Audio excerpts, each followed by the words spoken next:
Welcome to the NACE Star League studio. Today you join us for the first week of playoff action in Valorant. 18 teams have made it all the way to finals, but only one can be the true champion. We're going to start whittling them down today. I'm your host, Jacob Homer. I'm joined by Greg Smith. We'll call all of the action for you. Greg, for those who might just be joining us, not familiar on who has made it, who hasn't made it to the playoffs, give us a general picture of what we're going to be seeing.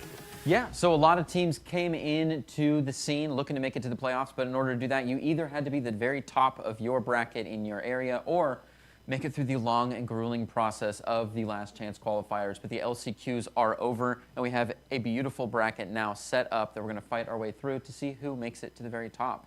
Let's take a quick look at the two matchups that we have on deck, as well as the bracket that Greg was talking about. And if you'll notice, just talking about the trials and travails of LCQ, the 4 lowest seeded teams have to do an extra match to be able to get to where all the other teams are. We won't be covering that today, however. We're going to be focusing on Harrisburg versus Wichita State to start things out. 6th seeded team versus the 11th seeded team.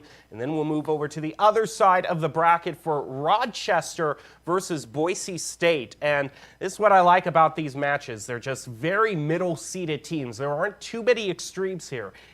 We should see some very competitive best-of-3s. Let's take a look at the opening roster for these two teams. Harrisburg, we're going to be starting out with Shen, Rano, Hijinks, Jeffy, and Elk. And from good old Wichita State, we've got Thiessen, Cams, Suey, Truman, and Skeebs. And now the stage is set for these two teams to compete. Speaking of stages, I know that we are going to be starting off on Lotus. And if you like those 3-site stages, then this is your dream lineup. Lotus and Haven guaranteed to be seen. Following the familiar pattern that we've basically seen all season, no major changes going into postseason.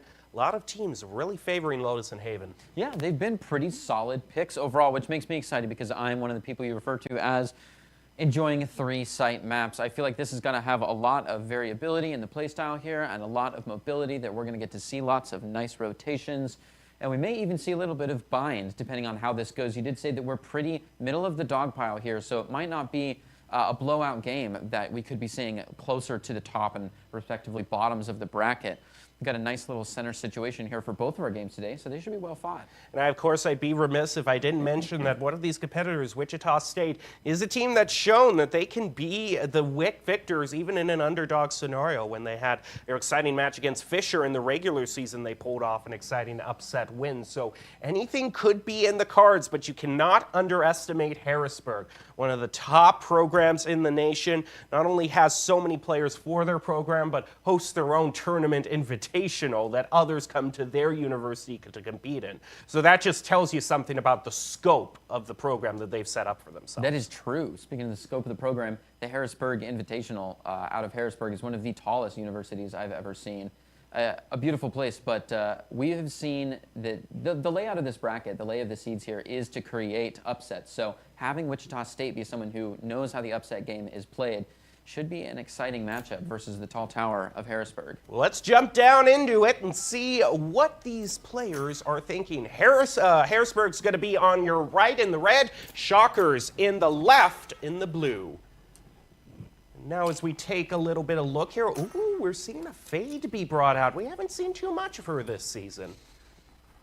But she can definitely be useful, a very competent initiator in her own right. It won't be mirrored, though. Yeah, but both of these teams really showing the value in getting that 2-controller setup. They want to have all that sight denial, of course, with such long sight lines that you normally see on A, that kind of demands that the Viper is a default pick. I mean, yeah, there's just so much more to control here. Having that wall from Viper is huge with wide sight denial. And a lot of gimmicks, too, where people will fake. Makes consistently placing that wall at the beginning of every round very helpful. I can see that Harrisburg has locked everything in. Wichita State, meanwhile, taking full advantage of the Riot Zero. Now they're going to be forced to choose, and everything gets locked in. I'm going to be interested to see how that raise turns out. Well, here we go. Wichita State versus Harrisburg University. Harrisburg, the leading team, seeded 6th in the playoffs. Wichita State seeded 11th. who is going to claim victory down on the beautiful field of Lotus that we get this gorgeous flyover of. Thank you, production, and all the behind-the-scenes staff. Let's head down to the field and see who will be moving on in this tournament. Scenic overlooks.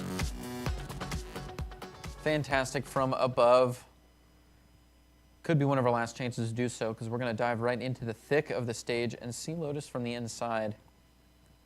Once everybody is queued in and ready to rumble. You said you were interested about that Raze coming on. I feel like a lot of Raze plays on Lotus tend to be overexcited sometimes, maybe. It's easy to just barrel down A, being that it's basically the hallway point for this map. And Raze Double Blast Pack has changed, though. We had a recent update. Here we go. First, started off the round of 18. A little bit of util is going to be placed down around C, a one-way smoke. To keep attackers at bay, it seems like HARRISBURG wants to be focusing with a push towards A, all clumped up. Sends out a little bit of util to close off that sideline as they move through the wall as a unit. They're going to have to be careful with this KJ, who has positioned herself right up there in the sideline. Peeks around, but Skeebs isn't looking. Paint shell's thrown out. Oh, the Raze doesn't check the correct angle and immediately gets thrown down. A couple of back and forths, and defense comes out on top, but the spike has been planted, so it's a little bit of a scramble for the space as HARRISBURG University backs off the point and drags around their last attacker from CB site to A. Holding off, just waiting for any of those pings. A little bit of utility is going to come through, and it has to be re-utiled the other way. A lot of site denial, and wow, through it all, Thiessen takes a good shot. One enemy remaining. Defuse might just find it, and there it is. As the last one goes down defense. Wichita State going to take their first point and roll themselves up a nice little package for round 2. One rifle brought by Thiessen, deciding to go for the Phantom, or at least considering it. Also nice to see an Ares jump into the mix. Yeah. Okay, he's going to back off of the Phantom pick. Go with a little bit more of a conventional sort of half-buy that we normally see. As conventional as the Ares can be, and Cams has not faulted on it. It looks like they're going to lock that one in for sure. I was talking the Spectre. Oh, yeah. 3 Spectres for Wichita State, and a round that you would expect them to win. Right now, HARRISBURG trying to eye all their options, coalescing around possibly A or B. A flank could possibly come out through C. They're throwing the dog out, are able to catch out Elk. The information goes through, and they're trying to wallbang Elk on out of there. He takes the peek and immediately goes down to Sui. More fall as the push in A is starting to look a little bit hairy for HARRISBURG. Yeah, Skeebs takes one down, and Truman looking on a few with low health. It's a good swing, though. Hijinks takes one for free. And the plant is on. Defenders coming around, though. They're going to be moving in from the flank and from above. Cams, that top player, going to try a couple wall bangs, get some value out of that Ares before go flying in. And here it is, him flying in indeed. Oh. Not quite going to hit the rotation on the door. Tries for another. Little bit of paranoia, well timed. Nice. Oh, perfect reaction. And that is a scary position to be in with health like that. But Thiessen gets him with a shotgun shot from the classic. Nice little right click, plenty of time left. They'll give the ultimate point over to their sky.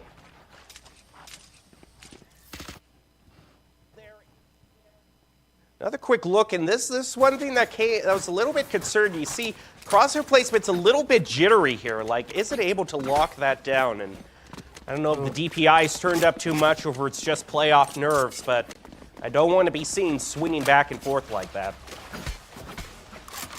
But now's the question.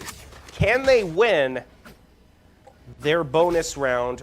If they don't, what's the margin going to be? Will they at least get 1 or 2 frags against HARRISBURG is the question. Yeah, that's usually a good question to ask, is where do we start seeing the disparity on round 3? Because round 1, you could argue if people get a little bit excited and try to play some cheeky plays, it could be up in the air a bit. And round 2 is kind of down to the fate of round 1, save for a couple strange situations. For round 3, it's not quite a full gun round, but you get a taste of the skill difference, at least early game, that we're dealing with here. So it's nice and slow so far. Door is triggered, and it's not a bait. They're actually going to go through it. Throw out the Prowler as well, moves through the smoke, and Harrisburg piles up 2, instantly moves it to 3. It's a 3-to-1 trade. Harrisburg continues to widen the gap, getting the spike down. Only 1 shocker left up in heaven, and Harrisburg is just going to slowly close the jaws down around the lone shocker. Sure enough to bring in a nice 3K for Hijinks. That's plenty of money, and it looks like that gap we were talking about is only 1 player. So credits are strong in favor. However, that's the point of the bonus, so things will be evened out just a little bit, and we'll see a good shot at a gun round here. But if the Shockers can't find another point here and bring themselves back up to a 2-point lead, credits will be tight. I do like, a lot of them are favoring the Phantom. That's something I like to see as a Phantom enjoyer, so I appreciate that. Yeah. Oh, goes in with the blast pack immediately into the blind as well. Hijinks trying to get space for himself, is getting dinked. Jeffy, meanwhile, takes a double against Wichita State. Hijinks gets the double himself. And the fast-paced, quick draw style of Harrisburg paying off in spades. Yeah, a shared quad is a wild way to start the round. That makes the plant easy. And as the plant gets down, Skeebs has a clock over his head. Oh, and the peak is just not quite there. And the fiery shackles from Jeffy will draw him onto the earth, bringing it to a full house. Jeffy gets a triple, Hijinks gets a double. Full house for Harrisburg, and a flawless to boot. Now, Wichita State, one thing that we see a lot of teams get hung up on is that they don't go into the mentality of a full save. They get into a lot of uncomfortable half buys and just try to stretch things out. I do think, though, that that isn't the case with Wichita State. Substators and shares, certainly conservative option to go with to save up for next round. Now, a lot of times we don't draw attention to the KDA differences in the team because it doesn't really matter. You just want to contribute to the team, and that's all we ask of. But it's important here, this early in the match, when there's such a disparity between the top fraggers, which have 6, and the zeros at the bottom, because now we have ult points coming out. We have ults available as early as round 4 in pairs. So we got to watch out for this Viper's Pit from the attackers, which may be dropped fairly soon. I anticipate. Oh! What a jump shot. What a scare. I could only see the barrel peeking out of the smoke, but that was more than enough. Harrisburg now goes up to a 5-4. They're also spreading out their options. They have this Viper lurking on A, and this Killjoy positioned way back in their own spawn to see if there's any sort of shenanigans through B. But I think the call is just to wait for them to peek out. It immediately peeks out. Truman on a dry peek gets punished severely. Ooh, beautiful crouch shot. Hijinks takes another one. And Harrisburg has a dominant hold on the situation, deciding Rano is going to get the spike plant as they've been down on creds and could use the extra 300 to be sure. And they were the one to go down in the bonus round. And it looks like they're rotating right off of it, confident that there won't be either a serious push or that it will take so long to check the situation out they'll never find Anna in the corner. Goes down to Cams and can't quite grab the double blast pack player right through the middle. Now the Shockers, close to just defusing, have to do it now. Gonna throw out the paint shells, get Sui. And now there isn't enough time to defuse that spike. They pick up the final and walk away with a clean win. That is why you always ping spike. Here's the thing that I still don't get is this dry peek here.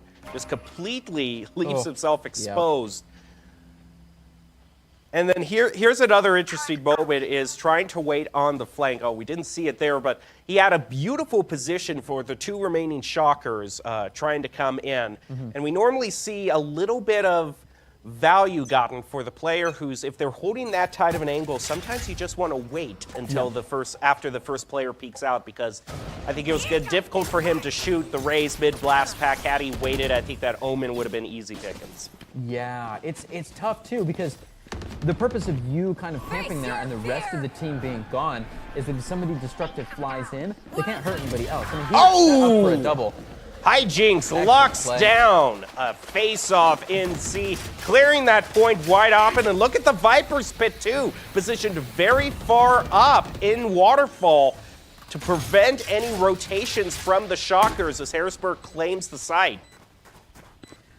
Sure enough, as was earlier foretold, HARRISBURG is going to drop that Viper's pit right in the center of the situation, locking themselves down, getting that spike out nice and right into the timer.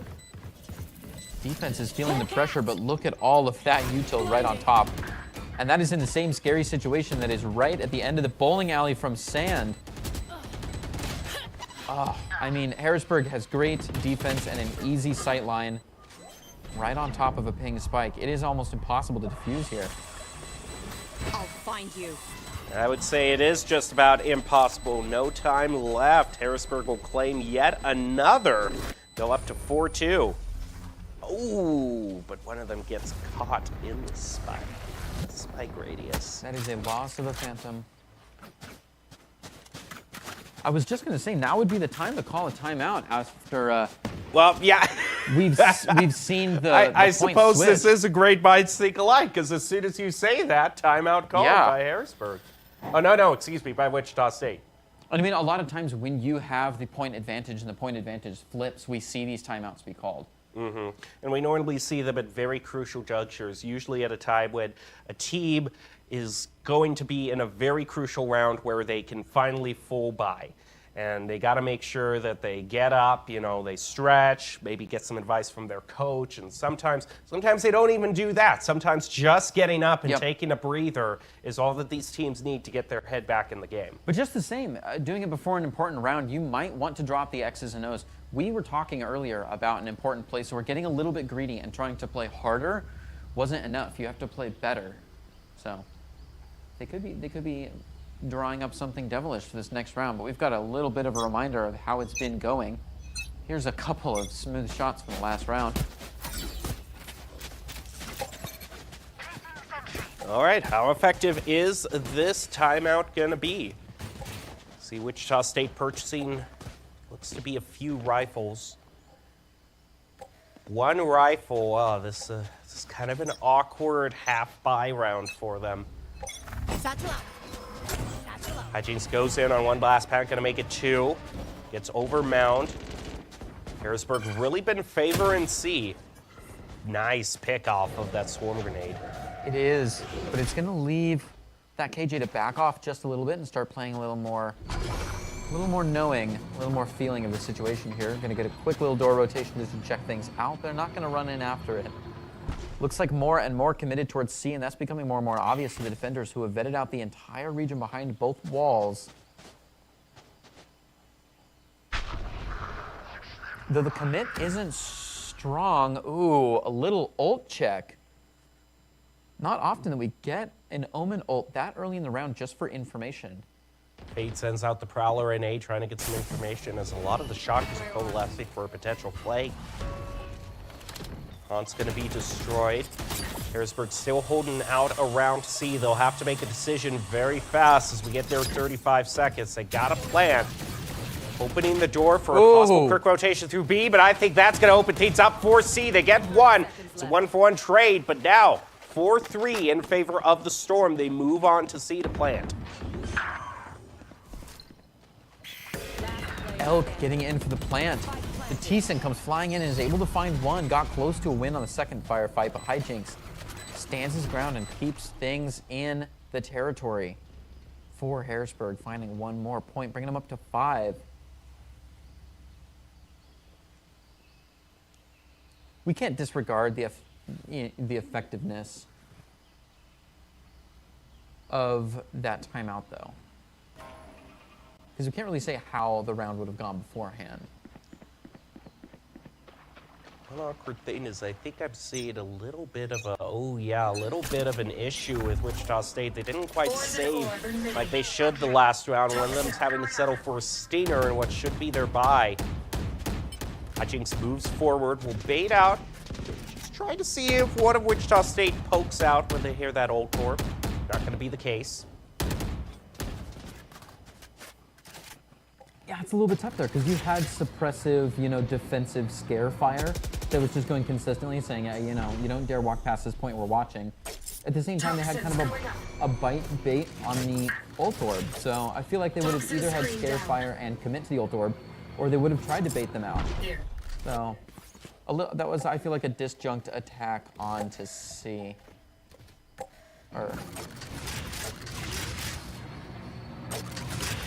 A moving in pretty smoothly. Gonna see some threats on the door here. Smoke on the wall runs out. And attack smoke has their time to shine. Skeeves a little bit of suppressive fire going in after all of this Viper utility. Finds one base on the muzzle of the gun and prepares for a beautiful crosshair placement around the second. On the hunt, looking for one more, leaving the plant to Hannah. And Hijinks backs off. There. Don't get too hungry. Enemy remaining. Excellent placement. Crouch in front. Two-person laser the corner. Bringing it down to just Teeson left. Oh, look at that.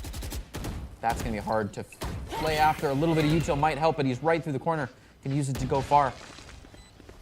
That fall does have an audio cue, and there's a crossfire as well. Reno's going to find it for a flawless 6th point coming into Harrisburg.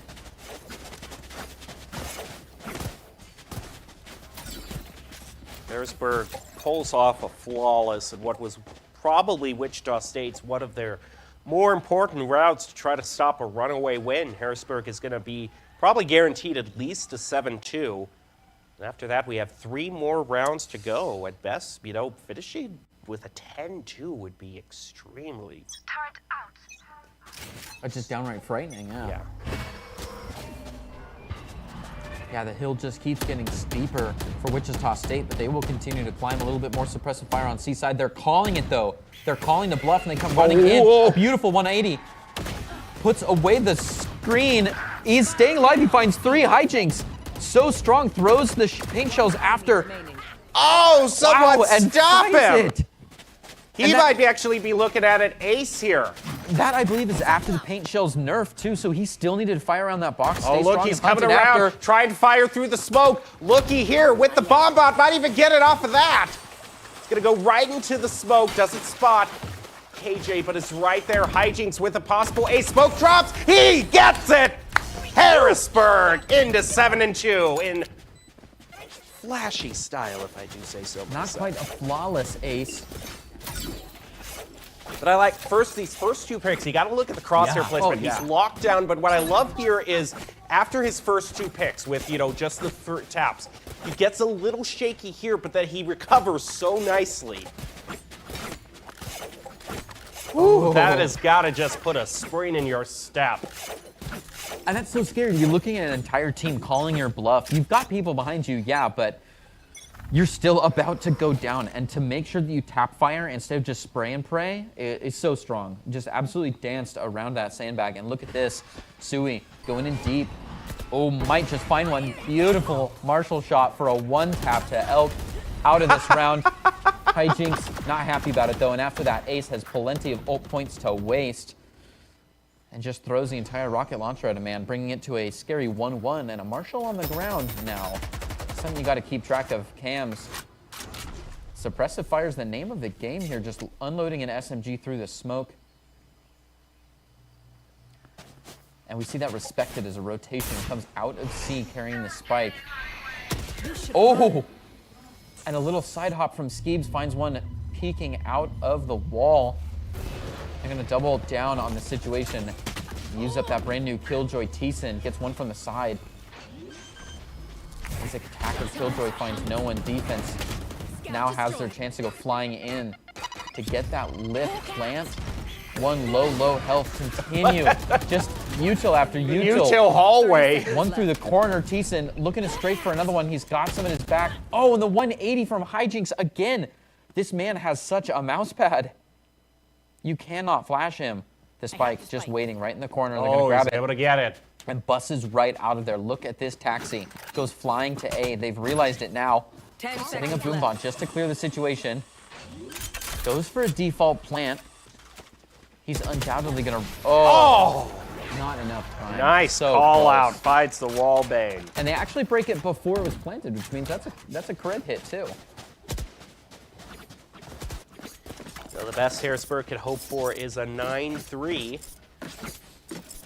Definitely the Achilles heel of many overconfident, complacent teams throughout Valorant's history. Not that I'm 9-3. saying that Harrisburg is that quite yet. No, I don't think so. They've been diligent and on it, and they've been varying the playstyle as well. But you know, the 9-3 is not just superstition. You're correct. Oh, wow! what? That is such a well-aimed molly. He just got hit with the 1-2. The molly at his feet, a wall between the eyes, and soon to follow a little bit of fire. Low health for Hijinks though, and plenty of util left. And I'm sure, after watching this man's playstyle, that we're going to see that util just be dumped away. Jeffy, with empty pockets himself, is looking for 3 more kills and a little bit more smoke to find this ult. The only ult available, in fact, is coming from the Fade, and I don't think we've seen the devastating sneeze Fade ult yet from Harrisburg this match. A few Astra Stars from Elk are going to be placed, setting up a beautiful situation onto A, and really doubling down on their attack here, despite the spread on players. Look at this. 2 more just defending the flank. 3 for 3. Looks like those stars are called back, and it's a rotation in B with a little bit of fight up C. I actually think they're going to be going all the way over towards C. Yeah, it looks like a 30 seconds full left. rotation across the map with only 30 seconds left. You got to push hard, and Truman knows it. Truman now setting up camp with all the utility on his belt. He's going to feel that fire coming in. Sure enough, the blast that's pack rough. and the shells going down from Hijinks before he goes out. Oh, right over the ledge, finds 2, and the spike is dropped the right amount of times. Good work, Hams. Jeffy fighting back. Just 1-2 now, but with 0 seconds on the clock, he's low on options. Stuck behind that rotating door when the clock is in the red zone is a little Last disheartening. round in the half. And they were off to such a good start, yeah. too, that 1-2 combo. And now we're going to see a demo be brought out by Harrisburg. Okay, Yeah. so both teams definitely seem to be willing to spend all the resources they have in playoff season. I wouldn't blame them one bit. Sure enough, yeah. Speaking of spending the resources you have, we've seen a lot of people, a few times we've seen small shields, I'll say, be favored to pick up all of that utility, and this has been a util dumping team. I mean, we had a few times where a hallway was just littered with back and forth util. It was a waiting game until who didn't have Yeah. utility. Yeah, as everyone is just playing every card in their deck. They've tapped all the land on that util. And a lot of times taking on these hero missions where they go flying through the smoke. I mean, we said vision denial was the name of the game, but a lot of people have been just ignoring that, just popping in and seeing what they can get, knowing that they might go down, but looking to take the trades. I mean, we've seen some Freddy Fazbear style kills where they just pop right out of the smoke and get nuzzled to the face. It's been a high energy game, so I think that if you're having a timeout like this, as the points are starting to roll over into 9-3 territory, you're wanting to cool things down and play a little bit more conservatively, maybe with players and maybe with util, slowing things down. Or that's what I'd say if we didn't run out of time absolutely on the last round. We'll have to see where they want to take this in Payton. Last round of the half.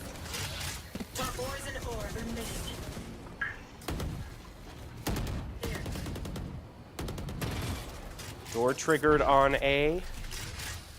Still trying to wait out this Viper wall.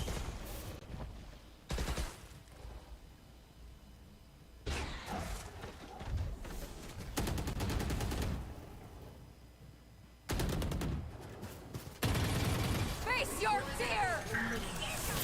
And there is that ult we talked about coming right up. My ultimate is ready. Another shot bringing it to a 4v5. As the ult continues, Cams is going to find a few. Remaining. Teason to find one more, and the reply comes out. Now it's down to a 1v2. Where is the spike? Rotation's moving out, everybody converging to A site. Util is low, and Elk finds the last one. You are divided. Switching sides.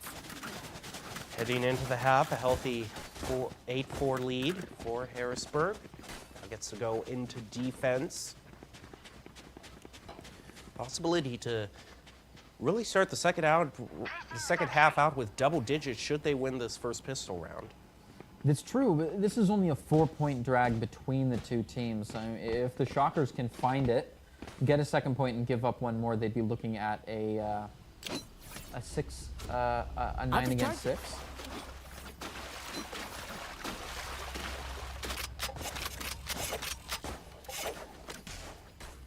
Three points better than the half we maybe saw coming, so it'll be in a few rounds that we decide who really is more comfortable on the attacking versus the defending side.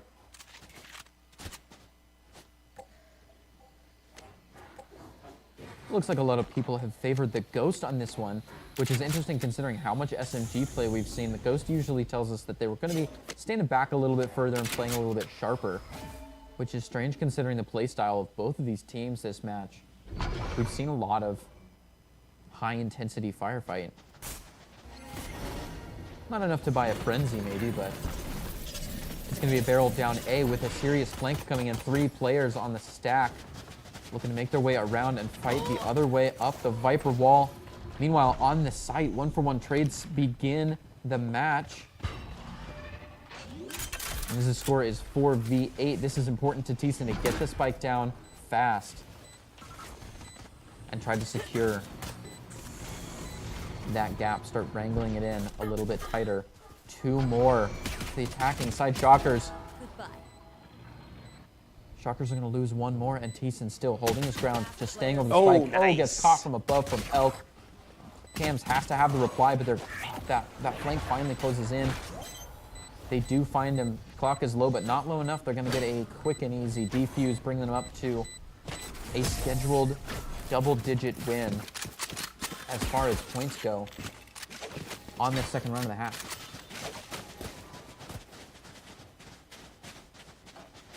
Definitely an uncomfortable amount of shots given out by a lot of these Should I play players. some stars in this Quite- reality? But win is a win, so Harrisburg will move up. Question is, what do they want to bonus? Well, the offense isn't even going for anything here. Placing alarm One of them bot. is going for a Vandal. Placing swarm Going grenade. to be a hefty Placing swarm prize. grenade.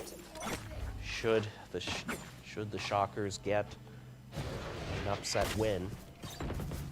Yeah, it would be very nice to steal that out from the hands, and really the real definition of a bonus is to steal a weapon away for another round. Visions now is out and is going to aid the attack.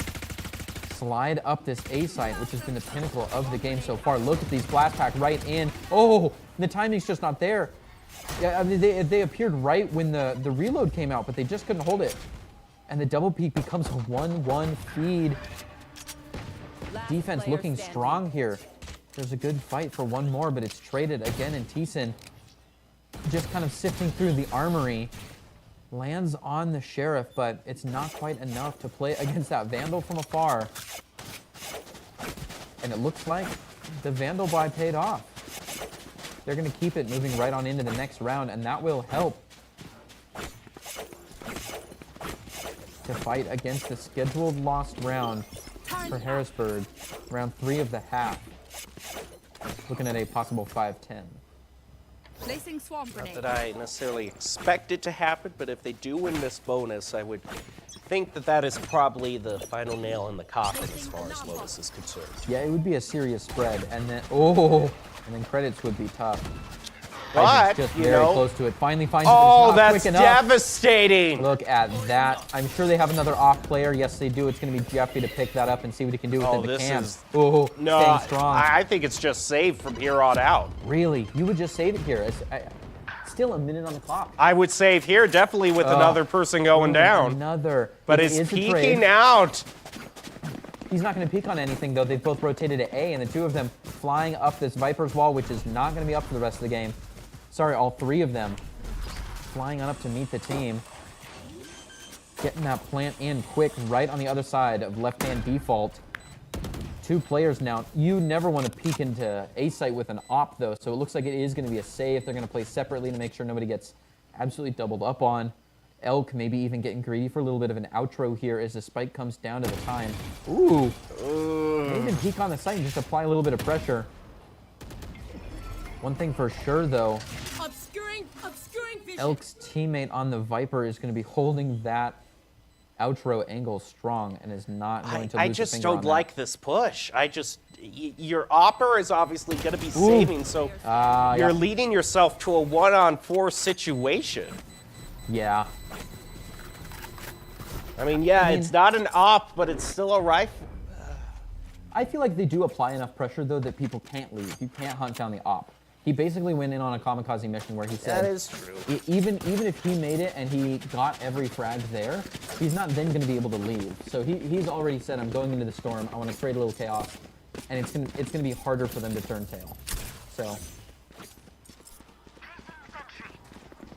yeah, I don't hate it, but it is hard to say out loud. Be like, well, this is now, you know, an effective loss for me. I may as well help save the op. So. He said readies the Hawk, throws it out on mound.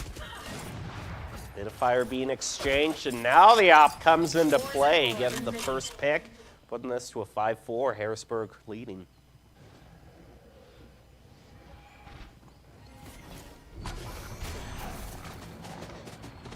Ooh. Cam's Concealment. great timing. Gonna open that door. Little bit of util through in the way of a trailblazer from the sky, just to start making their way downtown here. Similarly, we see people shift off of A and gravitate a little bit towards center map. They haven't quite gone in. It looks like it's a wait till 30 situation. Jeffy similarly doesn't want to go flying in either. And Harrisburg is just going to stay quiet. A lot of times the best defense is a boring defense.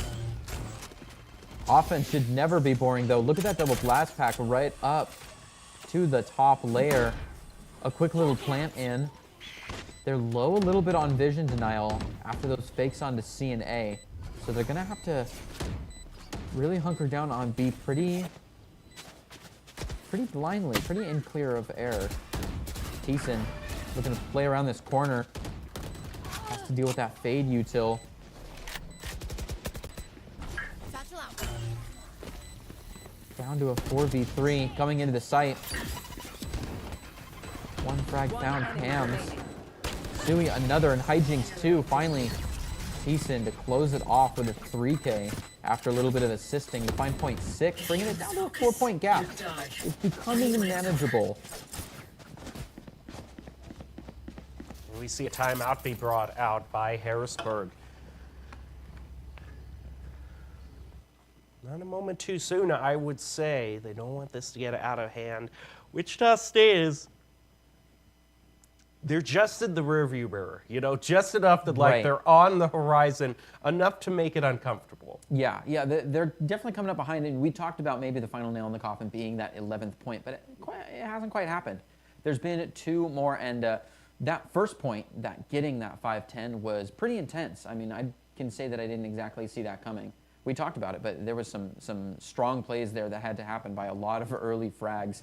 But this last one was stretchy. I definitely didn't see that coming at all, and bringing it up to 6-10 is good. And like we said, Wichita can definitely come up from behind and grab some points you might not be expecting. So even if they don't make it out of this game, they might have a decent shot at the next one and bring us to map 3. Into round 17 we go to see if Harrisburg can't claw back a little bit of ground from the Shockers. Make sure this doesn't go to overtime territory because we still have another game to get to, at least in this best of 3, and then Boise State-Rochester match after this. A lot of Valorant still left to play.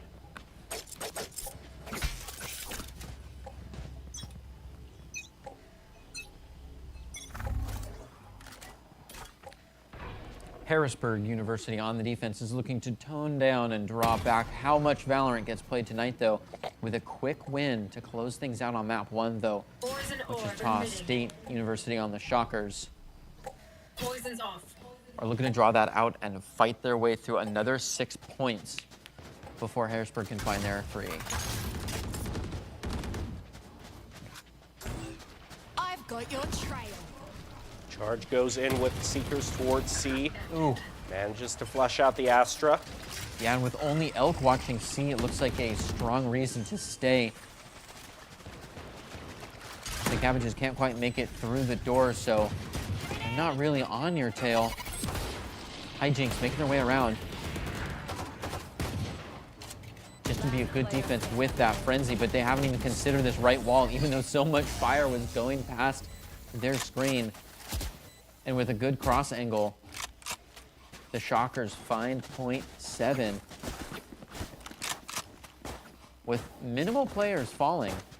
So a good credit roll into the next one. A lot of Phantoms and Vandals in the budget. Definitely was a save round, though, for Harrisburg, so...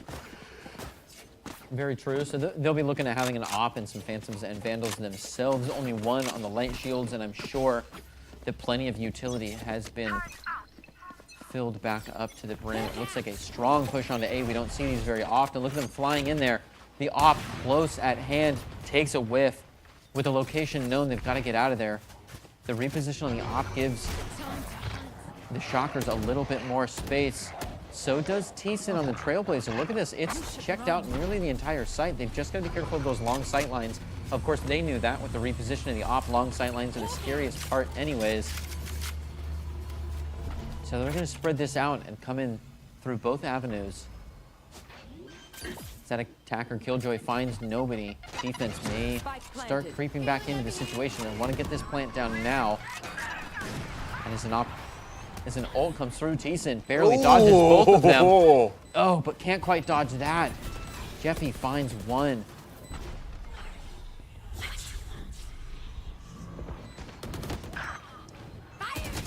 Even back up, however, 1-to-1 trade. Showstopper out, picks up one, traded back. Harrisburg just barely maintaining a lead, but they're running out of time to defuse this spike. They gotta get it now, and right now, Thiessen. Last player standing. Oh, that's just too much of a threat for them to overcome. Oh, the Killjoy, and it was half-sticked, actually pulls it off. A strong clutch. Cams fought long and hard on that trade to make sure that didn't happen, but goodness, that half stick is so valuable. And that op is going to be saved into the next round.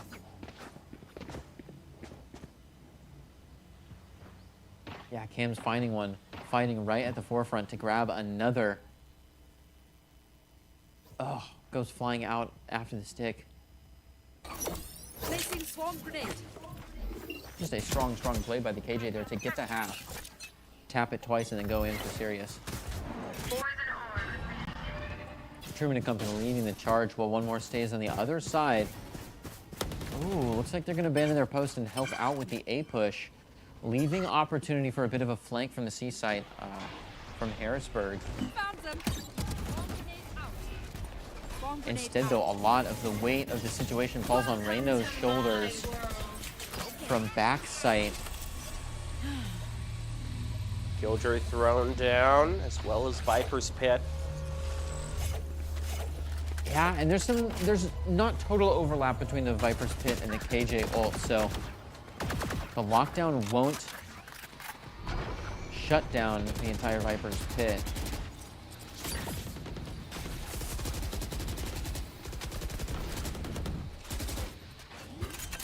A fight amongst the fog leaves a place in Healing over here. Out of here. default for that spike to go down. After the plant, a couple op shots from Hijinks find one, but Cam's on the reply to get another. It's 4-4. So much contact, but not very much going down. One, another. Oh, 2 by Thiessen, so strong, but he's gonna. Oh, finds a third one and closes it up. Attackers to grab 0.8. 0.8 against 11, though. They've only got 2 more points that they could. They only have 1 more point that they could slip. They've got to find 4 more to have a shot at overtime. Wichita State is definitely that kind of team, so I wouldn't be surprised should it go all the way there.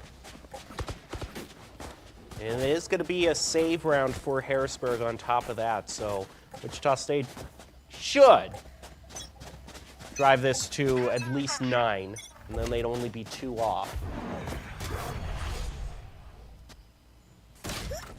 Oh, uncomfortable peek around C. Immediately falls victim to a headshot. Wow, a 3-peak pushing Truman out of the situation, and Hijinks low on health. Oh no, a couple of shots just over the shoulder is going to leave Thiessen the chance to find another one. Bringing him up to 4-2, a domineering hold by the Shockers. Just fork and knife in hand, looking at a plate full of 0.9 via 11. And it's a nice quiet push on the way towards. As the plant comes out. Oh, what a spray transfer. Truman on the Shockers gets the last 2, and it's a near flawless. That is going to really dry out the credits. I think the game is effectively decided in this round.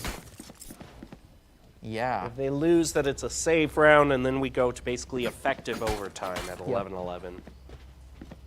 Yeah, yep, I can see that. Huge opportunity for Harrisburg. But like Viper you Spit said- expended immediately to lock off C, keep that out of the range of Wichita State. Ooh. Poison's off. Truman misses that shot, but is going to back up just a little bit. Yeah, can't hold that situation anymore. They need all the forces on B, so they make their way around. Suey leads the charge in. Look at all that utility just dumping in from the other side to distrain Reno. Trying to defend. All vision is simply denied. All in all, the defensive snake pit has to be abandoned, as C-Site does not look like the hotspot for this round. Our first contact goes out, and it's going to be Harrisburg losing a player. Oh! The grenade trade finds Hijinks a little bit lower of health than he started. Defense still has a strong hold on B-Site, but the plant is already down. And after a couple of taps on the spike. It's 1-1. No, 1-2, excuse me. Wichita. Ace. Wichita was so close, but look at that. Oh, wow. Just plow through.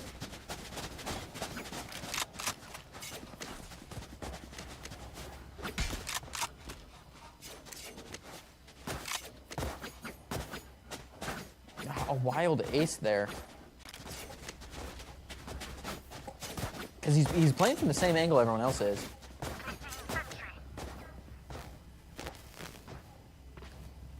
Incredible. Like you said, though, that was a big hit to Harrisburg, so they're going to have to play on a save here. Blinded. Meaning that they're kind of scheduled for an 11-11, which we like to call the effective overtime, as each team still needs to win 2 points to make it in. The only difference being after that first point, you're still playing on the respective offense or defense for one more attempt to the point, the match point. Oh, Jeff turns at just the wrong time, but he does have Hijinks to help him out. So they are going to push it back up to a 4-4. Meanwhile, Shockers are making their way onto the A site, and they left a few behind to rock this post. Hijinks feeling hot, finds another one, then that's enough to charge the bazooka for frag number 3. Harrisburg currently tied to a piece. Despite it being a save run, they might actually be able to pull this off. Player standing. Oh, but oh man, now this Kildeer's got their work cut out for them. Manages to find one, swaps over to the classic. Goes 30 back, seconds left. quickly gets the reset. So Has to scary. do This it could on go either way. Stinger. Reno. There's only 6 left. Not expecting, went why around did the you wrong be way. right? Just doubled down on the 50-50, and Cam's had the upper card. Shakes it and brings it to an 11-11. I don't like saying the O word, but I think we're there. Goodness, I'm this, not, this I'll ring believe around it. the I'll rosy believe here. it when I see it. I'm not going to call it yet. But should it be decided here, it'll be the absolute possible longest game without overtime. So.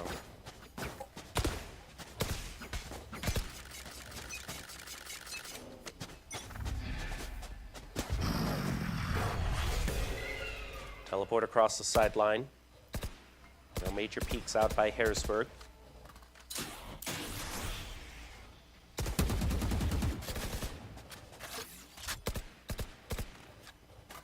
Well, expended, but both teams just kind of waiting this one out. Don't want to get too gun-ho. Yeah, nice slow push, just feeling out the angles. A little bit of creeping here and there. You don't want to be the one to slip and fall on point 11. That's a sharp thing to fall on. Another smoke expended.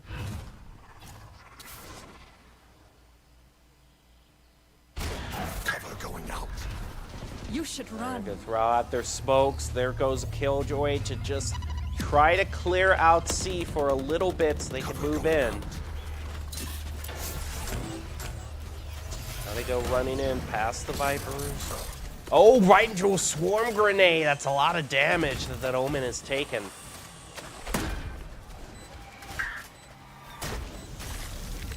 Satchel out. Snake bite. Fire in there. Now the retake has to go through for Harrisburg. Showstopper.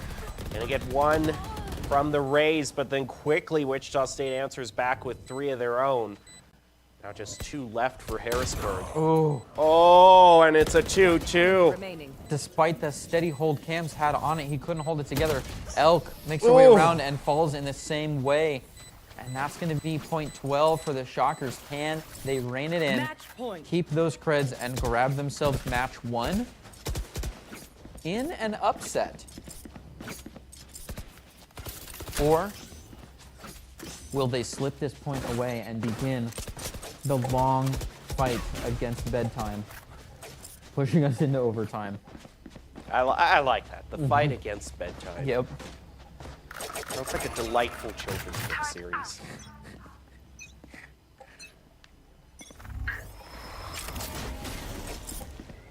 Moving in on toward A. But the early smokes they're pretty standard and walls thrown up on A, so. Slow rotation back over towards C. Toxins going up. Toxin screen down.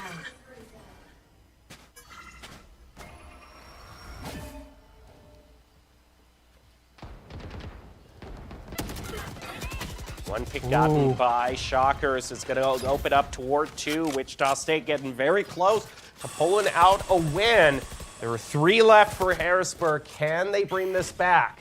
Yeah, it was a nice slow push, changed to an explosive exchange there. Down to 3/4 of a minute left. They're going to have to make some serious decisions here as they roll up into the site, which is... Oh. Playing around on this door, they might actually go meet the defenders in their own homeland instead of staying C. A little bit of a change up for what 30 I expected. seconds left. Thiessen looking to make their way around here, are going to get caught off guard, and look at that play. Lith grabs a free one. Right around. No info, a third.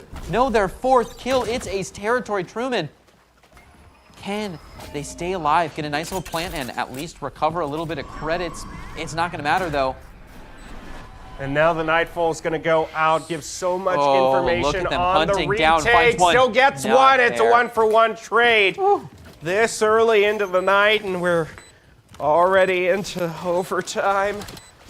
Oh, Lordy, I think I'm coming down with a case of the vapors. This is gonna be a marathon of a night. Switching could be. sides. Overtime. Here's the overtime.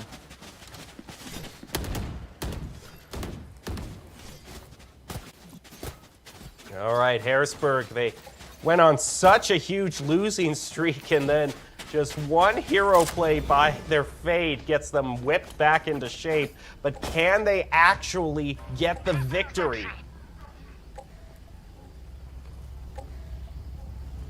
They're sure gonna fight for it. 15 seconds left on the gates up to set down their walls. A nice even distribution on the Shockers here, back on the defense, which they were not super comfortable on. Round one, it didn't go, or half one didn't go fantastically for them. Quick blast pack in towards C, over mound for Harrisburg. They favored C a lot, as has Wichita. Very tough retake if you manage to get it. A strong defensive smoke from Truman is going to hold things down until Hijinks is able to push their way through, but that is backed up by a little bit more util. An attack-sided smoke is then placed afterward. Hijinks is more comfortable holding this. It's not too deep into the hallway, though, so they can't quite play through it, but they're willing to stand closer. And look at this back and forth on the smokes. This one also a very defense-sided smoke saying you're not allowed to take this site, but they've got to stay there. All the exchange happening back on A site here is Lift looking for something against Thiessen and Sui as they just move back and forth in their spots, just jiggling the situation. It's going to make their way out of there, hopefully. That was enough presence that we won't see a serious threat of flank. Speaking of serious threats, look at Hijinks, finds one and a second one, stays up, looking to get that plant down after dropping a quick little boom bot down the hallway. It does usher in Reno after the taxi gets a good plant in. 2 and 3 left on the field, one low of health. Those defense come careening into Site C. And the direction in which they did was not quite anticipated. In fact, we still have a lot of flank watch.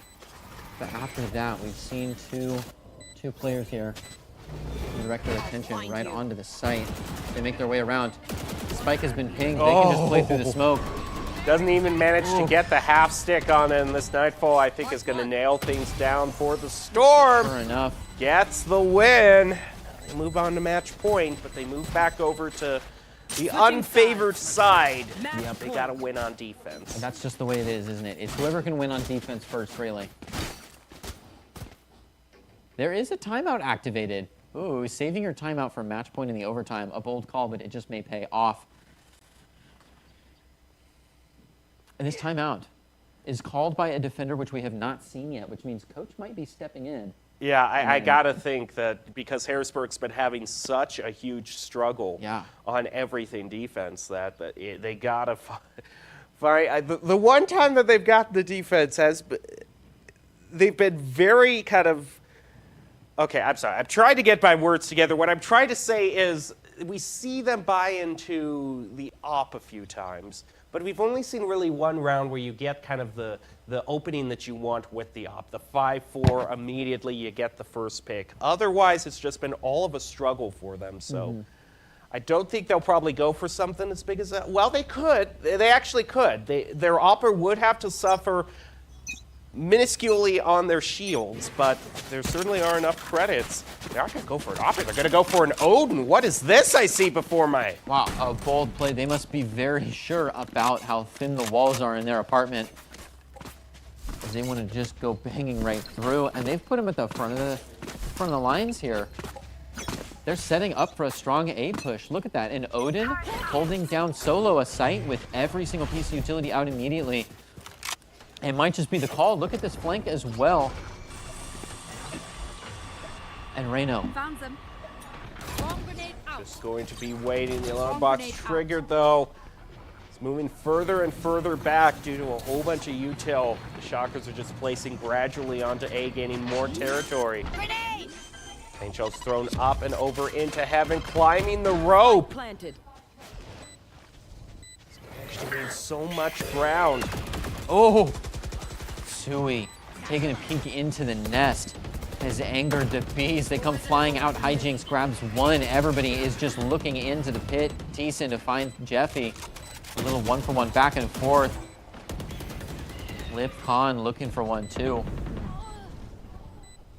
It's down Last to player 2 standing. apiece. Now just one left for Harrisburg. Manages to find it. It's a showdown to decide the game. Ooh, bad crosshair placement by the Shockers, and it's being forced back, but I don't know if the time is on Harrisburg's side. Shockers tie it up again, all 13. Another event where the attacking side Switching takes it sides. twice in a row. Overtime. We're gonna have to see if anyone can hold this one together. If the Shockers grab a second point in a row here, they'll have a good time back on the attack. Just kind of have their work cut out for them, you know. Harrisburg, however, might be feeling that it's their turn to take another point. Take another good stab at being on top.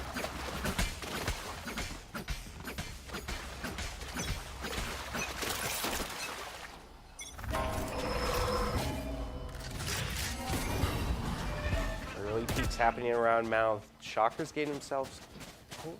I was thinking they were going to get maybe a little bit pushy with their position on Mound, but are going to back off. Wall goes up on A, as that's where Harrisburg wants to make their initial push. Probably going to be an initial bait on the door.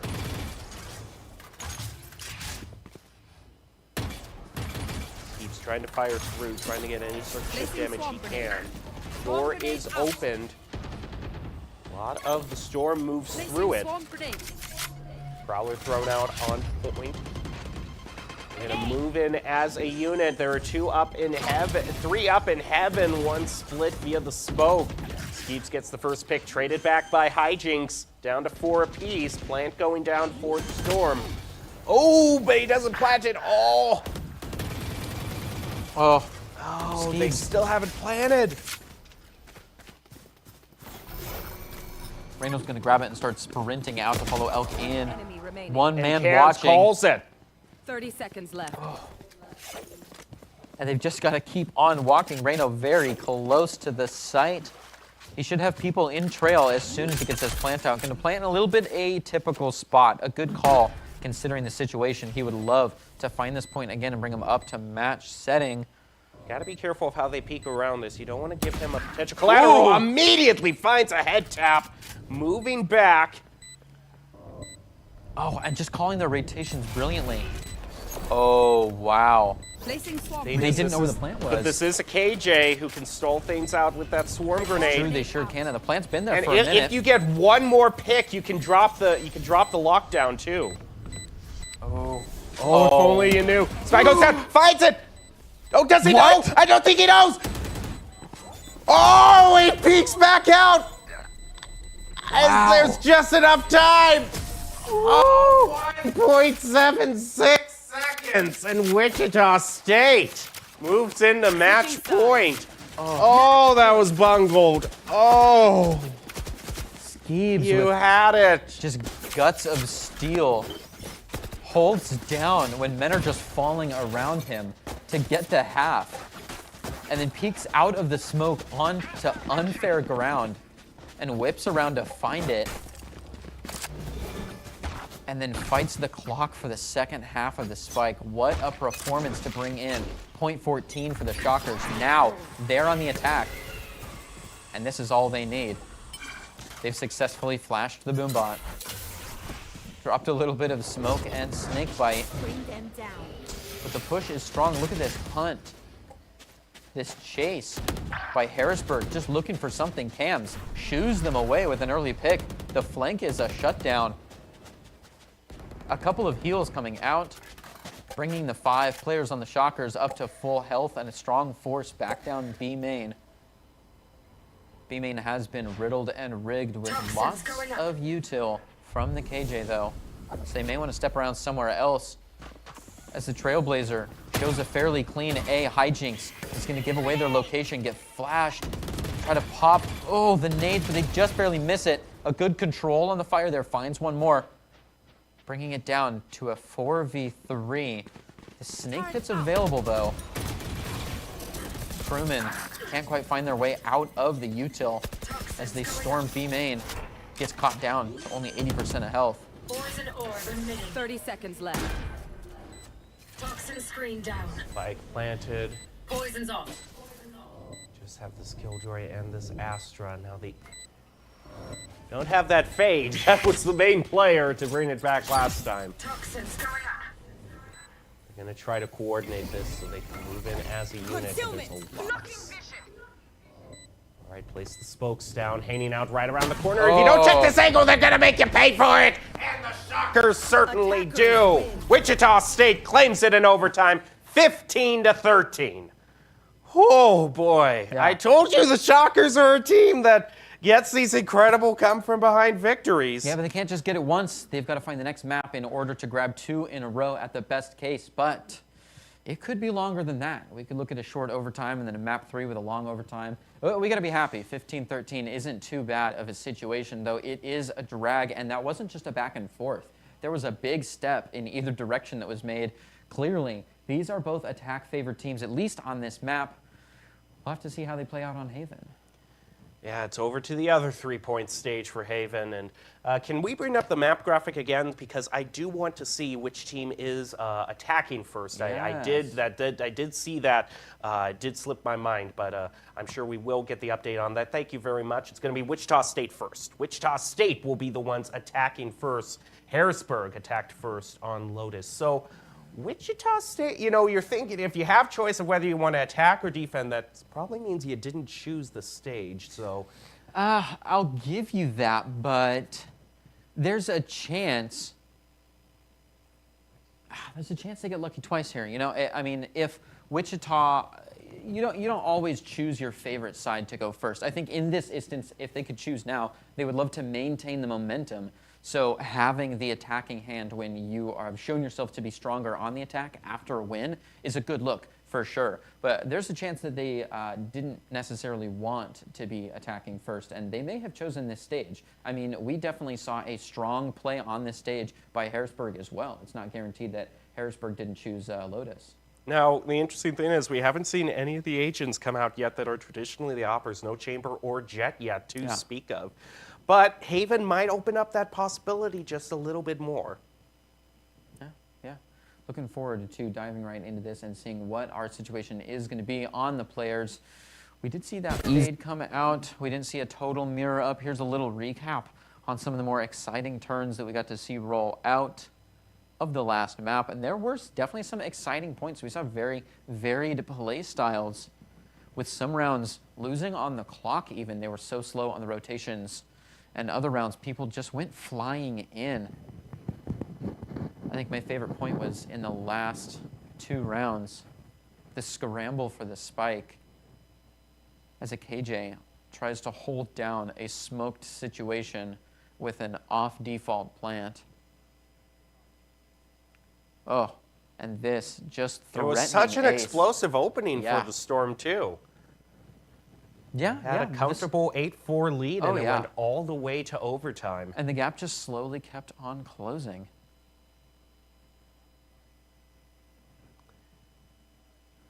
Well, the one thing that was sticking out to me is that I was reviewing the team notes before this match, and one thing I noticed is Harrisburg was higher seeded, but they had a few members on their team who were actually a little bit lower ranked than Wichita State. Wichita State, in terms of ranks overall, just average, had a little bit better. So there are things that could go in favor of the Storm or against them, but right now, Wichita State is not going to be thrown in the towel, despite the fact that they started the second half at a deficit, brought it back to a very thrilling closer. Normally, also, I got to say, you know, we talk a lot about overtime, but I also think kind of rarely does it actually go past the initial 12-12 mark.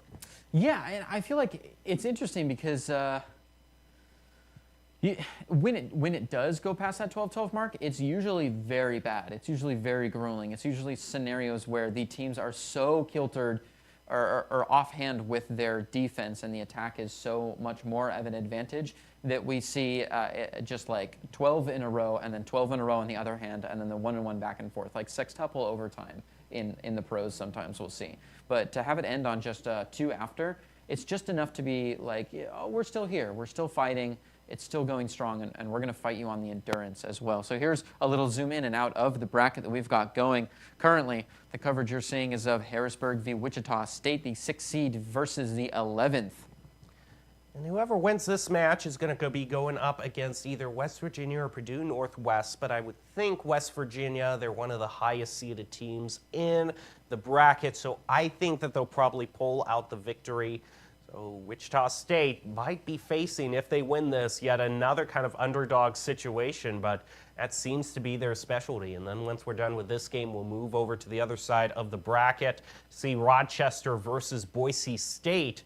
Boise State definitely in the bottom run of the teams, gets placed up against an even higher seeded team.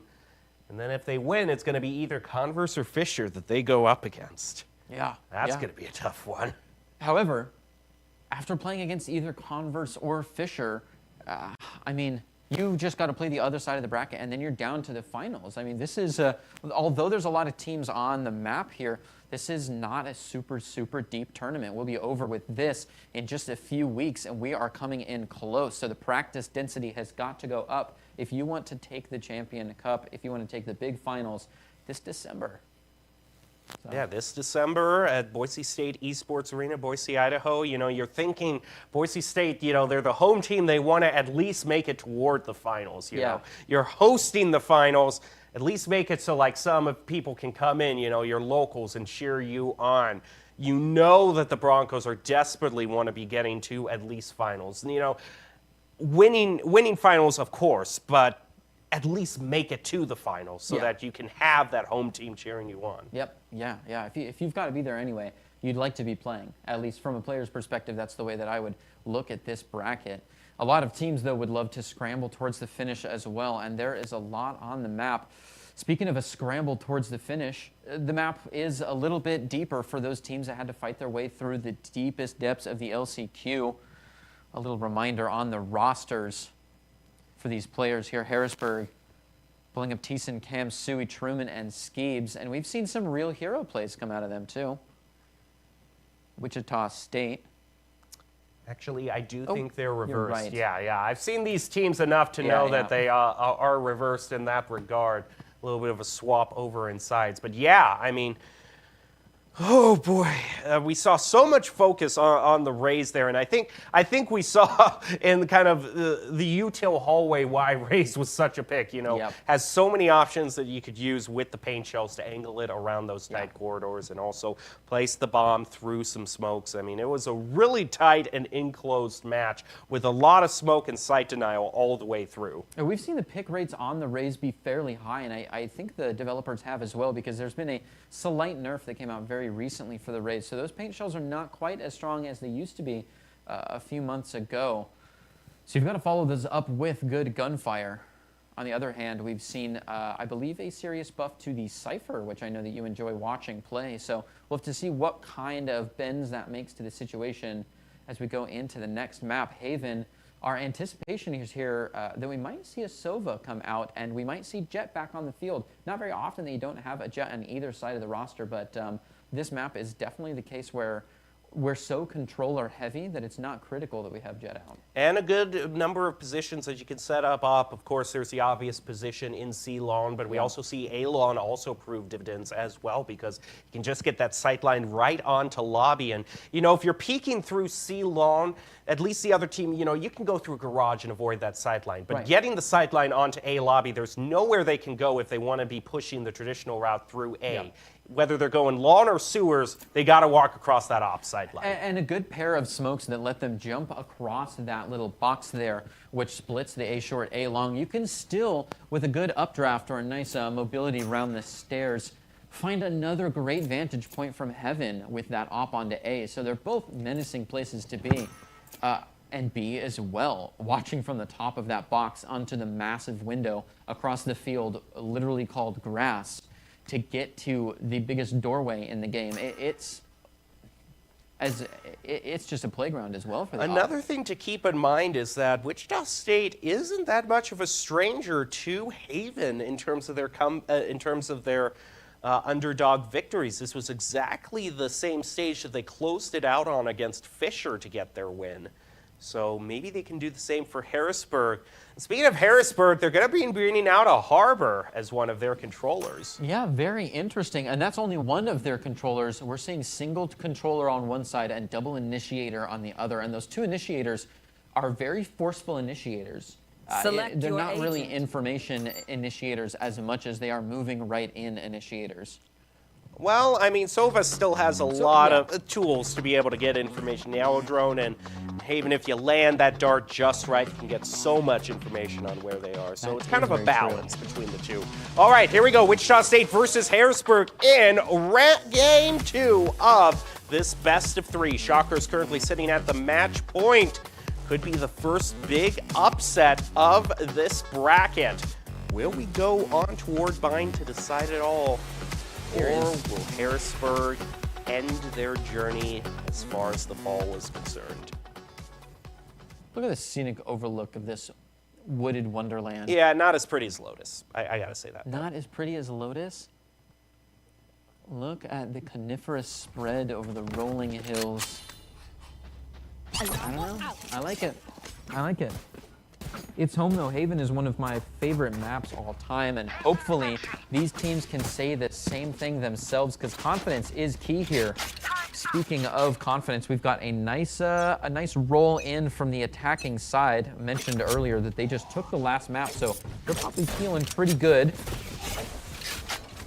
And this is kind of their match point for the night. If they can find these 13 points, they're looking into taking home a game 2-0 against a seed, which is far above theirs. Ooh, a blind coming out on towards C. JJ's not going to fall to that. Trade back and forth. Down to 4 apiece. Spike still not planted. 2-on-1 goes in favor of Skeebs. Now Harrisburg having to do the retake. Long sideline down C. 1-for-1 trade, but they're still down 1. They need to do better than just trading. They find 1, are able to flush out Cubby. Yeah, but it took a lot of fight, and that Spike has been down for a minute now. That Harbor Wall can take things to a little bit of a slow down. Ooh, the Frenzy from afar finds a couple of But the thing is that unless he picks up another gun, that breach is out of ammo, so he's going to have to reposition. Pick up something else to use. He's got plenty of options, though, around. Oh, wow, what a call. The back and forth, though, one man left. He said Get no. some! That is a quick play by Oh, Elk, but he can't There's no time. defuse. Ooh, look at that. That's probably my favorite clutch play, is sacrificing yourself for the timer. I mean, that is such a win-con understanding. Don't play for the kills. And of course, you want the, you sometimes want the extra little bit of resources that you get from actually being taken out by the Spike. So. That's true. Yeah. Yeah, and instead of just like playing and waiting for the tap and then going in for the kill, knowing that if you cause a little bit of a disrupt, they can't even find the half. And you either get the money for the frag or you get the money for going down. So. Oh, huge. Yeah, Khan, blind from a distance, making it a little bit difficult to defend. A with a short Harbor Wall holding off that long sight now. That they Co can't moving scare around, down are able to get Jeffy. Cubby, and Jeffy already took a huge amount of damage. Grenade Only out. at 9. Wow. Now that they own this territory again, they can go rolling right on up, and defense doesn't own very much territory at all behind this wall. Oh, and he finds it with a blind. Just peeks out onto nothing and grabs him. Sui and Cams, wild with it. Hijinks is pushed out of the territory there and forced to wait for the Harbor to come on in and help from the side. Sui just pushing in on that territory, looking to grab point 2 for the Shockers. Of course, you're expected to win with the gun advantage in round 2, but it's all about margins and getting a flawless here gets them that perfect unblemished A. Oh, wow, 1 point. Health just holding on with 1 health. You can still find a frag with 1 point of Just health, though. stare at him aggressively and he'll fall. Oh, yeah. Just turn the volume up too loud and he'll be out. And there's just no flicker time the on the lights. Spike. Simply not. He's definitely looking to save a couple of threads, just stay alive with that 1 point of HP left. I'm sure they're on the hunt, though, looking for this outro. and they're stuck on the map with no defense space left. That's a down. No more guns for you. Admittedly, they weren't holding any Vandals over the next. But we're also seeing kind of a lot of strategic, you know, positioning near the spike at the end of the round to make sure they get the extra few credits and the ultimate point. I mean, Lotus is occasionally, it feels like a little bit of a scramble when things aren't totally worked out. Like you drop your seekers and the pathfinding isn't fantastic. They just kind of run themselves against the wall. Or, you know, just little things like that. Oh, but to be fair, cabbages aren't known for their brain power. They're not, yeah. They're, I think, use echolocation? I don't know how cabbages run, but this one is ironed out. I mean, this is just strategy soup here. They've got a spaghetti of sight lines that they can play. Suey takes so much damage. I mean, taking that much damage is not what's crazy. It's that he survived with 11. We've seen people just barely hanging on by their fingernails time after time in the first 2 rounds. Finished. There is Gets a one wall more. bang through the garage doors. Nice start for Harrisburg. Yeah, as Khan knocks the last 25 off of player number 1 to fall. But there's been more than that in eye contact. We still have our 11 hit point player holding on tight. Jet for the Shockers. Yep, Suey looking to make their way into box with the Marshal. It's an uncomfortable 50-50 you've got to force. And with the harbor wall as well, there's almost no way through it. The timer just keeps getting shorter. Gun here. They're going to have to wait until at least like 30 to plant. I don't even think it's a game right now of necessarily getting the spike. I think they just got to be looking for that 1 or 2 exit frags they can get. Sideline held by Hijinks not going to pay off. 30 seconds left. It's a little bit threatening, but not enough. They come rolling right in. Oh, and they oh, corner nice! This man in hell. The cloudburst, is that going to be enough defensive smoke? Wow, it is. Gets him Spike just enough time down to A. regain his senses. Remaining. Oh, look at that flick. Suey appears and disappears so fast I got with a the Marshall spike. shot to boot. Goes for the plant? 10 seconds left. Well, I mean, might try to just get the credits or bait them. It's still possible. You only need 3 or 4 seconds. Goes in for it. Are they going to hunt him Gets down? it. That's huge. 180s to smoke. Oh, the Gets closest another. is My Marshall missing. goodness. Oh, knew Tries exactly the- where the next one was, but just couldn't hold it together without the ADS. They can't quite find it, and Khan is going to get an easy defuse, but wow. I mean, hey, you're What a play. bonusing, you take out 3, you get the spike down at least. That's pretty good. Yeah, yeah. Wow, that has been an intense round for round 3. Usually we just say, oh, yeah, they're scheduled to win this round or lose this round. Man, what a play here. Oh, that shoulder shot. If they were ADS there, I'm sure they could have taken it. That's unreal. Moving into 1 and 2. A nice full gun round here.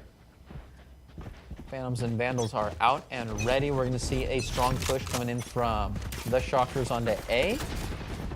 Got to be wary of that long sight line, but not too wary. A little bit of shot from a Hijinks in short. Just looking to trim the top of that Sova. Doesn't quite find anything. Sova and KJ are going to make their way downtown through short and the harbor wall. Holding things at bay for now. But they're all prepared to come rushing it in as soon as that wall falls down. And there it is. Tisa, Suey, and Cams synchronizing their watches, just holding it out, maybe hoping for Hijinks to get a little bit greedy and walk into the 50, but he's not going to. He's just going to keep jump tapping. The fight is on. After a quick flash, Truman looking to make their way in, but has to change targets. Doubles down for another one, and Jeffy to find one as well, bringing that to a 1v1 down. 45 seconds on the clock, and it's a scramble of smokes, plus another harbor wall brought out the long curve, splitting this site up, giving the attacking side a place to plant.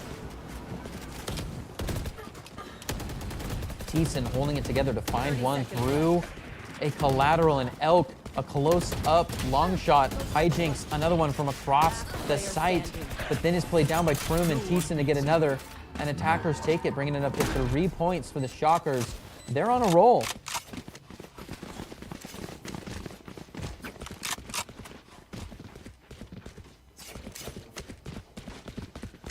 Of course, the main question that I have going into this is how heavily is this going to be swayed to one side or another on attack and defense? Because we saw the mirage that came through for Harrisburg when they were attacking, and then they fell in defense. So with Wichita State, if you're thinking that if they're as good in defense in Haven as they are in Lotus, this is a wonderful start for them.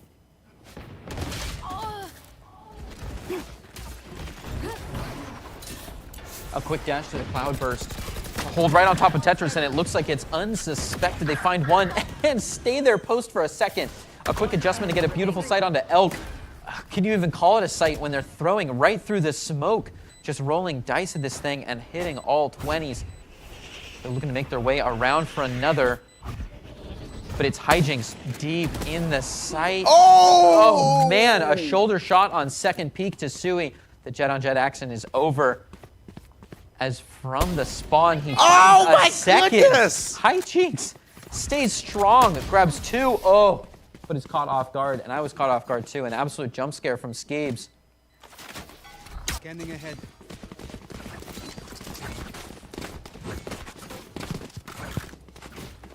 And despite, dare I say, the Valorant effort, Hijinks just cannot hold it together. A great difference on the credits here to grab 2 before going down, and all it cost him was a Marshall. One that apparently he didn't even want, because it's back to a full gun round, save for one player still considering maybe switching to a light shields and getting something. Could this be Hijinks plays on knives? Sure enough, the knives are popped from the defensive. We're going to see how long those last. Harrisburg relying on ult points here to save a couple credits. Swarm grenade out. But look at all the ult points that the Shockers hold. I'm sure they'll want to drop one or two ultimates in the next 1 or 2 rounds.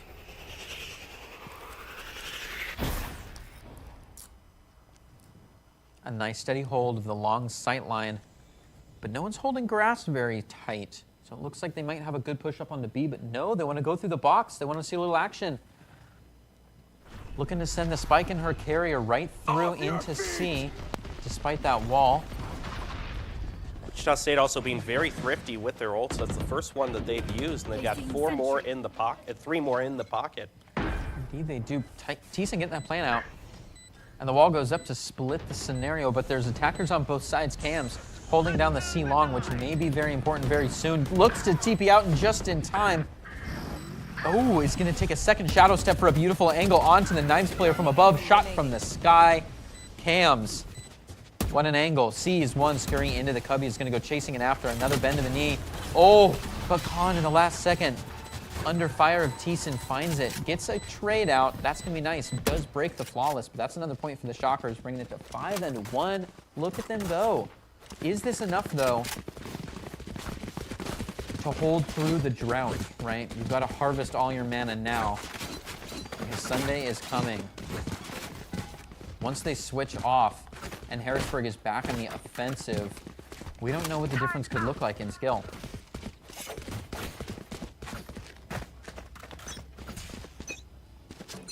Harrisburg is going to be forced onto a safe round. A lot of stingers coming out.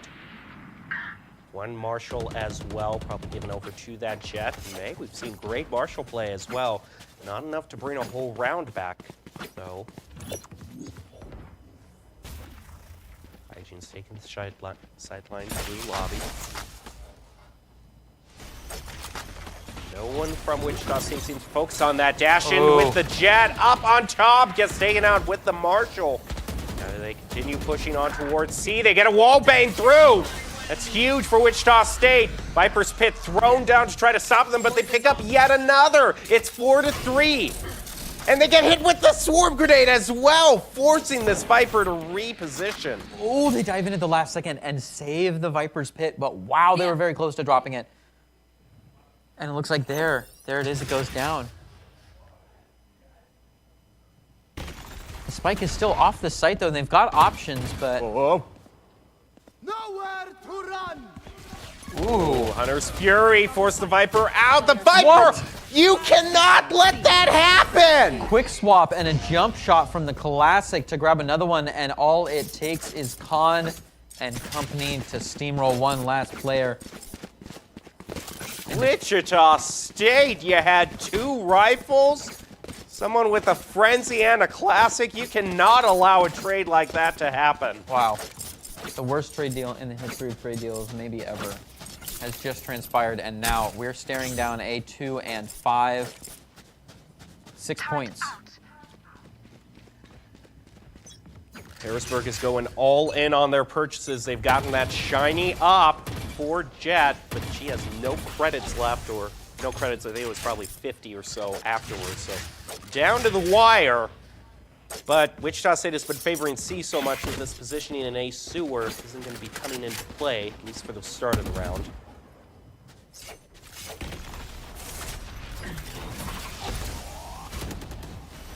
They're going to hold strong here as people are running right on down the site.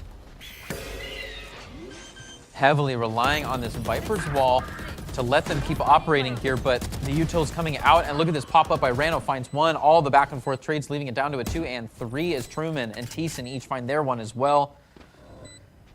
One turret still out on the attacking side has been silenced, and all that is left is 2 in the cubby. Look at this quick flash though. Rano looking to hold it together, but my goodness, a little bit scary as Cams from afar just gets to drill on through the smoke with no consequences, and the attackers find another one, bringing them up to that 6 points that they need to be at, guaranteeing them an at least even half. So I know they're looking for more than that, but it's nice to know you're doing better this round than you were last game. With that all-in purchase they had on the op last time, there's no chance ever that Harrisburg is going to be able to full buy here. They'll settle for 2 rifles, and then the rest of them will save as much as they can. 1 sheriff, so, you know, 1 sheriff, 2 vandals, good amount of head-tapping potential, but they just charge right through A lobby before this guy can even get a chance to tap some heads. You should run. Killjoy thrown down, trying to clear out A. It's going to force a whole bunch of them back. There's still room in heaven. I think this guy's going to position, yeah, right in the very corner. Oh, no, isn't going to go up that far, but could have. Yeah, they definitely could have. In fact, that's something you should probably consider. Looks like they're not worried about it. People looking to come into the short side. Oh, and the rejoy as a defender Killjoy. The Hunter's Fury. Oh, look at this. Isn't there. 3 of them just held in the corner, and Thiessen might not make it out alive. Looking to call their bluff and see who comes running in, but Hijinks not playing lackadaisical at all as a flash comes flying in. Sui looking to hold their ground with the company. Skeebs coming up from the side finds one with a beautiful, do I even call it a flank? They should have been watching A short, and they still should, but they're not. Skeebs looking to just play around here, holding as Cams finds one before going down. Same with Sui. Truman caught for free though, as Khan goes ridiculous. A last 1v1, he's looking to hunt down the last player. Khan v Skeebs, the spike is already down. Oh! Wow! Was there a half on that? Not a chance, and Khan falls. A 7 point for the attackers. Good pacing by Skeebs. If I was Skeebs, I would have played in, got aggressive. No, I don't think I would have. I mean, you've got the spike down. You can rely on the bait, and there's less time left. I would respectfully disagree with you. Yeah, no. They did the right thing. I mean, they got the point. I think I would have been too greedy. Oh, okay. Yeah, no. I'm saying, if I were in the team, I would have messed it up. And you know, it's easy for me sitting here to say, no, I would have. I probably would have done the same thing. Just a good flank is just so tasty. But playing with that control, knowing Here's that about strategy. You got to be the hero. You got to get that TikTok clip. Oh, nice pick by Cams, but it's traded back. Yep. Cabbages now brought out by Harrisburg. Oh, and Khan with a laser angle to find one, but not for free. 9 health left. Walks dangerously through the Viper's wall. And look at this low health on either sides for several players as the spike carrier is holding on to less than 50 health. Sui goes flying in, and wow, look at that. Doesn't even crouch for it, just grabs 2 and continues on about their merry day. And continues walking. They're going to usher the spike all the way to C site. Rotation coming around from Jeffy. They have to be ready for it. He's got a good pop on his Skeebs if he's ready. Oh, the flick is not quite there, and Skeebs grabs another. Khan does find it, but now it's 1v2, and he's on the wrong side of the map. It seems like he's more interested in just saving this. It may be. Though, Yeah, looks like they're just Okay, saving yep, it. he's got a Vandal. He's going to save this. So we've got about, 30 to 45 seconds to kill. What do you want to talk about? Yeah, they're just gonna hang out there. Interesting though. I mean, 9 health and a Vandal. I don't hate that save. There's nothing we can say about the ult points here. I guess there is. If you went up to fight them, they don't get any benefit in the ult points. But man, there's just such a big money difference that you don't really get to. The rest of your team can't buy, so they're gonna be the only ones holding a Vandal. Yeah, I mean, they could all buy. It seems like some of them could buy rifles, but they'd have to go very low on shields to do so. And very low on utility too. I mean, out of the 1,000 creds, yeah, that's just. Oh, that's just between a decent firearm as well as decent shields or any shields at all, and all of the utility. That's a barrel so deep that scraping the bottom of it is difficult to do. People go flying in and hijinks to slow them down, finds one. Have they learned their lesson? Everybody flashed. Nothing happens. They kind of shake hands and then walk the opposite direction. Decent low health. Has to make their way through this to find something. Cams to back them up. Truman's already on site. So it looks like they should be able to make their way in, but no, they're stopped by this wall. These beautiful Viper walls making it very difficult to take the site. And even once they have, the defenders have actually backed off entirely. They'll have to sweep the entire site again. And look, they may even be considering a deep flank off the B.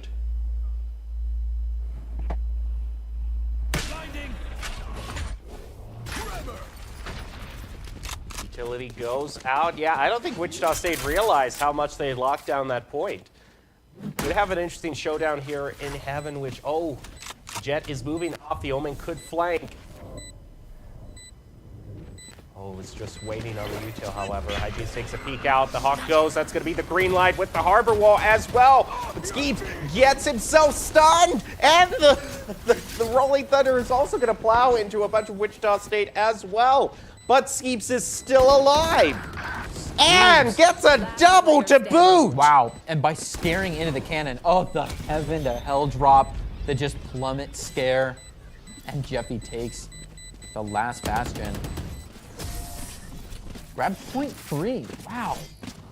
3-8 though. I mean, interesting that last game we saw an easy 9-3 against the Shockers, and now they could be taking it themselves. I don't like this. Yeah. This seems like you were going down the exact same path that we had on Lotus. A little scary.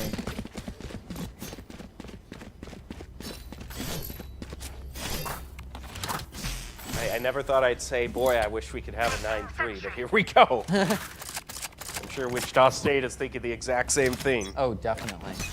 And I mean, this is just another great instance of where the score doesn't tell the entire story. If you had just showed up now, you'd think, the winning team from last round has, the ahead this round. I'm sure this is a sweep and a mop. No, this could be as just tight of a game, maybe even tighter, considering this difference between attack and defense here. Truman starts things off with a pick against Harrisburg. Yeah, one in the courtyard. Right there. And then they shake back down. A couple of threatening pings, warning the situation of Khan, who is just gonna stand there. Says, "Yeah, ping me. Come see what the situation's like." I don't think everyone's really gonna take the bait. Yeah. Yeah, that's Although this is a lot of ground that he's making up here. ooh. Oh, nice pick by Sui. It's traded. And a good trade too to shut down those knives. The trade on that is getting the Vipers out for the defense, but look at this swarm of Shockers at the feet of Jeffy here. I told you this 30 guy, seconds left. this flank coming out here, this over, it doesn't look the right way. They're gonna run right into each other. Gets them. Free money. But look at this rotation. Absolutely shutting down the Jeffy value on the Vipers pit, as they now are the brand new owners of an A site of their choice. 10 seconds left. A good rotation by Thiessen to plant facing the wall. Always minimize that circle. Good to see good technique.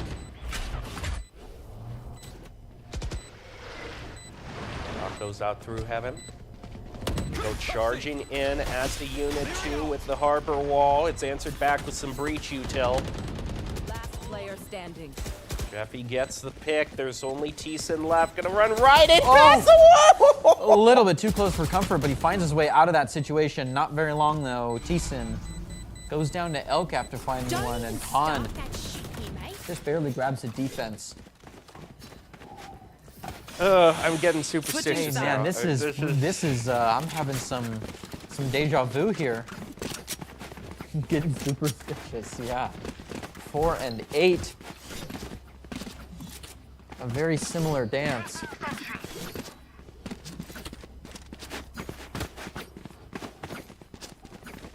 Few ghost picks, but not too many. A lot of players are deciding to hang on to the classics, get some abilities going.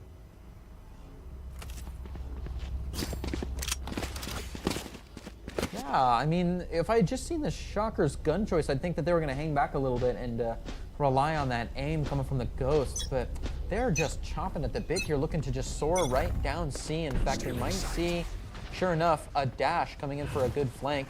They're going to trip a little bit of utility, though, which hurries the push of B. And they're going to flow right through to A short, just pushing Skeebs further and further back. Oh, but he waits out that harbor wall and can't find anything. Too many targets and not enough ammo. Hijinks gonna drill him down with the frenzy. As we DC the camera to get a beautiful overview of the situation, Hijinks plants away from the corner. Technical foul. But it's all right, they've got a quick plant and they evacuate the site. Oh, right into Sui's hands. Truman in another neck of the woods finds one as well.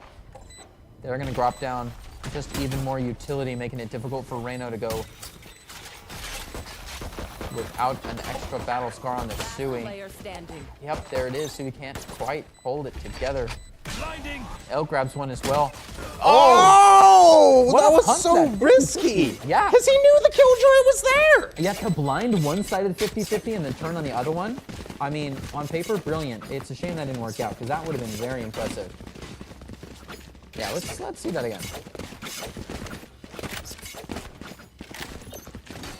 Placing alarm bot.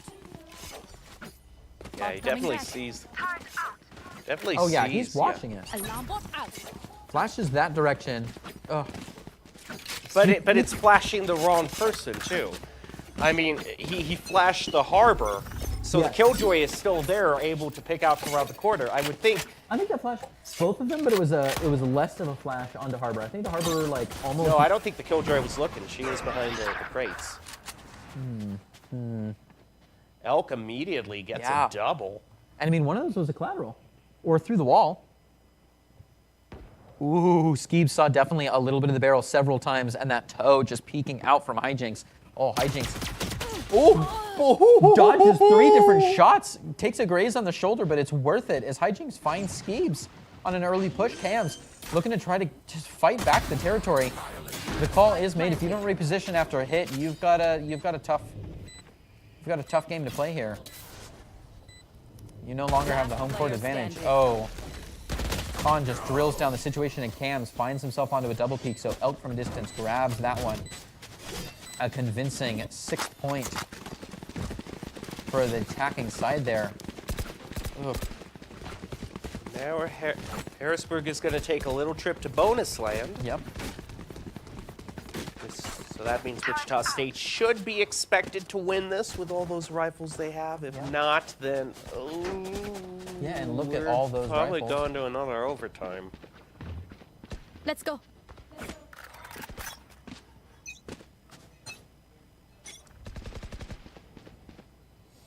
A lot of coalescing around B courtyard. Util thrown out, trying to get Thiessen's location. Harbor Old spent to clear out B. Thiessen gets the first pick, picks up a double. Question is how well can they win this bonus? Will they pick it up with a flawless? That Jet, nice dash away after the pick. Back into garage. Wallbang's being attempted through the doors. More breach util thrown out for the blinding. And they've set up a steel wall in front of the box doors. Look at this crazy triple hold onto it. Ooh, Reno Spike down. falls mid. to Skeebs and drops the spike in an awkward location. Flawless. And a quick flash on to Jeff, and he makes that an easy sweep through the grass. Dare I say, just mowing the lawn.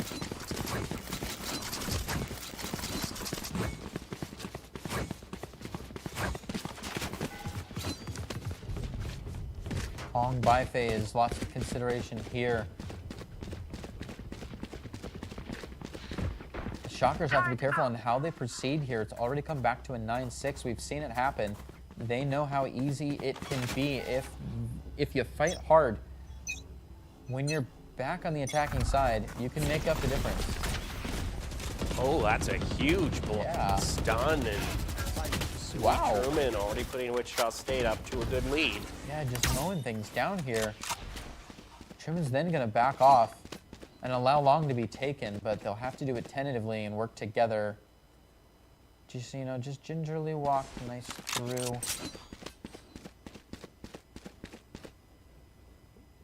Looks like all three of them are just going to spearhead Banana, make it right into A. Meanwhile, the Shockers have resettled their holds between A, B, and Right C, there. though. The rotation will have to come out after. Walls up. Right there. The plant goes down. Sure enough, here it is, as all the utilities being dumped to shut down sightlines. Elk holding this deep default. Right there. Meanwhile, the other player, Reno, sitting on the shallow default, watching any spots from heaven. His two players are there, Blocking fire. preventing a drop down, letting Elk watch the long sightlines. They're doing well so far to hold it at bay. Jeffy finds one before going down. Reno Last player does standing. get Hams, and Truman frags Reno out. The back and forth is serious, and Elk grabs one right before he goes down, leaving just Thiessen to get a defuse with the last few seconds available. Very back and forth the finish to that one was. A lot more methodical. I mean, I'm surprised that defense didn't gamble stack on the rotation here. They held it very default, and then when they got to sight, they just decomplexified, just kept trading one for one. Down until they had one player left. It looks like they've cooled down a little bit. The Shockers are feeling good about this. Treating the defense a little bit more differently. They've got the op out on the light shields. Confidence is up. Jeff looking to make the way through all of this util and catch the op off guard. They may have done it, but they didn't get the point from it, so they're gonna have to back right out of there. Toxins going up. More attackers moving up the grass, looking at B site and the box. Jeffy to join him from the window after a scary encounter with the Viper Jet combo. Harbor initializing, playing as the catalyst to get in there. Elk getting a fast plant, backed by hijinks with the knives out, is going to rotate for any weak corners. Just going to hold this door. Oh, and it might pay off. Wichita State still manages to get one pick, so they're up 5-4. Moving in to try to be able to find this defuse, but it could be a bloodbath in the smoke, and that's the case with this Sky. It is 3 apiece. Time's running out on that spike. A move-in, bunch of blinds from Harrisburg to move-in, finds the final one, and it's 7-10.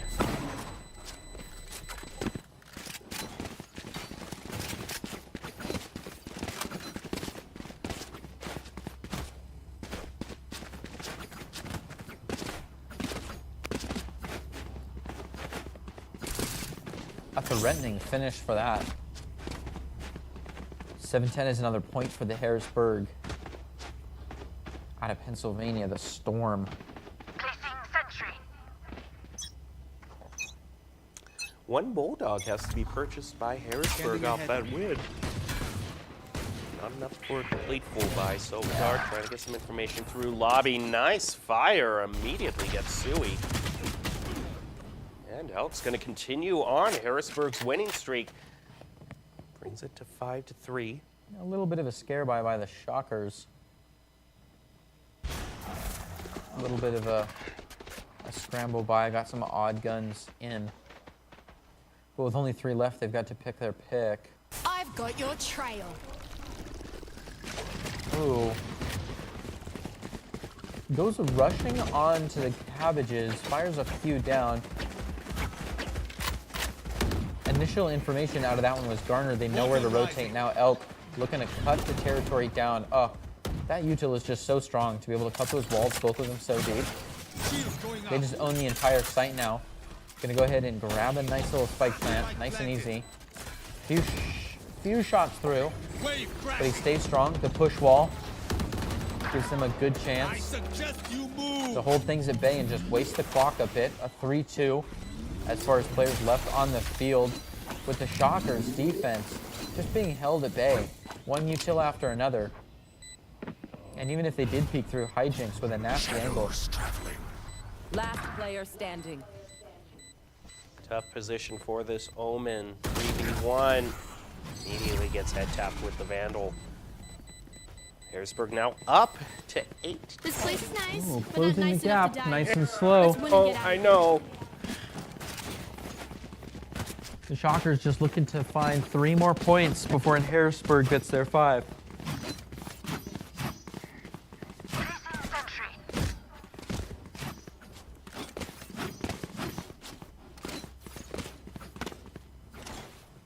Well, Harrisburg doesn't have really Let's any go. problems with their util, able to purchase full rifles. And as Wichita State had a pretty penny saved up themselves, so it'll be another full rifle battle. Few initial peaks being pushed out through garage. No one spots anybody, so the push goes further up through courtyard toward B. It's a tight angle that's being held by this Omen here.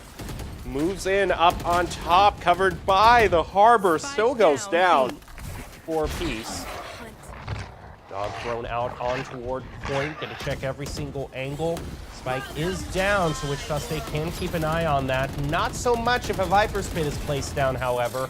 Trade back and forth again, now down to 3 apiece with 1 minute left in this round. You can try to use the space given by this Viper's Pit to get that spike back.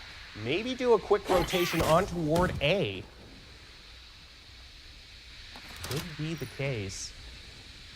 Yeah, I think, yeah, you could just grab it right in here. Yeah, I'm trying to get Or right just on out of there. planned here on B too. That's also fine. I mean, especially inside the Viper's pit, they may want to own this territory a little bit longer, use it to their advantage. With 35 seconds left on the clock, they get in a nice, bright and early spike. Nice angle, Ooh. catches the jet unawares. Ooh. Sova backs out of window, manages to take out the sky. I didn't think he would. Yeah, very, very fast play by Turn Reaction there. They're forced to get out of there, and look at this, only barely holding on to the smoke. Strange how that's that Viper's Pit takes up space, and look how low they are. Oh, they're so very, very close to being out. They're gonna have to back out of the smoke just to save a couple of hit points. Wichita State is going to play the long game. Allow Harrisburg to come within just 1. Of even, yeah. And you know what? I think it's probably going to be tied up. Because Wichita State, I don't know how much longer they can pull by. Looks like they won't this round. Yeah, see, yeah, this is going to be tied up at 10 apiece. Oh! Well, I don't know, though. Well, you I don't know, know. if you're a little creative with your financing, That's one way to say it. I don't know, do you go for broke with the op? I oftentimes myself indulge in creative financing to find myself an op. Oh, look at this and then charge go, up by the jet. wow. Are they expecting that? They are. Just managed to trade 1 for 1, Yeah, however. just not quite enough. It was an exciting 1-for-1. I'll give them that, as Hijinks and Reno both find one. Cams to grab one right in between them before going down. A little bit of play through the walls, not quite enough, but it's good enough for Jeffy. He grabs his and gets right on out of there, leaving 1 player left. It's Thiessen. Can he find something? Wow, and what a defense Thiessen must have put up, because they go scrambling away. The other 4 players of Harrisburg. Looking to make their way to A, and I think you could be right. We could be looking at a nice clean 10-10 here before we get some decent guns out for the Shockers, unless we find a serious hero play coming from Thiessen. Though it would be difficult, as the plant is already out, and Thiessen's doing laps in C.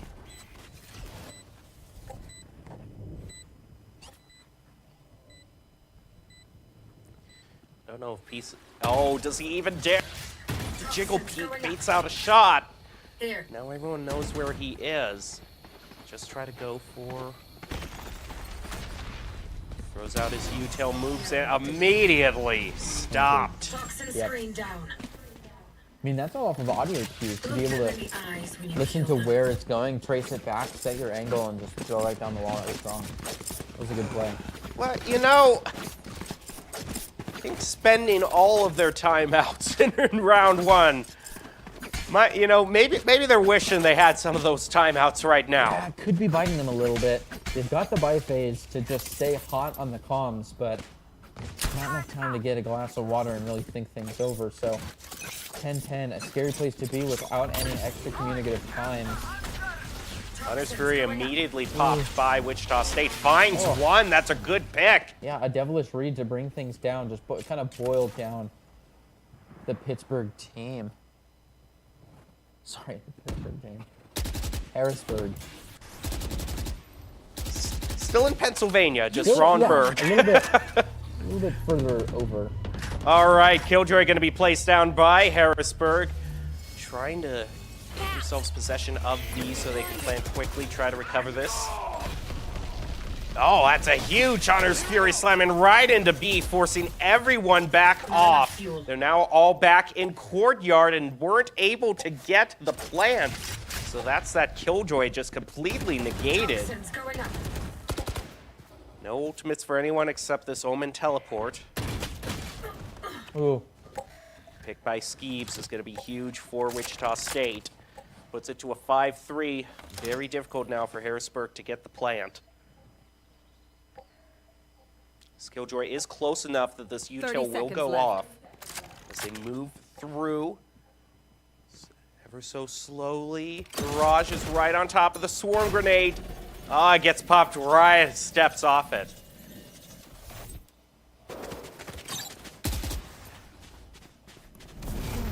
As they dash on over 10 seconds left. to C site, it'll be difficult to hold in. Oh! But they do well so far as Con and Hijinks both take one, bringing it down to a 2v3. Spike down, Reno C. goes down though, only a few seconds left. There's no chance. Defenders take it, bringing them up to Shockers' 11th point. Was it worth it? Giving away those points in the middle to save up and find those finances that we played so fast and loose with before. 2 more points. That's all they need. And they can take it home.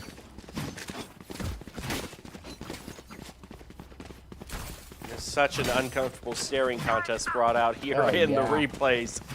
Oh man, that open just was gun-ho. No, yeah, just a romantic distance apart with those players. Ooh. Early harbor wall yeah. thrown out through A long, gonna force Truman back. Well, but they don't chase in after it exactly. They're going to respect the space just in case Truman is feeling daring, but he doesn't. They back off and they own now the Harrisburg hallway here. Cams with a quick little shadow step over to put double defense down on C. It's not quite going to help him though. Flooding them. Backs off. Kind of shakes down the situation, looks more for a default. We're gonna find some info. Elk is the info supplier for the situation, though, knowing that harbor wall is gonna clean things up for the space. Giving Harrisburg Right the there. perfect catalyst to get a great plant, and now all they've got to do is defend it. Truman now, sightlines have been enabled.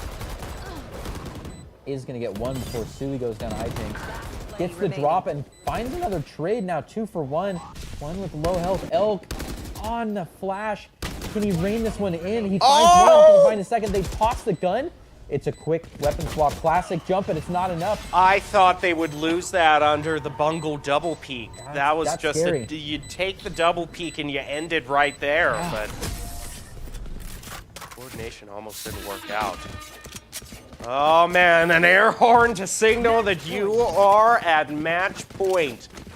The number 11 seeded Wichita State, upsetting this match, has a chance to end it right now against the Storm. And 2-0 upset. That just looks good on the books.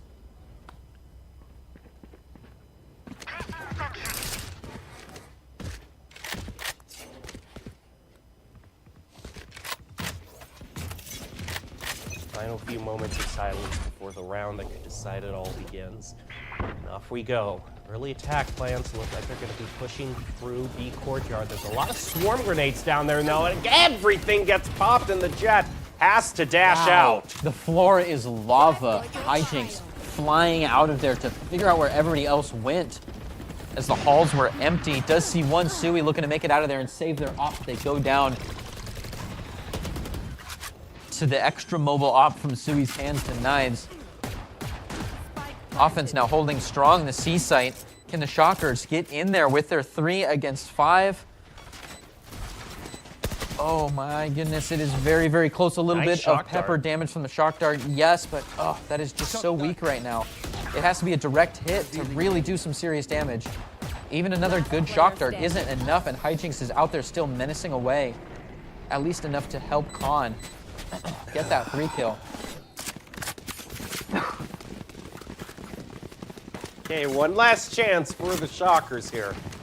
You let this go into overtime, you got no one to blame but yourself. Yep. And then it's a little bit scarier. Oh, man. That and maybe the fact that they're playing with a very huge gun disadvantage this round, so we're probably going to get a second overtime of the night. Oh.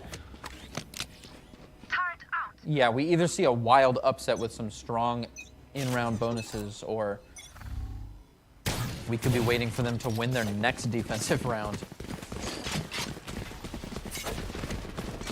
No contact just yet, though they have thrown a couple of shots through Sui. Looking to find, intercept this push. He's seen at least 1 or 2 bodies, find all 3, and he goes That was down. so unfortunate. Those peaks were timed. Oh, But he does ring the bell. Everybody else comes running. His defense floods the zone. Oh, goodness, it's not quite enough. Truman goes down with no effect. Tams does get the trade, but oh, wow. Attackers find it. Bringing it to 12-12, also known as overtime. Switching sides. Overtime. so it appears my suspicions at a halftime of it being an 8-4 lead were quite well founded. Yep.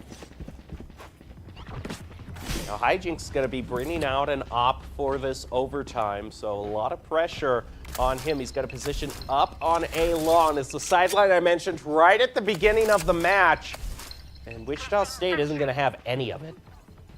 A lot of them positioning towards C long instead.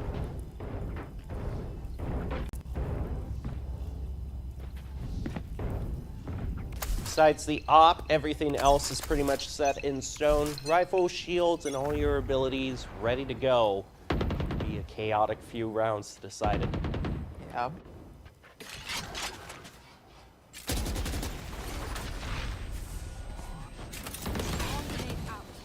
Very fast dash up C long, claim it. Gonna smoke off. Get what they need to plant. Gonna hold his Harrisburg into a retake. Oh, Elk was so busy throwing up his wall, he gets flanked by Skeebs. Yeah, it's a strong hold on the site here, but they're already thinning it out. They've sent 2 back to watch the flank. After finding nothing, they come flying back in, and Hijinks and Khan looking to just tilt the tables just a little bit. Down to a 3-3 now as Truman finds his 2. Ooh, very, very close. Harrisburg low on options and low on time. Jeffy scrambling for something. Tries to weed players out, and it becomes a trade. Thiessen closes it off and grabs add in for the Switching Shockers. sides. Match point. They will have to find a defensive round here, though. They'll have the creds to do so. Yeah, but it's not their favorite side is the problem. Thing is, though, is those last few rounds where they were on defense, they had, a lot of problems with economy and guns. So Yeah. that's not going to be a factor in overtime. They can just all get the rifles if they want and move on. Now that they're on defense, they don't go for an op like Harrisburg decided to. Harrisburg chooses the initial route of Placing swarm grenade. B courtyard. Still all bunched up. The flanks being held down. Omen hanging out in window, whereas the breach is just going to position himself right up around the corner. Regroup with Sova. Focus their attention back on toward A, where a lot of Harrisburg's attention. They're thinking about pushing through here. Toxins going up. Through lobby. Now gonna head down into sewers, past the Viper Enemy wall. tag. Here. We did hear one tag be brought out by the Sovas, so a bit of information given over to Wichita State. And now the play goes through. This could decide it all. Harrisburg is now gonna try to plant down. Gets caught up a little bit in the timing. Going to go over to the corner shock dart position to try to keep it at bay. But he gets caught in the 30 shock dart. seconds left. Harrisburg is going to get the plant down. They got to move through the harbor wall. And right around the corner, waiting the Viper. It's a trade back and forth. Harrisburg has the lead with 4-on-3. Wichita State still could bring this back. But they got to play around a lot of side denial. You can see the barrel of the gun right through. They use that information to take him down. Only one shocker left. And they are closing their fangs around him. We're tied back up again at 13-all. Just like round Switching one. sides. They had Overtime. How's everyone feeling? such a Good? slow Right start there. to that round. I mean, they were pulling out all of the Myers-Briggs buzzwords, just thinking, feeling, perceiving, judging, just creeping and crawling right on through, checking every angle deliberately, and it gave them just a great setup here, so where it could divide the players, isolate situations, and take wild rounds. Placing sentry. Wave crashing.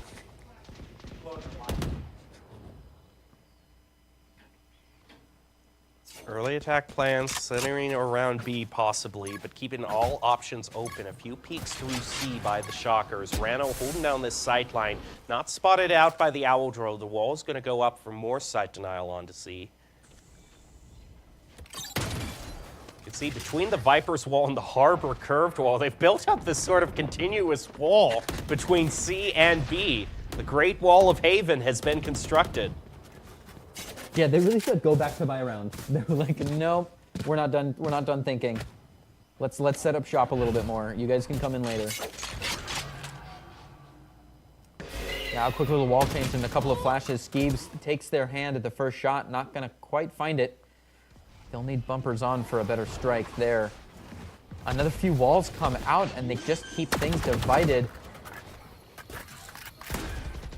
Attacking side has made their way up, and to claim C, they've got a plant down, but now they've got to hold it in.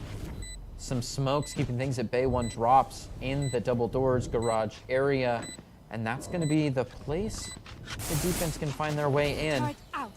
There's already some good crossfires on it, though. It'll be hard for Elk and Jeffy to fight their way in. Last player They find a standing. way, though. Jeffy right at the corner finds two before going down, and Elk does make it a trade. It's looking pretty good for Harrisburg University. Sure enough, there it is. And a beautiful defuse to close it off with 7 seconds on the clock. And even more crucially, it's a win on defense. So Harrisburg Switching sides. looking very much like we're going to be going to a game 3. Wichita State has to get the win on the side they're not favored on in order to get this. And then they'd have to do it again, too. They have to get a win on the side they're not favored on just to bring it back to another overtime. Yeah, it is looking uncomfortable for the Shockers here. Turret out. Ball's being placed, a lot of tension through A-Long. Hijinks gets the first pick. That's a huge one onto the Shockers, making more room for themselves through A-Long. A potential flank through A-Sewers, but the Vipers keeping watch over that.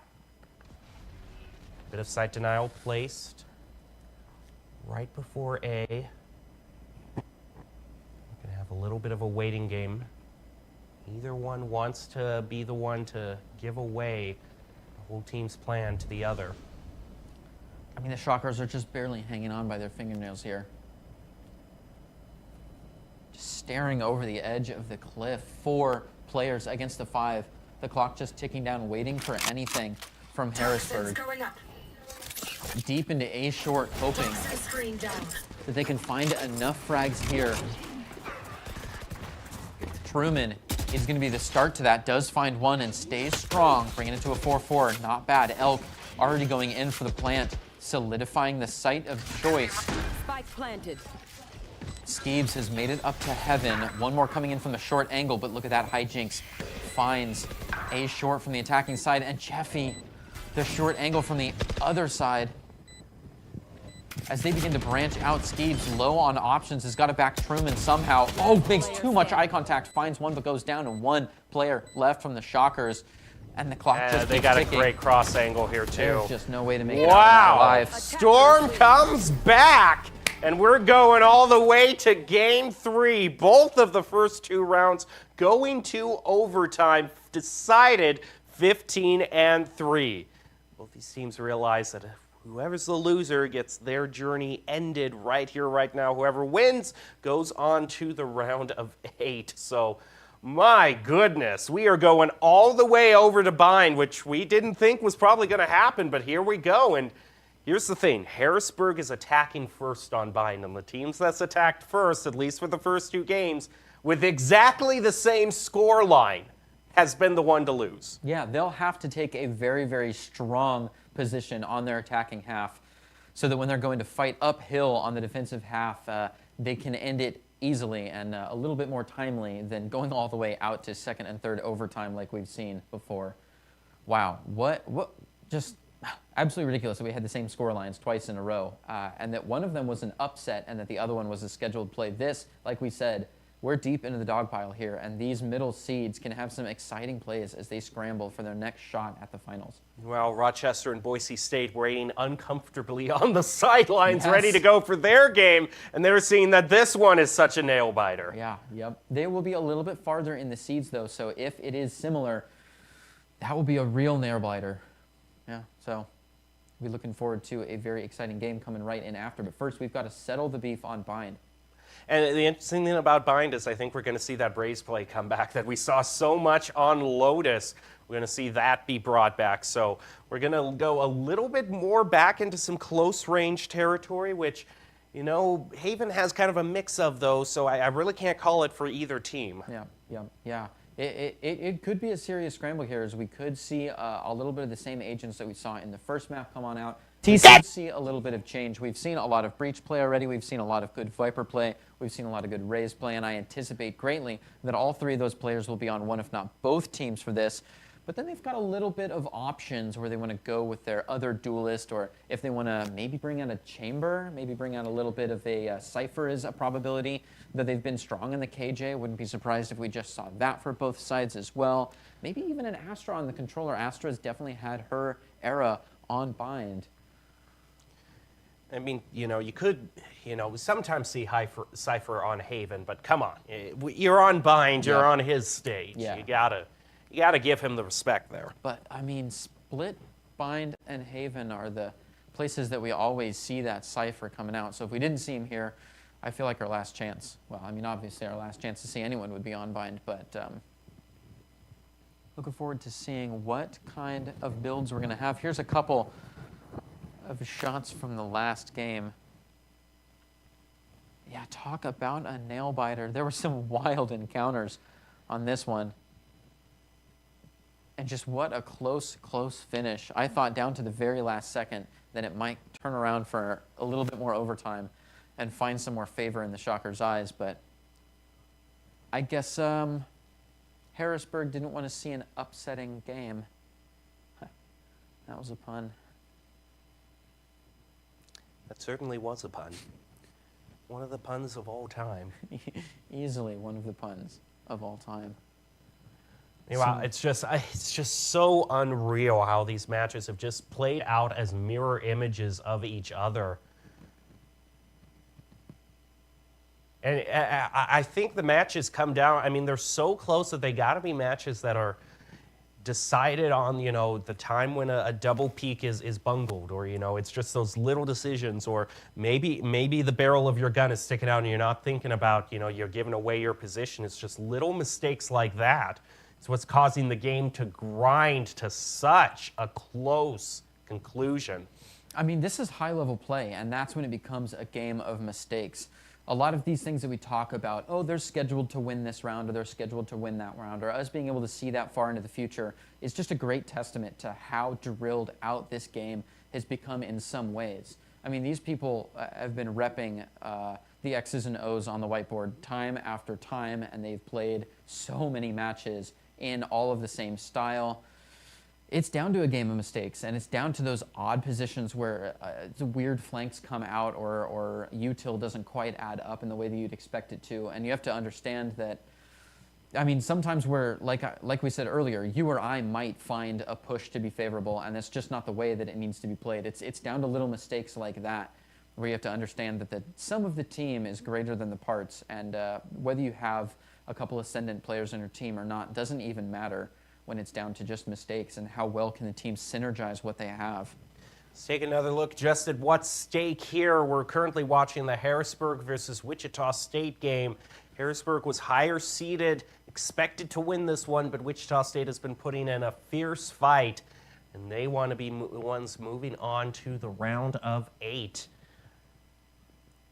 And especially when you're thinking, if West Virginia, the team that's expected to win their match against Purdue Northwest, one of the best teams in NACE, well, whoever wins this match is certainly going to be battle-hardened, that's for sure. Yes, definitely. Battle-hardened to be sure. But I mean, this is at the end of a long season to begin with. Everybody's already seen quite a bit of the battle, and for many of these teams, any of them in the double digits, we're looking at an entire LCQ that they just had to fight through. So it has been a long and dense season. They've got lots of games behind them and quite a few games ahead of them indeed, especially if they keep going to map 3 like this, especially if they keep going out to double and triple overtime. Yeah, it just makes me think of what the finals are going to be here, because so many times, we see in certain tournaments, sometimes the semis can actually be more competitive than the finals, and this one is probably giving the grand finals a good run for their money. Well, we want to remind you, if you're ready to take your next step, the Army ROTC offers leadership training to prepare future officers in many fields, including cyber, engineering, and many more. And of course, Duncan is proud to sponsor with NACE Star League. NACE Star League and America runs on Duncan.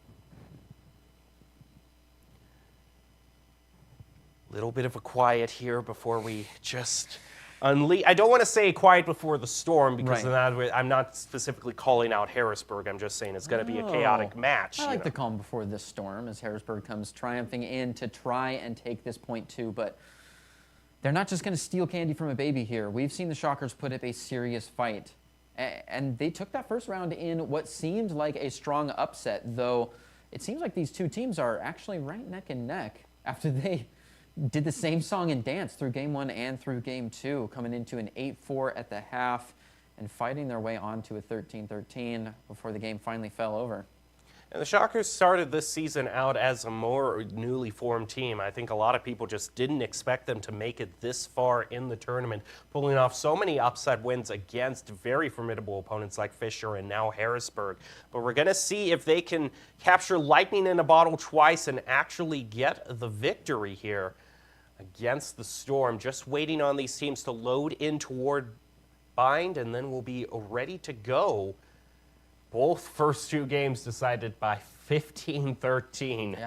Yeah, but I mean, I'm sure they are definitely taking this time in between to grab some water and situate the things out after.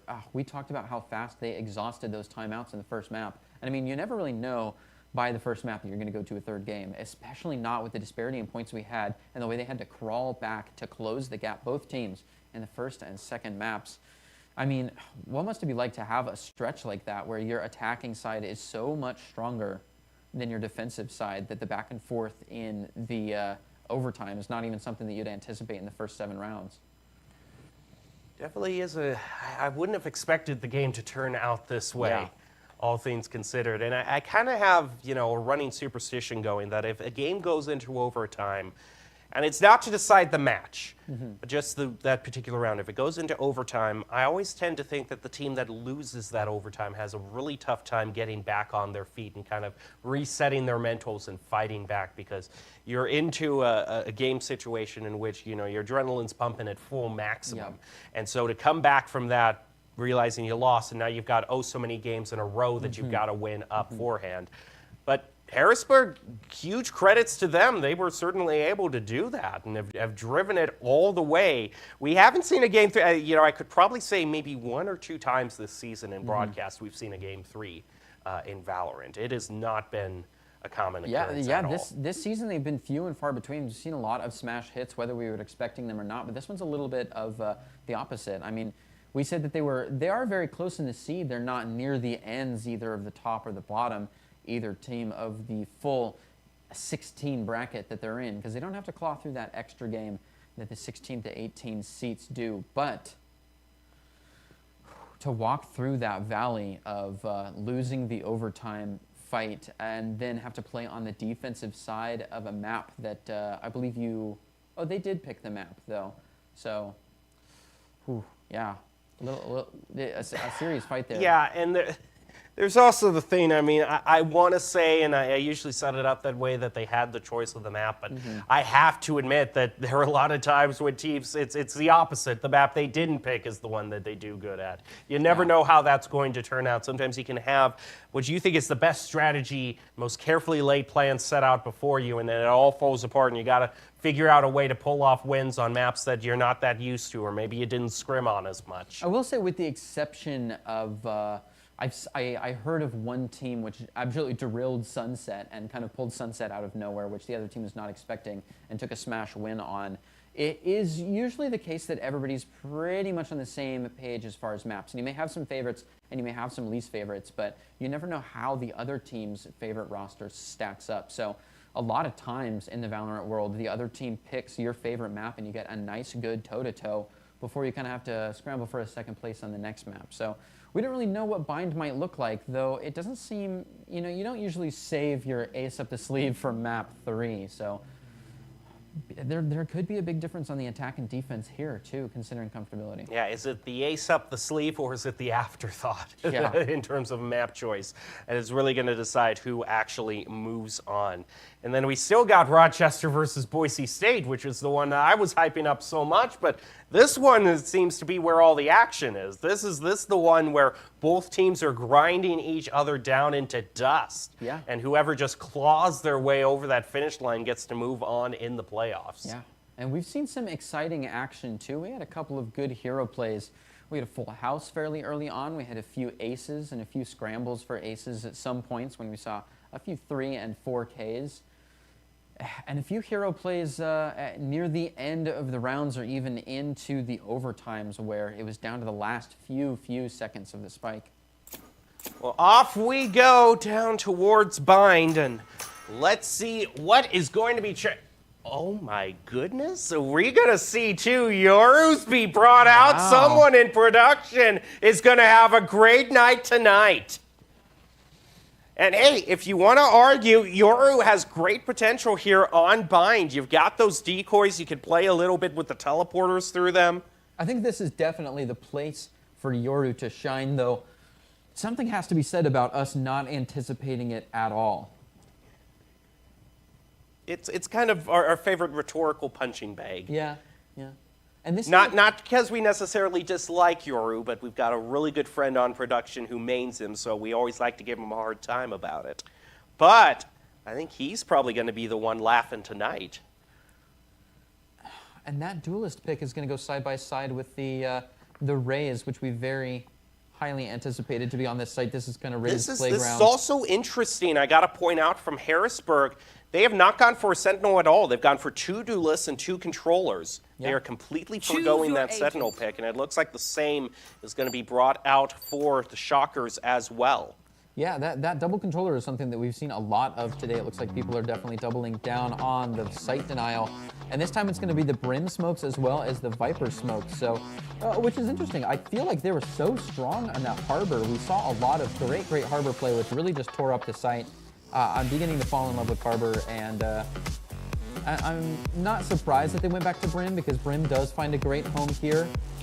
Yeah, they're just not quite as many sites that demand a wall just go right between them to split it up. That's true. Yeah. Not I mean, quite the massive thing you'd find on Icebox B or Breeze. yeah, Both and of the points there. The connectivity is strange because they can have the teleports to add that extra mobility.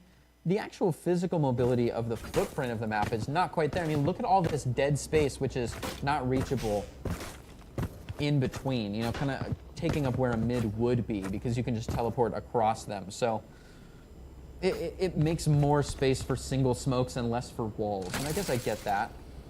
Obviously, one wall still can be thrown through either A or B, courtesy of both the Shockers and the Storm showing that off here.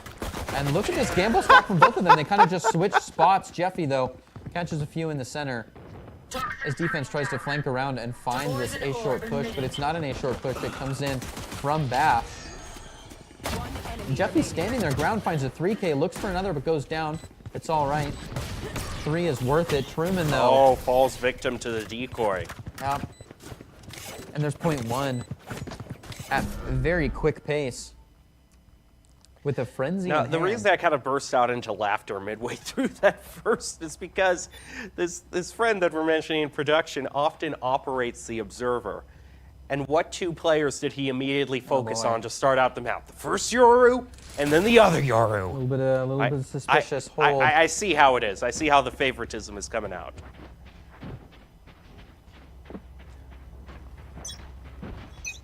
It's all right.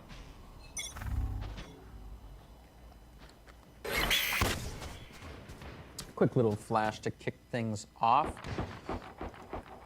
And man, these gamble stacks with high push, Jeffy finding another one, possibly, nope, not quite. Just gets one and then goes down. That frenzy up close.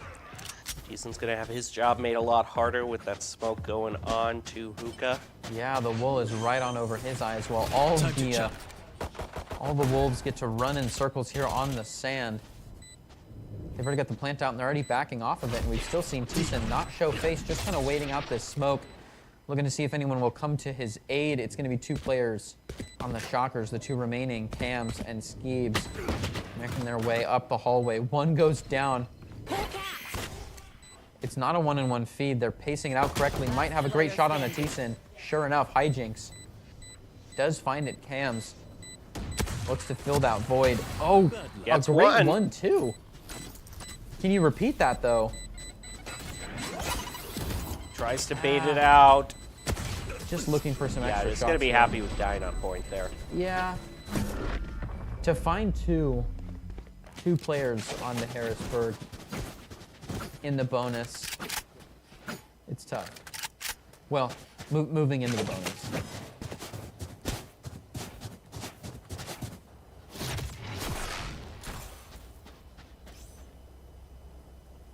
Speaking of that bonus, we're seeing a lot of rifles be brought out by Harrisburg. I mean, two of their teammates actually were taken out, so they have a good chance to actually kind of meet the firepower that Wichita brings out. Oh my, Harrisburg starts the bonus out with a great pick. That decoy just seems to be something that Wichita State not ready to play with.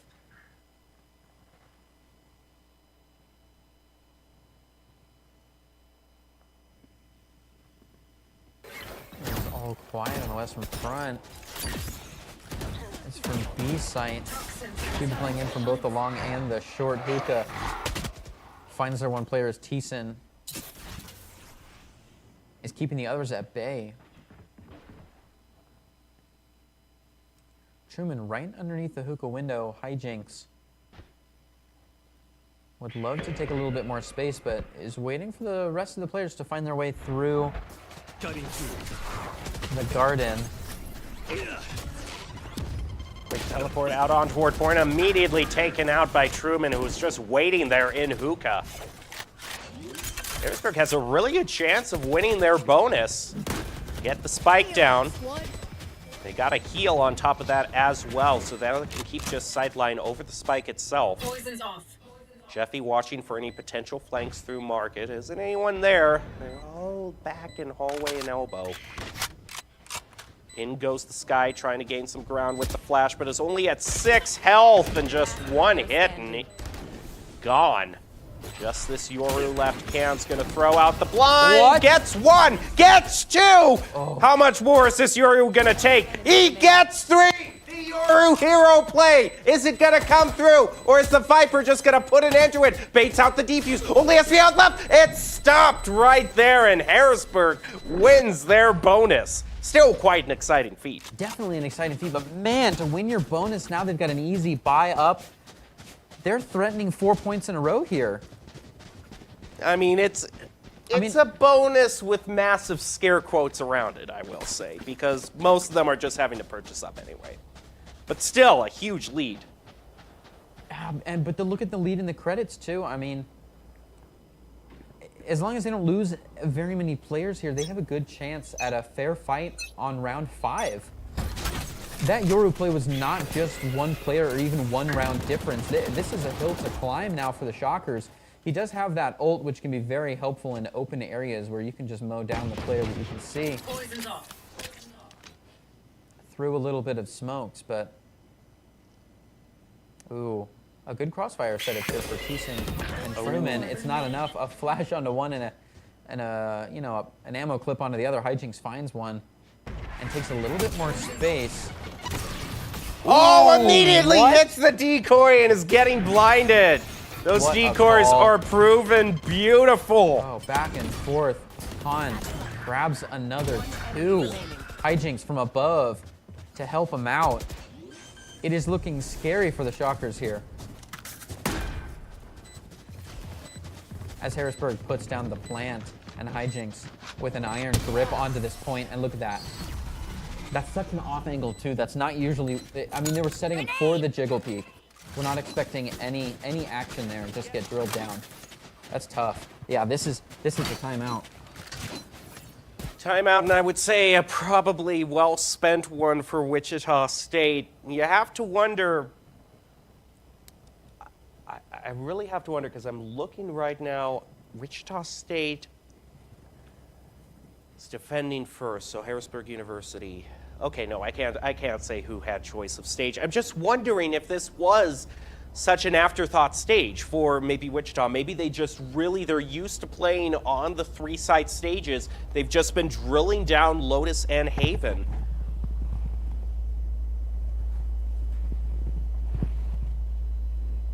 Yeah, hard to say. Hopefully they can make it out of here. But it's going to be very hard fought. Thiessen on the Shockers side.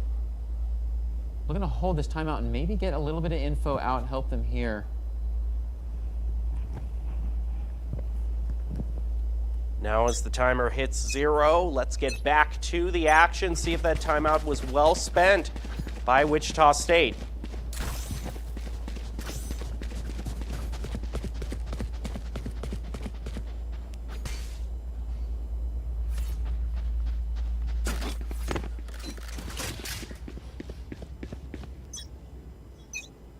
And off we go. Who's next? First Hawk thrown up. The Yoru's going to put on his mask to Harrisburg. Get some more information. And a tag team with the showstopper is able to cause a bit of confusion with the decoy. Picks up the pick onto Sui. Quick teleport over. Back on over into A short. Trying to watch for any flanks, but right now all the attention is going to be pushed through Heaven. Yeah, diligently holding the flank and maybe even going around for a flank of his own, but there's not going to be anything there. Looking to make their way back together with the pack as Cam slowly whittling folks down. Thiessen can't quite follow suit though and goes out to Elk. Elk holding the exact same position is still going to find another one. Unbelievable. How does he get away with it? Cam's making sure that doesn't happen again. Looking to try his third, looking to try a third hand at this. Hi. No, Elk just drills it again and again. I mean, the man just playing aim labs there, just stands there and just playing whack-a-mole. It's 3 in a row in the same position. That, by the way, is wall bangable. Mm-hmm. That is not a good look for for the Shockers. I mean, a decent amount of practice on bind would let you know that wooden strip there in the middle has, as long as I've known, been wallbangable. So if a man is just standing there, it's worth a couple of shots.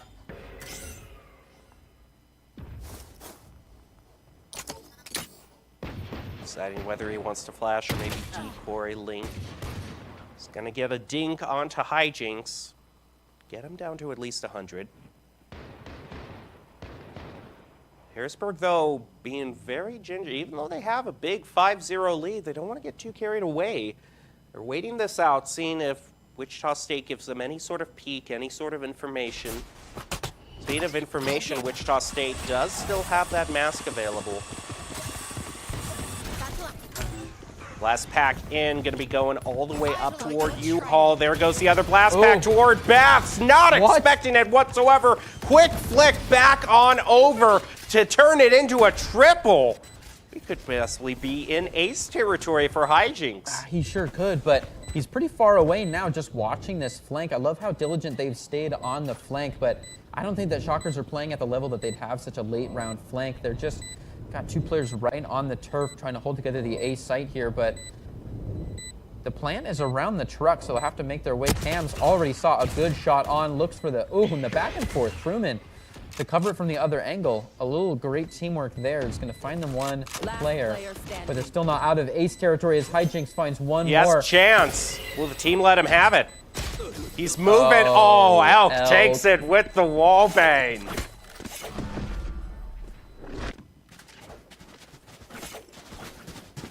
All right, well, it's a quick 4 of a kind to burn out 0.6. They've guaranteed a clean half and better than that. The Shockers cred situation, how is that looking? It looks like they were on a little bit of a save this last round.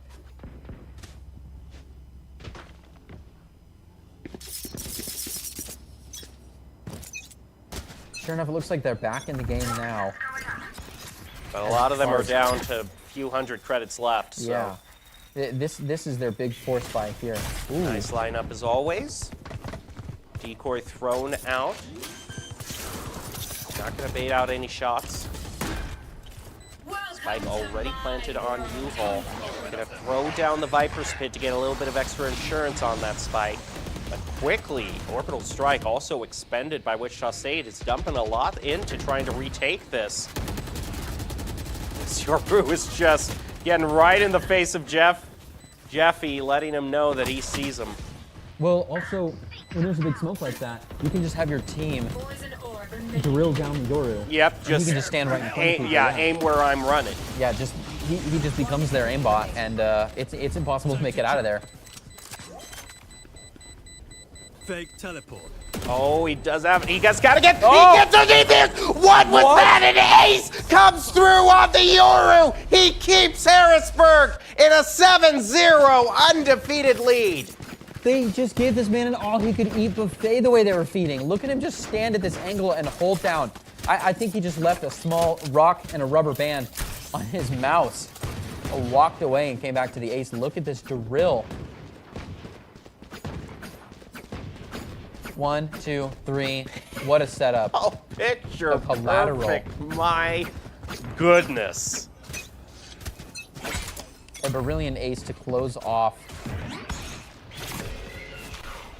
the 0.7 for Harrisburg. Now Cams, man, just can't even find a good time to use up a little utility and get out after the bounce. Great there it is. blind. Perfect. Yep. Oh man, it took some patience though after all of that util being dropped by the Viper right down the end of the hallway. Cam's gonna let that last little flash expire, and Khan has a chance to make it up the hill. They are gonna toss down that blind bird. Truman grabs the other Viper. Ooh, Khan a little bit close for comfort. Off the flash, just can't decide which one he wants to go for, and he goes down. Thiessen goes down, and then Khan goes down. Cams tries to fight against two, but it's not quite there. Elk Fully smoked. is going to get the frag and lead the charge onto the site. Harrisburg not exactly looking strong here, but not counted out. Yeah, Well, what a there is back the and forth first fight. where I guess the miracle play can't happen 2 times in a row. Yep. Wichita State is able to wrestle their first round away from Harrisburg. This took 8 rounds for them to do so.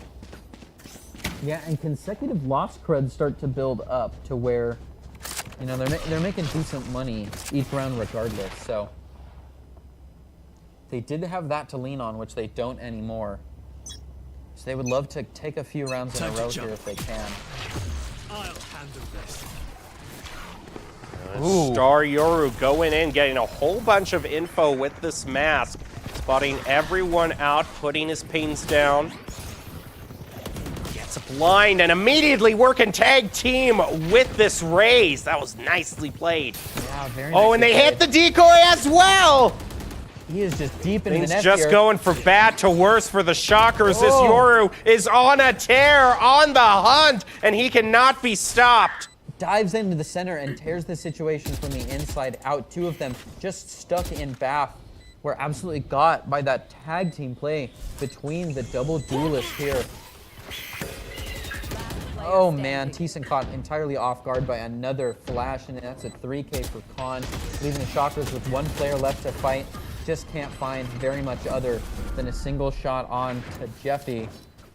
And it's another 4 of a This kind coming Yoru's off the already Yoru halfway play, yeah. toward another mask. Okay, I have to see. Oh man, we're seeing a replay, so I can't see the score, but I want to see. Squint my eyes and try to see the KDA of this Yoru. It's double digits. Both Yorus are top of the board. It's a more even spread for the Shockers, obviously, but goodness, is that a 16? A 14, maybe? No, I think it was a 16, It is a 3, 16. and 4. My goodness. Cutting through. Yeah, the 2 duelists, though. I mean, don't discount this Raze. Also has a 13-5. I mean, they've both been complete. Oh, it took Shotgun to some the creative jaw. positioning to. But I like the revenge for the fellow duelist. I like that. Molly. Skeeps throws out a molly. It's well aimed Wow. right onto the spike, but the spike is still going to be planted. It's just going to tough it up, take one for the team. The spray on that run and gun from Skeebs. No way to make it through there. He's lucky he found one, but he does go down cams. Trying to back him up to get a good one. Woo! Speaking of backups, Hijinks finds another 3 of a kind. I mean, you think you've taken out you've taken out the main threat of that Yoru, but then the Ray steps up with the showstopper. Yeah. Will say, though, the ante for that last mask is upped just a little bit, and the Valhalla prize for falling on the battlefield is 1 more ult point. If he can collect an orb and find a frag, he'll have the chance to go on another sprint and try to find... Now they're both competing for top 20, frag yeah. position. They're both at 16. Who's going to be the king? Of course, more importantly, actually win the match. But then personal pride aside, see who's... Yeah. Launching Oh, and the Race is already making moves on that. Gets the first pick onto Truman, or at least trades it back, so both teams are at 4. Hijinks moved all the way up to U-Haul. Needs to flush out lamps where Skeebs is waiting. Yeah, it's going to be a Oh, but serious takes flush. the teleporter. Ooh. Another pick by Jeffy. Now Lamps is completely open. After that detour, the Rays is back pretty fast, regrouping with the Ooh. team on A. Up from heaven, Cams gets 1 pick. Plant goes down.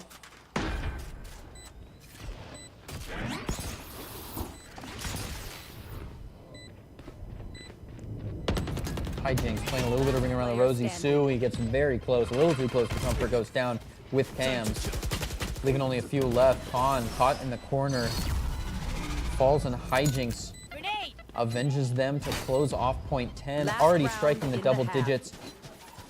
Whew. And WSU, their score can still be expressed in 1 digit of binary.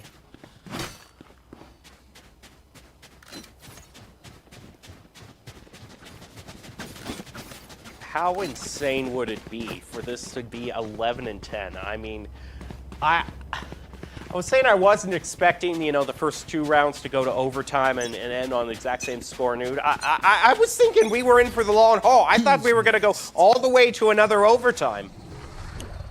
Well, it's still possible. I mean, I don't think I don't think the score differential is that huge, but we'll see what happens. I mean, this Yoru got a whole bunch of information off of his mask, and immediately the eliminations start to pile up again for Harrisburg.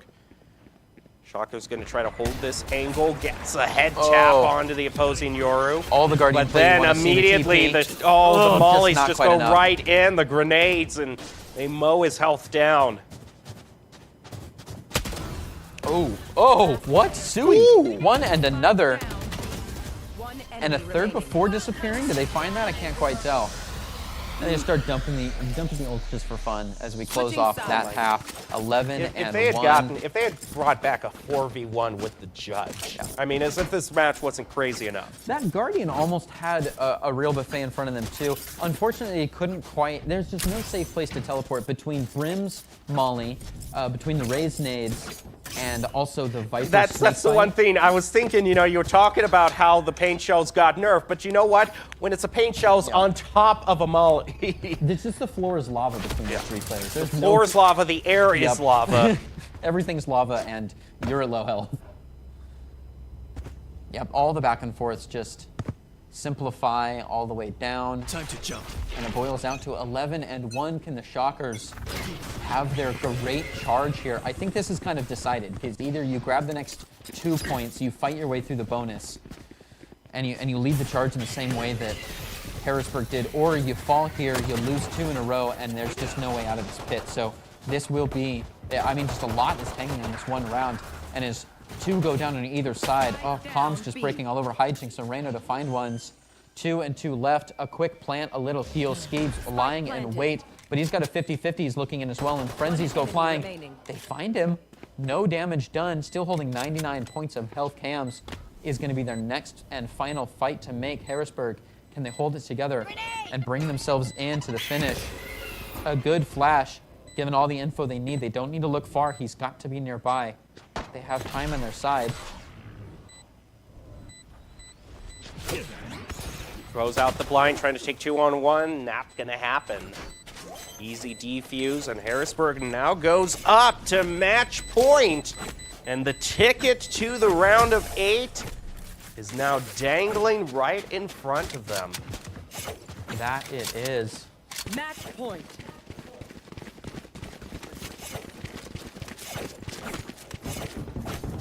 Shockers with only one way out. Be perfect from here on out. Yeah. They're realizing, yeah, they're purchasing up now. They don't have a bonus to save up to. They did just go 1 and 1 with a team that played perfect until this point. Again, it's not over till it's over, but boy, is it difficult from here on out. A little bit of a big stack coming in from the attacking Shockers. Oh, not the teleport you want to take right into Hijinks' loving arms. Elk holding strong. Their next area with the shotgun finds one out of that judge. Hijinks gets a little taste of their own medicine.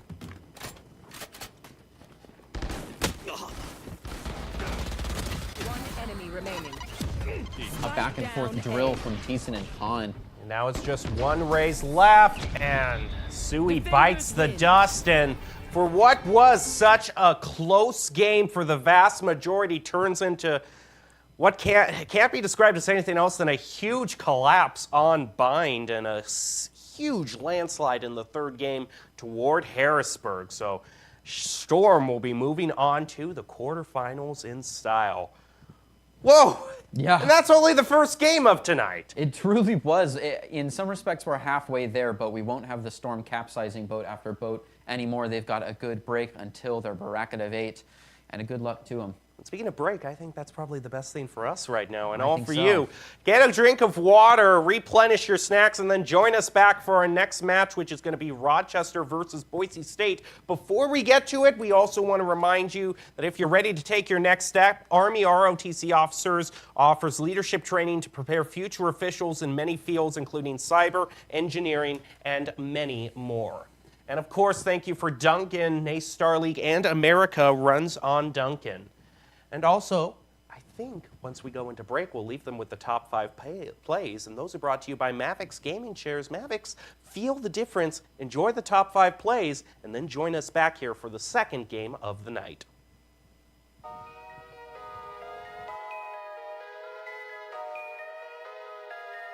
The first big upset of this bracket. Will we go on toward Vine to decide it all? Or will Harrisburg? Last player standing. Jeffy gets the pick. There's only Thiessen left. Gonna run right in. A little bit too close for comfort, but he finds his way out of that situation. It just keeps getting steeper for Wichita State, but they will continue to climb a little bit more suppressive fire on Seaside. They're calling it, though. They're calling the bluff, and they come running in. Beautiful 180. Puts away the screen. He's staying alive. He finds 3 hijinks. So strong. Throws the paint shells after. Oh, someone Wow, and stop! Playing around on this door, they might actually go meet the defenders in their own homeland instead of staying C. A little bit of a change up for what I expected. Thiessen looking to make their way around here are going to get caught off guard, and look at that play. Lift grabs a free round. No info, a third. Information, Wichita State does still have that mask available. Blast pack in, gonna be going all the way up toward U-Haul. There goes the other blast pack toward Baths. Not expecting it whatsoever. Quick flick back on over to turn it into a triple.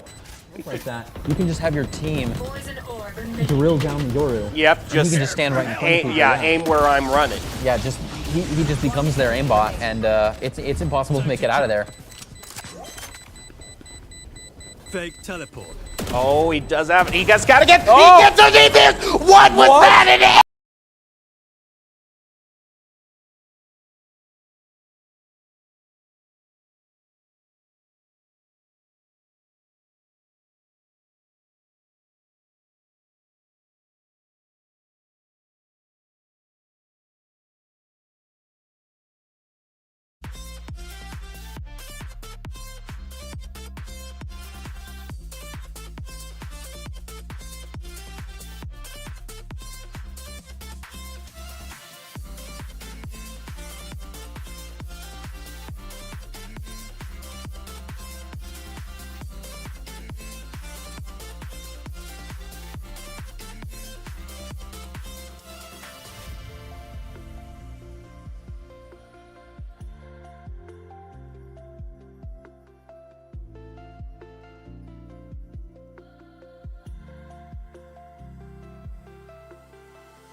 Vision is clouded.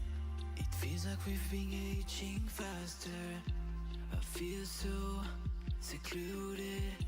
I really wish that things got better. It's been hard to keep my composure, and I really wanted to be over. In a sense, in summer rays, we come back swinging. It all comes crashing down on us. Stand your grounds.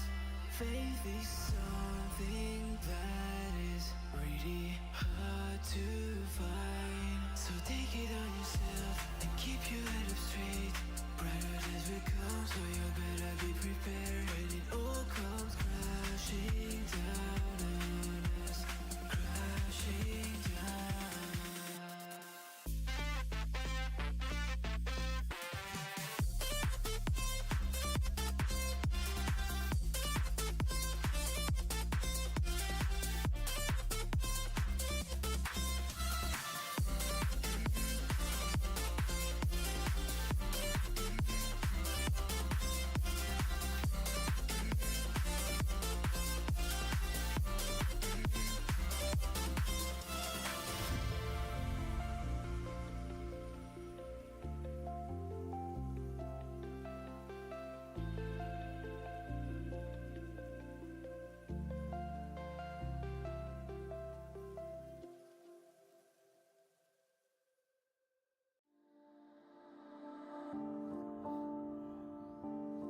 Welcome back to the NACE Star League studio. We just saw an incredible match of Harrisburg versus Wichita State. The Storm pulled out the victory in round 3, but oh my goodness, up until then, it was probably one of the closest matches we've seen thus far in this season on NACE Star League.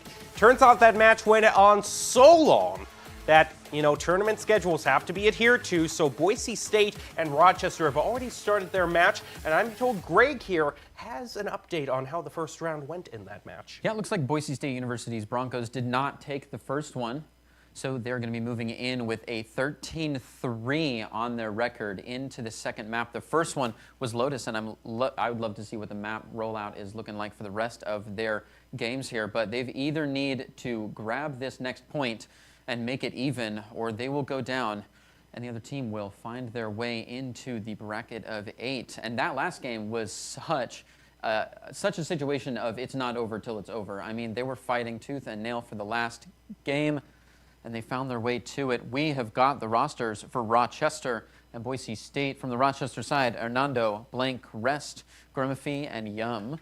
And for Boise State, we've got Rariana, Damio, Prestige, Skelesis, and Master. Now, remember the bracket that we referenced at the beginning. That bracket stated the seedings for each team, and Rochester was currently at 5, if I remember correctly, whereas Boise State was seeded 12. So even more of an underdog than the Shockers were for their match. And you can see that is quite a severe score line. Still the same maps, though. So at least, Boise State, though, what's different than the last game, it's same maps, but unlike the last game where there was handing off in terms of who's attacking first, Boise State is attacking first every single game here. So. That is true, which hopefully means that they have the chance to do a little bit better this round. We know that they fought a little bit more cleanly and, garnered a little bit more points on their attacking half in the first game. That Lotus match found them at a 9-3 at the middle, very similar to the 8-4 that we saw for our first 2 games. However, the tilt then from the attacking side in the second half, absolutely overscoring, was a little bit more serious in this scenario as well. That has been Boise State's biggest Achilles heel. And I don't even want to say tilting because, we can't get into, from our studio, we can't get into the players' heads. But I will say it's been consistency. As Boise State has, their biggest problem is a lot of times they can open a round up good, get a 4-2, maybe a 5-3 going, but then just locking down those rounds and staying consistent throughout has been something that they've been struggling with last year and this year as well. So they've gotten into playoffs, but they are going to have to buckle down and really kind of face what has been their biggest demon. They're just going to have to stare it straight on and say, we're going to pull off a reverse sweep and take off the shackles that have binded us for all these years in terms of just ending a game and ending it with a win. Yeah.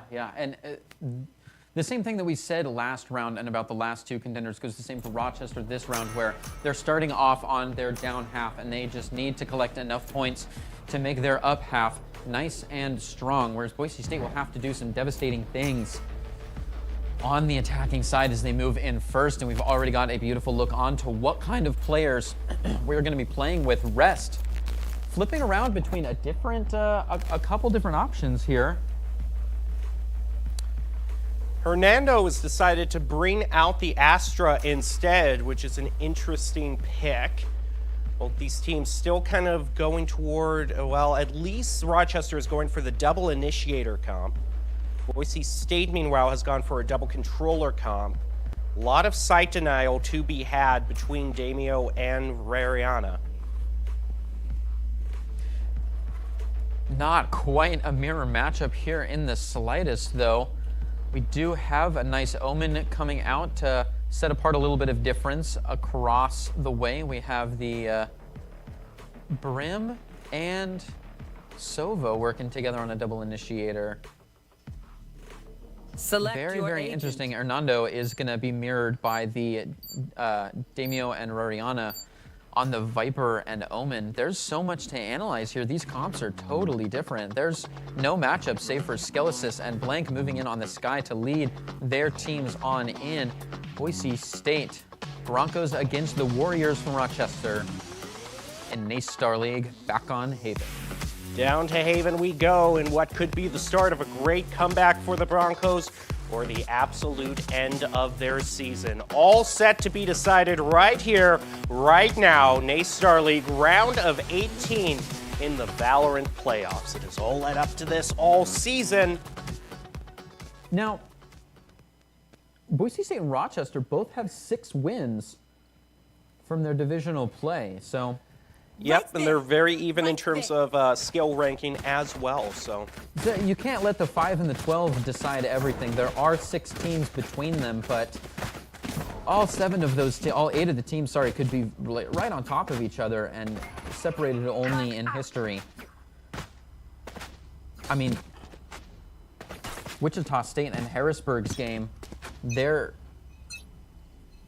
roster history was only off by 1 game lost.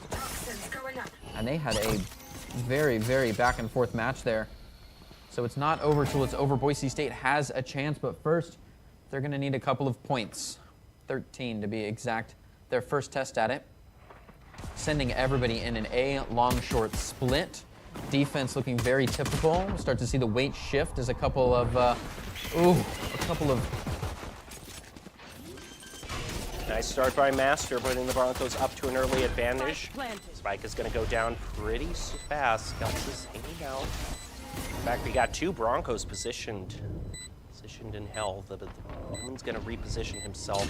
Potential flank also coming out through lobby. You got to keep watching that. For Rochester's going to run right into Rariana. It takes him out. Things are starting off good for the Broncos. 4-1 win. Yeah, 4 players surviving on that first one. Sounds good for the credit scenario, and there wasn't too much dump on the utility there for it either. So the Broncos are looking okay to take this second round, as they are slated to. What a knife combo. It is so Sky. Unfortunately, Jet's wielding it, but... It is very appropriate with the current season, I will say. It's very seasonal. Yep. Good seasonality. And it's a fly down C. A spike in pocket. I mean, this feels like the way that we usually see the game played. It makes our last game feel so scramble-ish when you see spike in pocket, split holds on BC, feel things out, then reconnect. A very, very even distribution of the defense. When they take space, they tend to hold it. Maybe a slight flank coming out. Oh, Prestige right at the very end of the dog. Should have gotten a peek. Oh, beautiful flank watch. Breach. Oh. Nice by Damio. Was able to lock down that flank. Another one falls for Rochester. Ooh. Warriors do manage to take a few against the Broncos. Damio and Master taken out. Boise State still has a 1-person advantage. They're going to rethink their plan to B. Reevaluate their strategy and move over to A instead for plan. Yeah. Looks like a good ping from someone in the peanut gallery told them to go ahead and plant there. The 3 of them have made their way back over, and with a... Oh, that's a good defensive smoke on that. That kind of deters them from playing down low. They're going to send one up into heaven and wait out this smoke to fall. And once it does... Oh, look at them just packed, Might just not even stacked need in this on double hell. peek here. Yeah, Rariana to find one well. Skelesis and company holding down hell while one makes the wrap around. Could find him on a flank. There it is. Rariana doesn't even give them the chance, and Grim goes down. Good start by the Broncos. Remember the scoreline for last game, 13-3. So Boise State, you think overall, once they get past 3 wins, they'll be beating the pace that they set last time. Oh man, look at that, just embarrassing pull. You're looking to get the surprise on the other team, but when you surprise eye contact and your knife is out, it's not the tastiest. Ooh, 1 player moves to the last second from spawn. Hopefully they got a chance to buy there. Spike making its way to the grass as C has been so heavily laden with utility. Just look at that. Absolutely dumped there. Otherwise, a nice distribution on the defense. A couple people holding in box. Not a deep 50-50, though. There is a good chance for some people to find a little one-on-one action here as Yum walks down one sight line.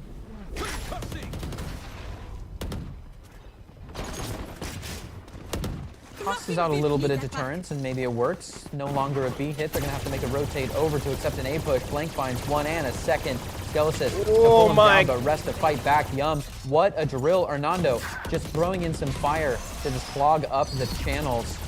No one can hear as Hernando just absolutely drills the situation. He doesn't actually find anybody, but disruptive fire is always exciting coming from the Odin. Well, and you're going to get some chip damage here and there to help set it up. A little pepper on the food there.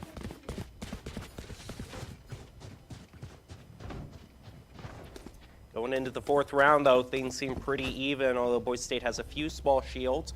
Rochester has as well, though, so... Deep breath.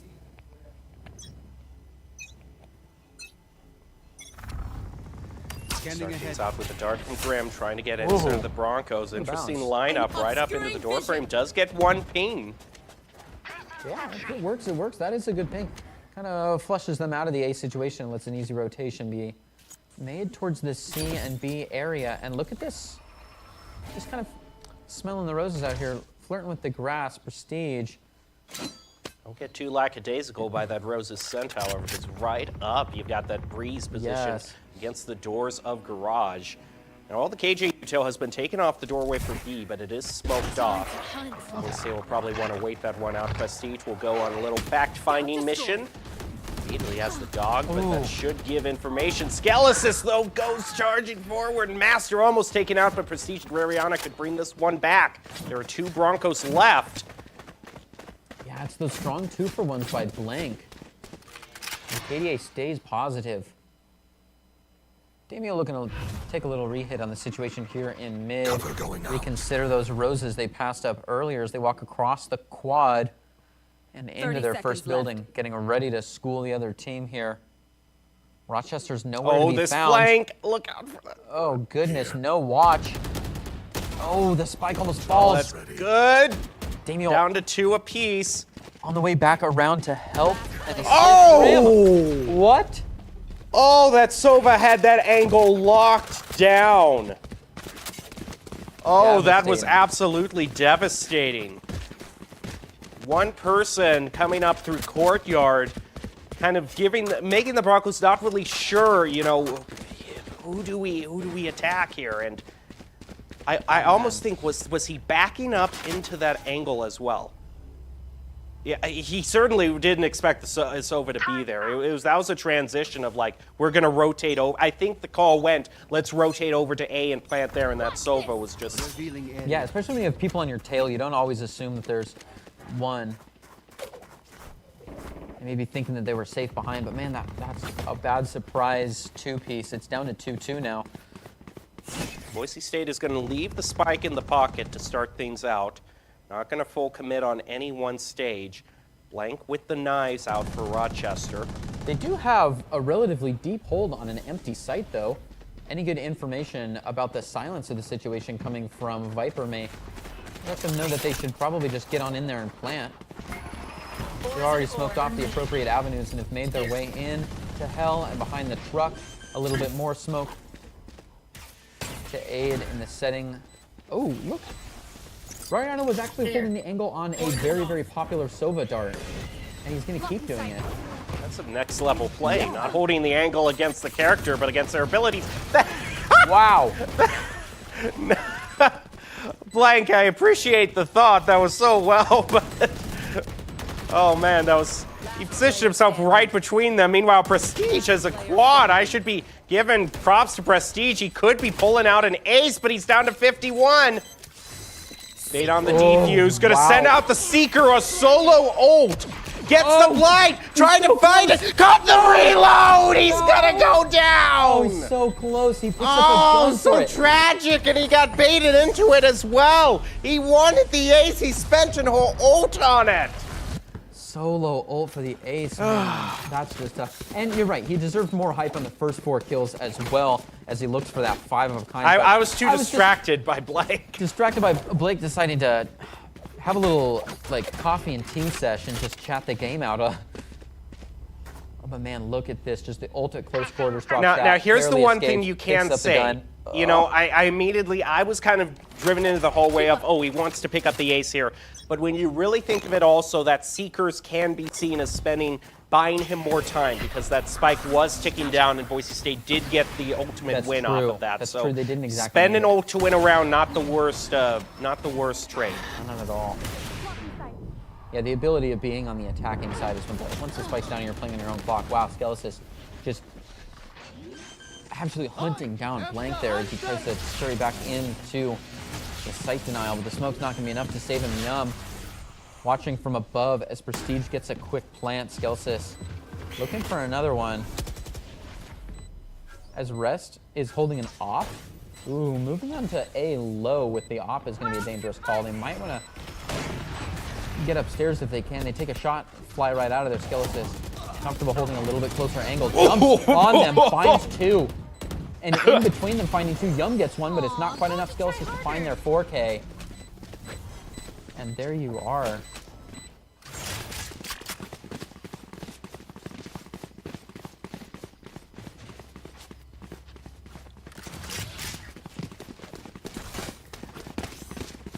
Sorry, I choked a little bit in the last round, so I'm just regaining my breath here.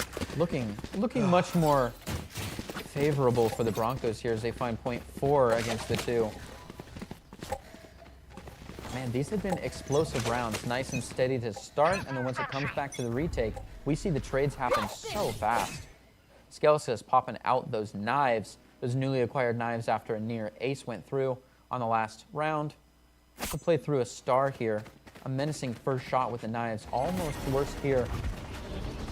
Ooh, then an op shot, but look, nice and close. Oh, whoa! Can they make it through the cloudburst? Fell out on the other side. Master finds that KJ, which was lying in wait. Hernando to reply in the Prestige to close that deal. Skelesis has now circumnavigated the site and is coming back for the plant. Unreal. They decided to use an ult to spearhead the site with the plant and just back him up as he kind of drew their crosshairs all around the map.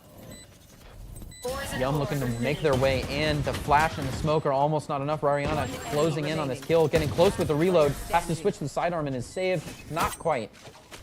Skelesis does find it. He gets the 3 of a kind, but unfortunately it does go down fighting Yum, so it's just Skelesis that makes it in the next round. You get the round, but man, credits are barely scraping by every time. These 1-for-1s, or these 1v1s to finish out the rounds, make for less secure snowballing effects. Boise State is already far outpacing their performance on Lotus, however. That's true, in points alone as well as in the fraction of points against the other team.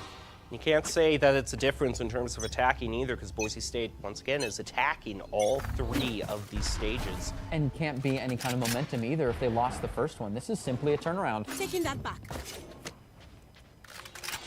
That's the one thing I'll be nervous about, is the one turnaround that they haven't had luck with was the one on Lotus in the halftime. They 9-3, and that's a position where you can bring it back, but they weren't able to win a single round afterwards, not even taking the bonus. That's true, and it was at a quick pace as well. So they have got to be careful here on the defense. However, we happen to know from the Broncos' history that this is their map of choice. So they are tried and rehearsed here. That does spell a scary thought for Game 3 if they do find this one, though. Because if it's all about map comfortability, well, how comfortable are you with the last map? Yeah, but I think they might be a little more comfortable on buying than Lotus. We'll just have to see. But right now, Viper's Pit dropped on B. Skelesis gets the first blood, and oh, don't shit. Oh, I thought for sure Skelesis would have that! Oh, no! Oh, that's tragic. I mean, great job for Rochester. That's huge for them. Yeah, a narrow escape, though. That was right over the shoulder. Man's ears were nearly pierced, and Grim, from a very skinny angle, is going to find one in the grass, bringing it up to .3 against 5 for Rochester University. Placing sentry.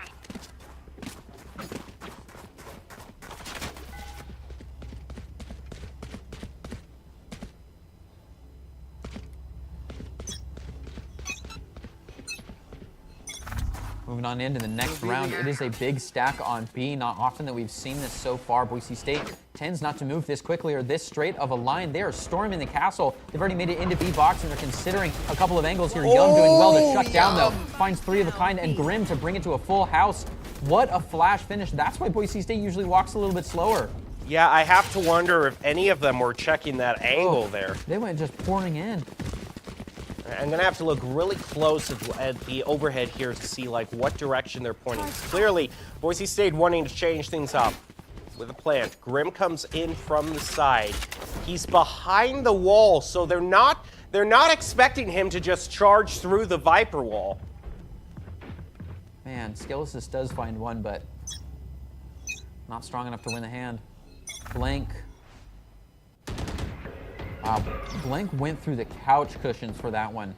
Less than 300 creds in the wallet as they're holding onto this op. Whereas the rest of the team is holding more than a 2K. Rest at a beautiful angle to find a nice roll here, but changes targets. And goes down to Prestige now. Prestige. Clevers, they have a good roll onto the site though. A quick click of the button C on the keyboard is pushing them all back down into short behind a little bit of vision block. Grim tries to show that owl out of the way. This is the time for Ryan to pop. Doesn't quite make the timing. You're gonna have to go close angles with the man. Little ring around the rosy face. Off. Oh, with the hunt from Hernando. Finds Ariana. Blank. Oh, the up from Blank. So impressive. A clean shot and then one through the corner. And that's a close off to 5v5 from Rochester University. Are they going to turn it around? If they do, yeah, I was going to say, if they find this point, it's definitely a timeout. But I can if they go into, yeah, it has to be a timeout. The brakes have to be pumped right here. And what I'm mainly thinking is, if Rochester enters in to the half, I'm going to make what seems like a bull call, but if Rochester gets into the first half with a lead, like it's 7-5, I think the game's over. Really? I do. I see what you're saying. Yeah, because the truth is they have an easier chance in the second half. Just the way that we've seen both of these teams be so attack-sided. In fact, all 4 of them tonight. So Boise State It's not even that. It's Boise State is a team that loves to play with a lead. They have a really tough time recovering if they're behind a little bit, especially, you know, not only do they have to bring this back, but then they got to bring Bind back as well. You know, I think the timeout here is very well called for their coach to reset everything. It's all about momentum. But yeah, I think if it's 7-5, Boise State need to. I think they play their best when they're ahead and steaming along. So I think 7-5 is what they have to pull off. All right.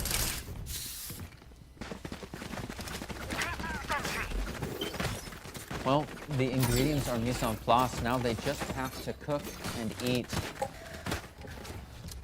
I appreciate the culinary reference. We'll see how many we have left.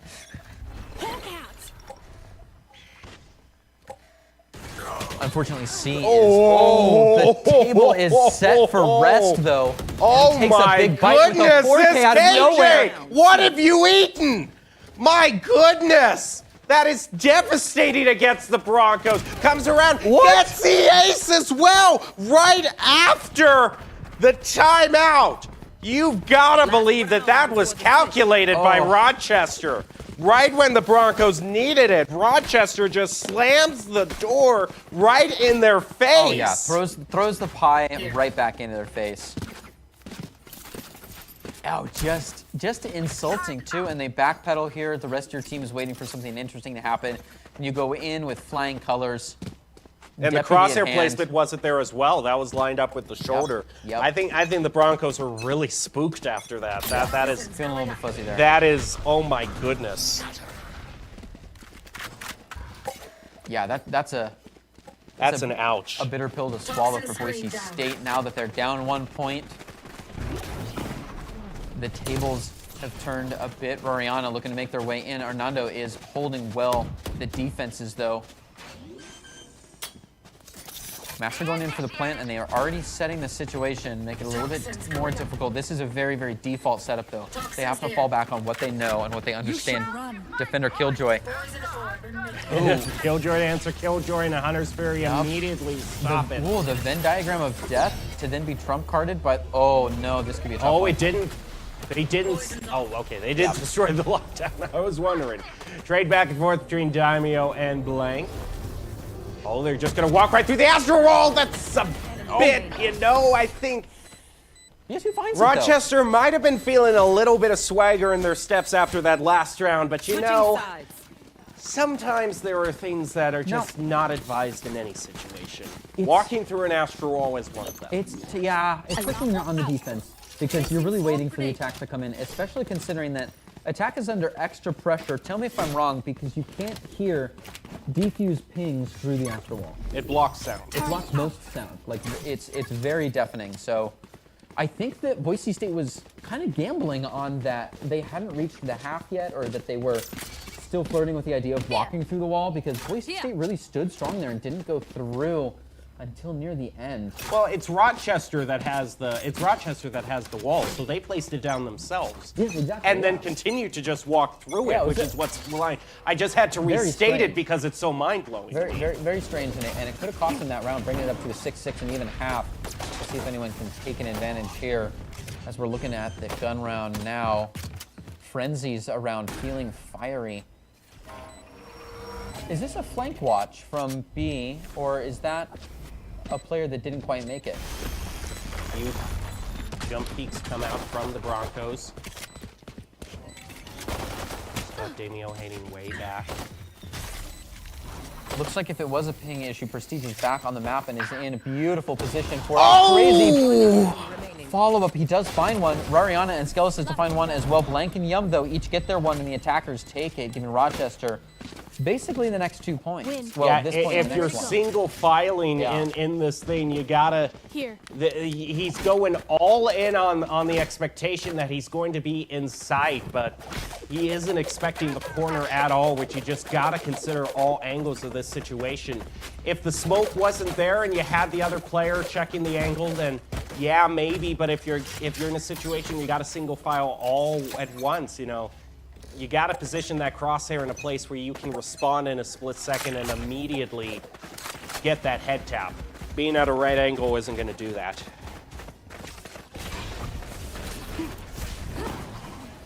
Ooh, a big Cloudburst dash combo for Blank to get deep into the field. Finds one, looking to bonus it up by moving across the wall and getting behind everybody. But Yum clears it out before he even gets the chance. Rest at his side to find it as well. We've got a near. Oh, what? Daimyo having a casual conversation with Yum before Blank finally comes in and disrupts the situation. A near flawless play by Rochester there, and we did anticipate that after that first point had gone up. Now it's to see if Boise State can take the bonus round and play strong into the full guns.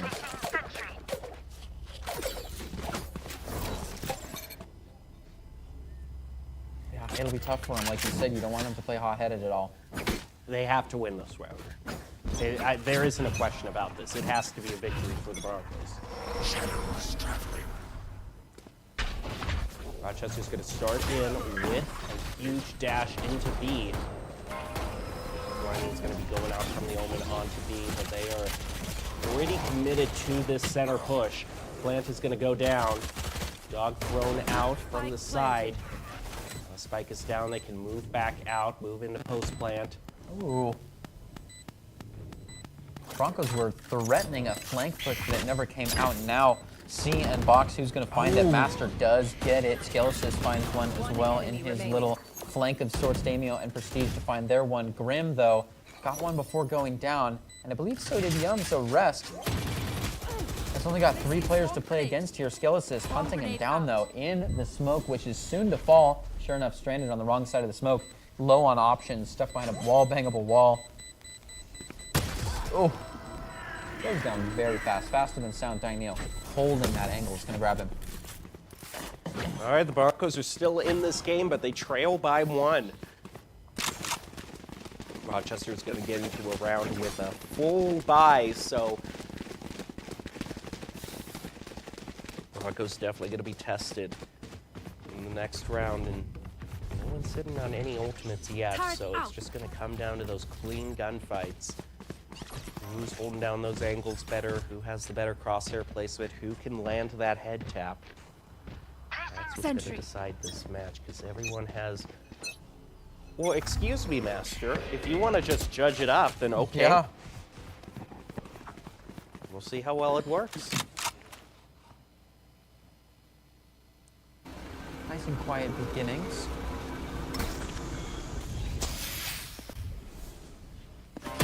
Slow advancement in towards garage. They don't have to deal with anyone up in window. Damio's placed himself right before B in courtyard.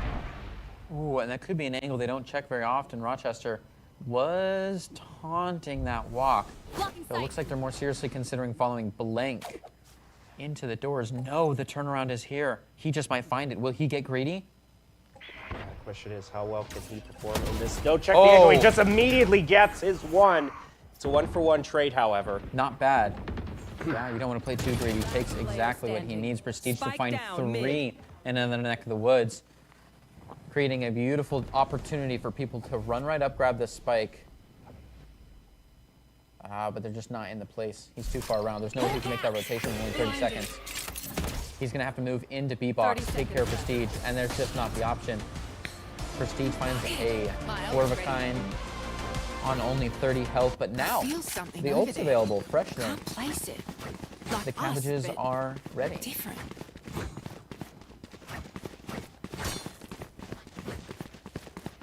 Tied at 8 apiece as we enter into round 17. Boise State hanging on by a thread.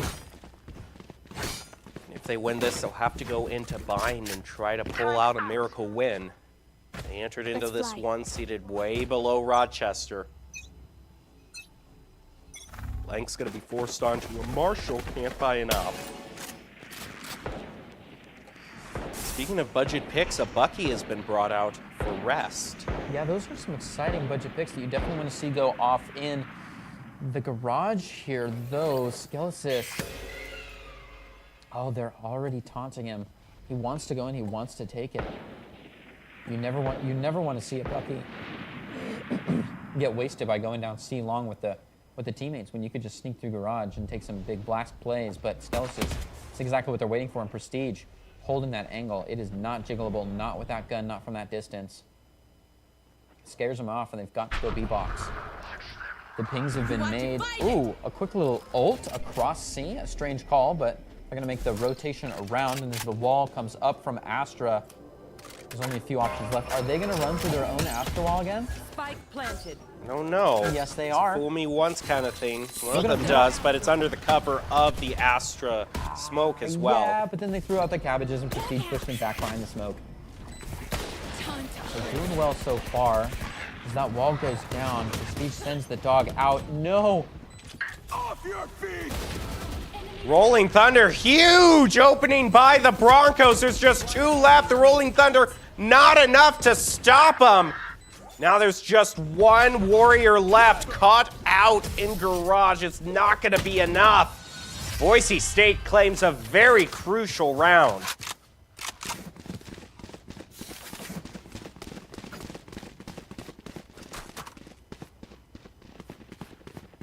Oh, and the op is coming out from Skelesis. They've bankrolled enough credits after those consecutive wins to start. Interesting also, looking at the KDA of all the Broncos, all of them have double-digit KDAs. There's only 3 kills separating the top and bottom fraggers, so they're all pretty darn consistent. There isn't anyone really falling behind. They're all chipping in. Yeah, which, I mean, you can have teams which each person contributes very differently to the scenario. However, that means that the threats are all different. The problem here is that you can't say, oh, if we avoid their top frag, then they're, we just have to worry about like synergized materials. No, quite simply, if you bump into any of the Broncos, you're in a scary situation. They all can hold their own in one-on-ones if they stay steady here, which now that they're in at the 9-8, they may be feeling a little bit cooler. Master, oh, holding that angle, times it brilliantly, but it's not quite there. Blank gets in for a quick taste and then leaves. Oh, Skelesis, that op in the dirtiest angle. Opping down the shortest hallway on the map. Just disrespectfully finds an easy shot onto a quick dissolve. Down to a 4-5 situation. Oh, that's he has to get out of that dog really fast. Yeah, Rest did not find it there. Picks up the extra shiny Vandal. And SD. Look at it, just You should run. that Vandal That is is glowing radiant. with Radianite. Yeah. Well, this lockdown's going to keep Boise State at bay, give them less time to work with. And the fact that Skelesis is holding an op on defense, you know, I think they got to play it cautiously and just let Yeah. this one be tied up. The defensive op kind of has to be the toss. They're watching their flank. It looks like it's a nice... He could be holding a little bit more aggressively, looking for some outros, but in all honesty, they're not going to outro that direction. Sure enough. They're not looking for a fight themselves either, so... They make sure the audio circle doesn't line up with the spike, and they call it. Bringing it up to 9-9.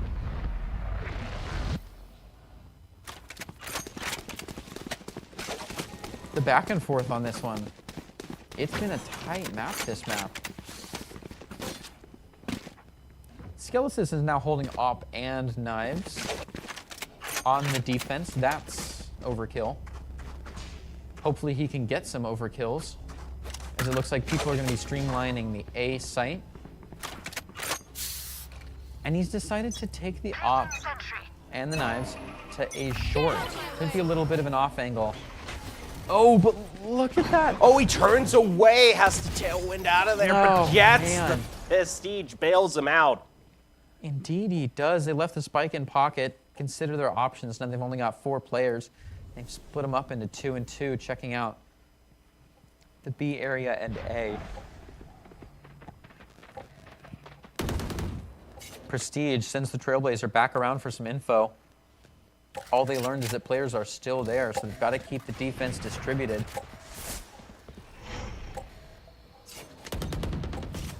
Oh, Not ready what a yet. shadow step from Daimyo. I don't think he was standing there very long. I think he just jumped up and found that. That's another free frag, though. It's 3-5 now, and they're in the territory for a perfect flawless. No damage.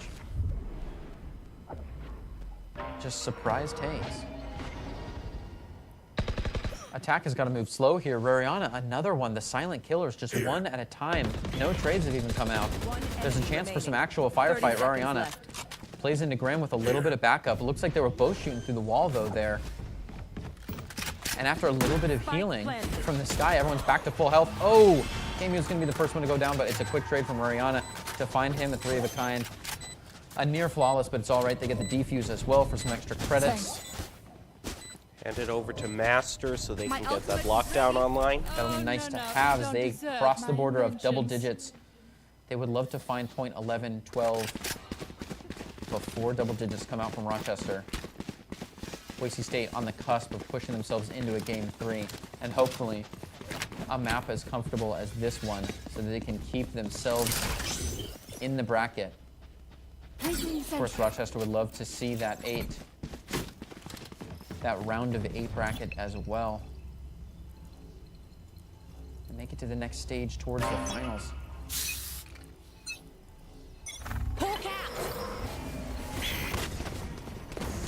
Oh, the Hawk doesn't pick up anybody. That's a nicely placed smoke to stop it.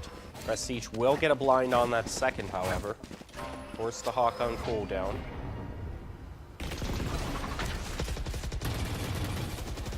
Here. Oh, finds one from heaven right through the smoke. Great start for the Broncos. It's a good technical understanding by Prestige to line that one up well, blindly. Offense and defense is split, as they've pedaled a few people off site. Well, defense is looking for a chance to use their brand new Killjoy and get people out of there. Yum tries to call the bluff and move in early, but Master, aided by the Trailblazer, plays much more conservatively. Skelesis, with a great hold, is only the backup for Prestige and Daimyo, who are free to just fire through the smoke. Look at this hunt. Just getting greedy to take some extra shots while the defuse is going through. And in the last 3.5 seconds, defenders find point 11. Just let them It's looking try. better for BSU. Not out of the realm of possibility for Rochester. We're not out of the woods yet. I was getting a bit nervous here because all credit to Rochester doing a great job of just stalling out. Was able to just fire through the smoke to take out the spike diffuser. So it was in the back of my mind that if Boise State, doesn't get in their face and press their numbers advantage, then there could be a scenario in which Rochester might be able to stall it out. Hawk out! Nowhere to run! That Hunter's Fury is going to come out. Not hit very much, though. Breezes on by, and Hernando's getting the plant in pretty early. Prestige doing a little bit of healing work as the 3 reunite with the 2. Ooh, that wall's going to come up just in time to deny any information coming out from that absolute workhorse of a Trailblazer, which has just done so much for the team. Oh, a couple of knife shots are not going to find very much. A last shot by Skeletus rewards nothing. The op is available, but it's only going to help. Player standing. Oh, if the rest of your team is there and Grim and Rest are doing their work, Daimyo does well to find 2 and actually puts down a laser. There's no way to defuse. Yeah, he Caught was in too many angles. Hernando, after getting the plant and pedaling right off the site, is going to defend that spike and find the final kill on the team captain of Boise State.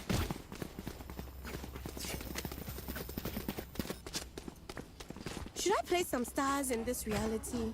Daimyo very twitchy at the end there too. I mean, he's checking every single angle, and it's a tough situation. You got 2 dealing. He's looking at every single place he possibly can. Gets a sight on person hanging out in A-lawn, but then immediately looks back toward the hallway.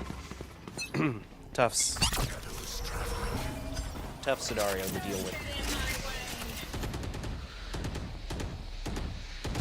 Viper's Pit dropped down by Boise State to make Sewers. Off your feet! But it's not deterring them very much. Look at that Rolling Thunder through. Wow. Yeah, what a bold call. I mean, they're going to have to play blind and deaf in the middle of that smoke. Well, that was it. They just dropped the Rolling Thunder and then pieced out. They made their way back to B main where the spike has not been planted. I'm not exactly sure what that call was, but as the plant goes down, Boise State now has to drive off of the ult and make their re-entrance onto C. Oh, Rest heavily guarding the situation. Oh! Slides into way too much. Rariana hits the buzzer first. And Grim trying to get some lineups out. Might find a little info here. Oh, he found himself a snake bite. And the Broncos have it didn't quite hit. He's going to try again. The Broncos have a good hold on to the plant here. Do they have enough time? They don't have time. Grim. Oh, they What? stick it! Oh my goodness! Rochester, you got it, ping. Spike. Oh, that was so close. What a stick. There's a chance that Boise State avoids overtime and manages to take us to Game 5. Oh. I mean, Game 3. Game 5. No. It's been such a long night, it certainly feels that way. Oh. Yeah, good job. You invite the heaven's wrath upon you if you do a best of 5 Valorant tournament. Revealing area. Oh, jeez.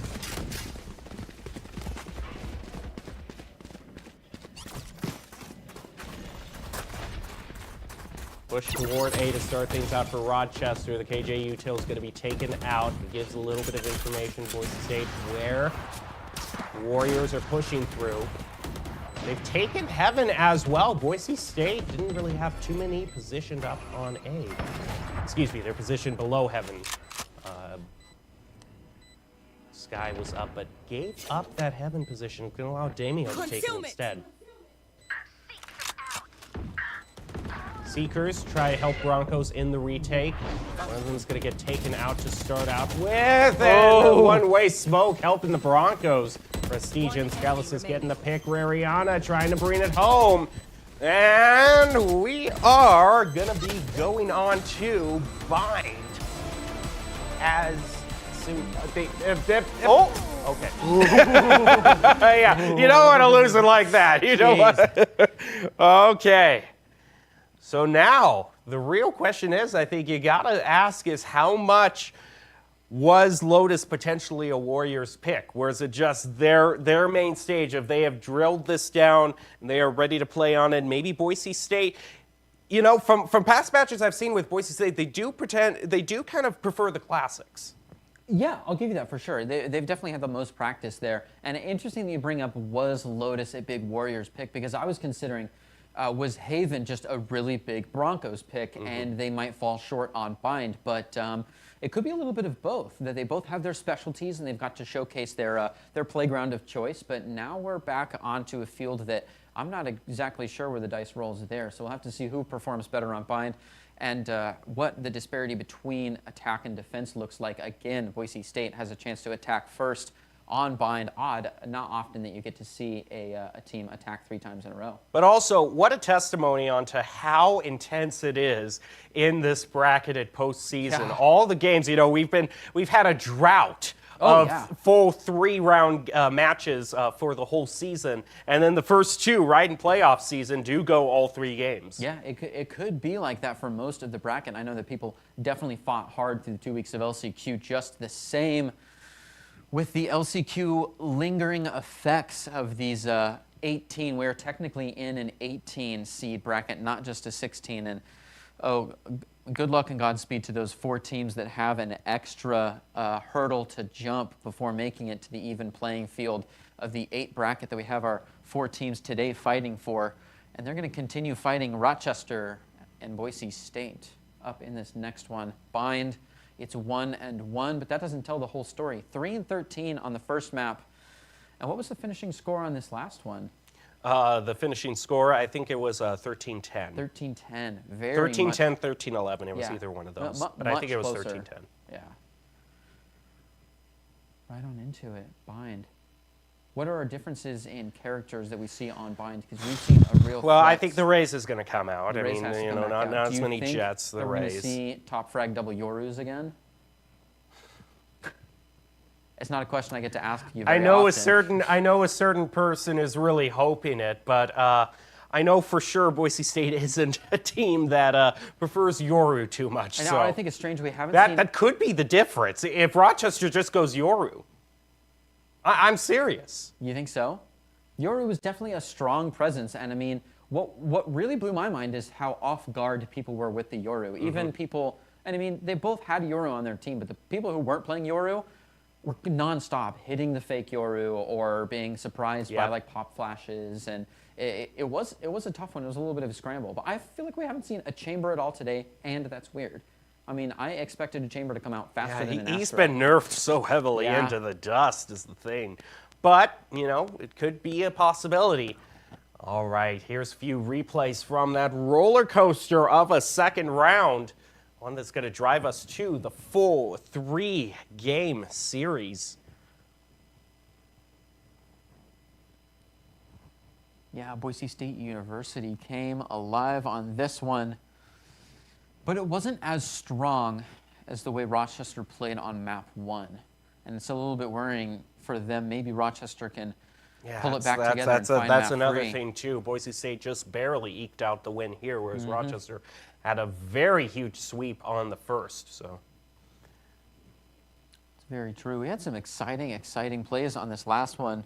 A couple fantastic reads, some strange calls. It's definitely a different style of play, though, and a totally different way that this map played out on both maps so far as compared to the way that the first 2 teams played. Interesting to see those play styles overlap in interesting ways, and sometimes I wonder if that's what it takes to be the upset team, is to just get it right on the play styles. everyone's just taking a few breathers because it is do or die. Bracket is single elimination in the playoffs, so no chances at a come-from-behind victory. It's either win here or go home.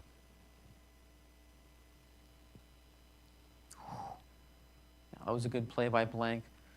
And a lot of times we've seen, like in lower level play, it's a race for, like 1v1s are a race for people to get the kill onto the opponent. But for this one, it seems like it's a race inside the team to get the kill on the opponent. I'll also There's so tell many you, times. right before here at this match here, when Boise State took their timeout, and Rochester had this huge sweep with their killjoy, and they were just rubbing it right in the face of the Broncos. I was thinking, oh my goodness, this could be very ugly. Yeah, yeah. So the fact the Broncos managed to keep their heads cool and managed to get the win there, they definitely are being tenacious, and I like that because that was my biggest concern for them going into this. Yeah, but they reined it back in, and they found it, and they climbed the ladder all the way to the top. Now, one map left. It's going to be to see how Bind performs, and like you said, Bind is one of the original stages. I mean, it's a beta stage, and it's had a little bit of work. The sands of time have shifted the sands of the map, but Boise State definitely prefers these longer-standing maps, these more classic picks. Speaking of classic picks, there's that Chamber, if you can call them classic, as well as a Raise for both sides. We see the Viper for both sides. We could have called either of those. The Brim coming out as well, much closer to the mirror map. Boise State seems to be already hovering their two duelists, and with everyone from Rochester, I'm sure Prestige will think pick someone's Sky. missing. No.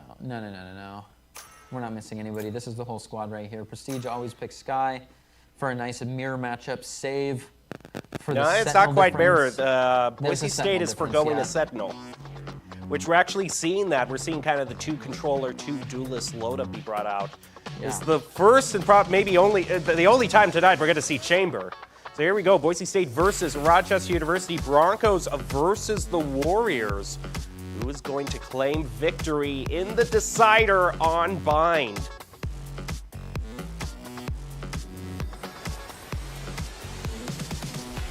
And a beautiful overlook to the scenic Bind. No, not really. I mean, I like looking at rooftops as much as the next guy, but there isn't too much. It's no Lotus in terms of the greenery. I mean, it looks like if Tatooine was over-urbanized.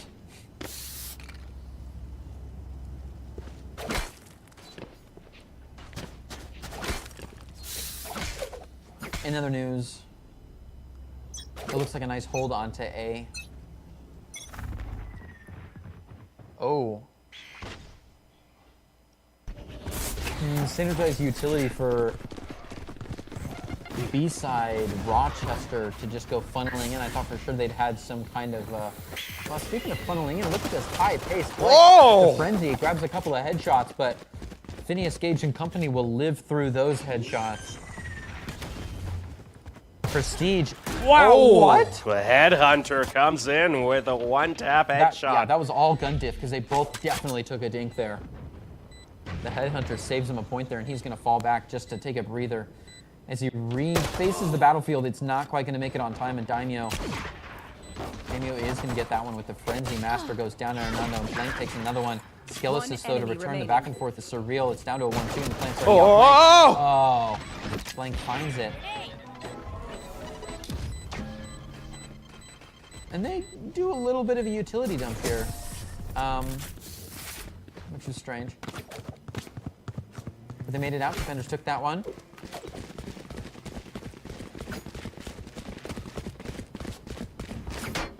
Rochester University to find the first point, though it was a little bit of a hurried attempt to get back to base when they were already so far in. And what a Western shootout to see both of those headshots go through, and I mean, obviously at the same distance, because that's how distance works. And it all be down to the gun difference. Boise State has a pretty open path on A short. Gonna take it, but the wall is holding them at bay. Look Now at the that. Chamber's taking the sideline. Oh, no. Oh, this is almost perfect pacing. They totally missed the bird. The bird flash did not find anybody, so they decided to go around with the rotation, but Boise State didn't move fast enough. They've decided to hit B now. They didn't catch the rotation window perfectly. considering a re-hit as well. Maybe they're doing the old wait till 35. They don't find anything in hookah. They don't find anything in hookah, but they decide not to go, which makes me wonder why they checked. Because they did check pretty deep rest. Ooh. Finds one very quickly with the alt fire from the Bucky at a range close enough that the alt fire is a one tap. Gets barely around the corner. Prestige finds someone anyways. He will be eating, and it's going to be Yum. Daimyo at, oh, no. That's a turntail and fly out of there, but it's not going to happen. Ref, hungry for more grabs. One more Master with great game sense. Here's that audio cube, turns around and grabs one before leaving. Gonna get a good plant in deep default. Oh, devastating double brought out by the judge. At a tough angle, Grim follows up for one more, bringing BSU's members laid down to rest. Rochester gives her none to the easy defuse for an extra ult point. Although looking on the bright side of this, it was the round they weren't expected to win gun differential, and they still got 2 kills and did get the spike planted. So that's still a good amount of credits for them. That's true. That's true, but I mean, man, some of it was in disappointing manner. I mean, like that, like was a very clean kill that you had to be, you know, you had to be anticipating it, but some of these just embarrassing kills, walking in and smoking, just getting collateraled. It's just tough going out that way. Now Boise State should have a point in their favor here. They should be feeling good. It is 1-1 in this single elimination bracket. And they put down the Viper Sanders sticker. Toxin screen down.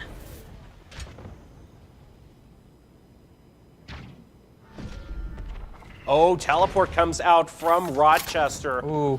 It's going to put the Broncos and Bass in a little awkward position. They're going to have to bring their jet over to quell things against this Raze. Ooh, that Raze is in an awkward position as well, though, and they're going to be taken through the wall as Skill Assist goes on the hunt for it. Did do a little bit of damage. Chamber also rotating through cave. Oh, Daimyo sees it coming, though. Wow. Oh! Yum has been devilish, near demonic with that headhunter from a distance. Oh, what? What? Takes Ro18 as well. What a turnaround. Prestige is going to avenge his fallen brothers, but that's only a 1-for-2 trade, and they haven't even crossed the halfway. Insane. They have not like made it through the biphase walls. Defense is just deep into the situation. 30 They've got a seconds Viper's left. wall up, but they can't use it. So Prestige checking the angles, trying to make their way in, and 2 from back. They're going to have to combat the player there. Rest. Oh, almost caught off guard with the pacing. Goodness. Prestige makes a sprint through. I mean, once you've counted the players, no, he's chased, but they find him. Oh, chased again by Hernando to get the 3K. The tribulations this man had to endure to carry the spike. I mean, my eye jaw contact is with on 3 the people. floor. Yeah. No, this was The ridiculous. double orbital strike, and then, yeah, the 2 with the headhunter. I mean, the crosshair placement is perfect. He's got just the right elevation on it. It's perfectly lined up. All he has to do is just flick the mouse left or right, and he's got it. Oh, my goodness. This chamber, you know, we didn't see him all night, but Yeah. maybe proving his value here. Yeah, he really said you can't nerf good aim. Wow, after a flurry of LMB there, you see not a lot of damage go out. Look at all of this. There's like 4 different utilities on top of this, plus a little bit of suppressive fire and a 90-degree angle. That blank is holding is going to switch back and forth, but there's not actually anybody there, so the posse is on Broadway as they make their way through Fish Market to meet up with Rest. Oh man, he had such a target to shoot for, but Ro18 is going to be the one to finish that race first.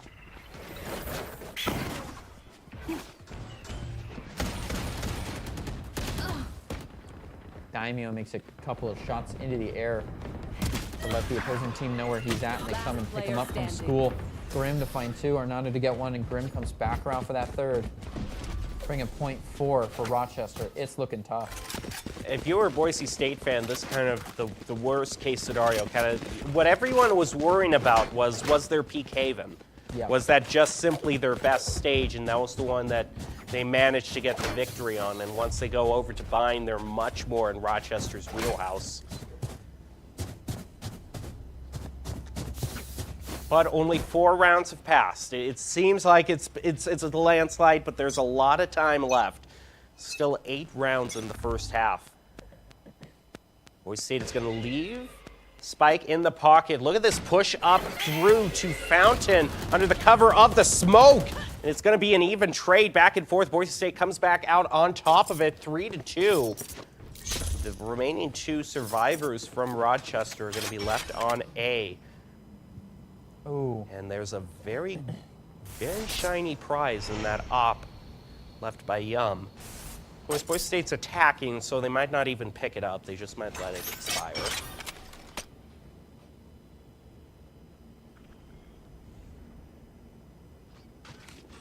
If there's anyone that can hold down angles, it's Yum on this chamber. So this is a huge obstacle to get past.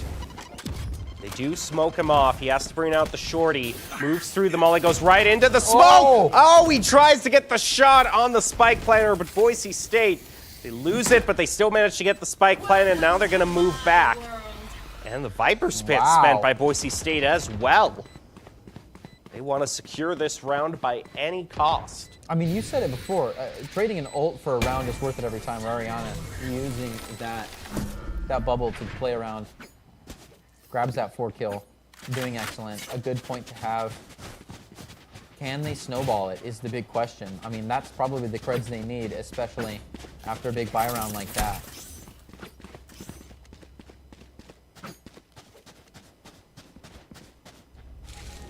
I'd love to see the ult point situation here. We know that Viper's Pit just exhausted theirs, but Paint Shells, or the Showstopper's only 1 away. Hernando leading the charge right through path. What a stack. But it's an even spread for the Broncos, leaving the spike in pocket. Holding down a 50-50 on A.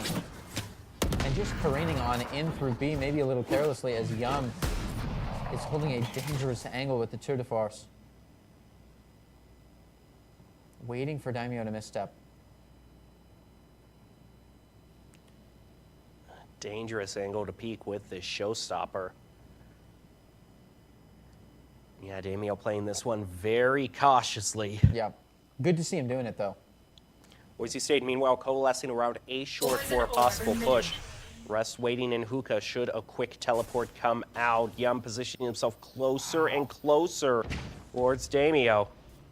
Yeah, no longer is this tour de force distance. I mean, this is uncomfortable. Oh, he misses the shot. Daimyo makes him pay for it.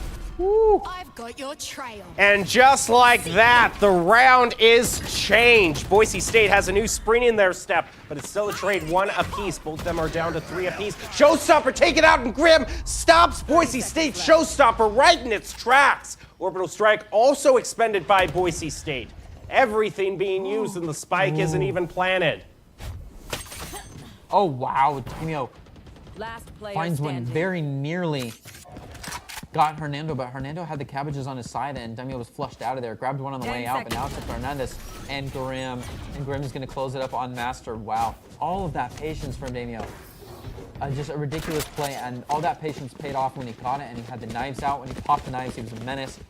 But he couldn't play through the smoke fast enough, and the cabbages flushed him out into uncomfortable territory. Despite grabbing one right here, he was just he was just pinched. That is tough. Absolutely huge win for Rochester. Just about everyone dumped their ults into that fight. And they have arrested any kind of momentum that Boise State had off that 1 point now. Oh, what a read. Rest dumping the ult right on top of their stack. They were going to have a mean 3-2 push right down the hallway, but it's not there. And now Rest getting a little greedy, wants to go sniff out the situation. He might just find someone if he's bold enough to peek through. Oh! Takes out the IGL in mid-air, drops a snake bite from within. May find their way around. The shorty in the Viper's Pit is a menacing combo, and the Phantom is all you need. That's the cherry on the cake. Oh, goodness. Gillis is braving the storm here deep into the decay. Can't quite find very much. Sure enough, Boise State kind of has to play slow here and back off. They've taxied the spike all the way up. Avoided the flash, but now Grim is incentivized to see what's happening. That's an invitation to the party. He might throw down a Trailblazer from here. Ooh, Trailblazer came the other direction. As well Dodges. as the bird, a quick 90 on it. Oh, Finds it. Gonna bring out the Trailblazer now. Swings around, picks up his double.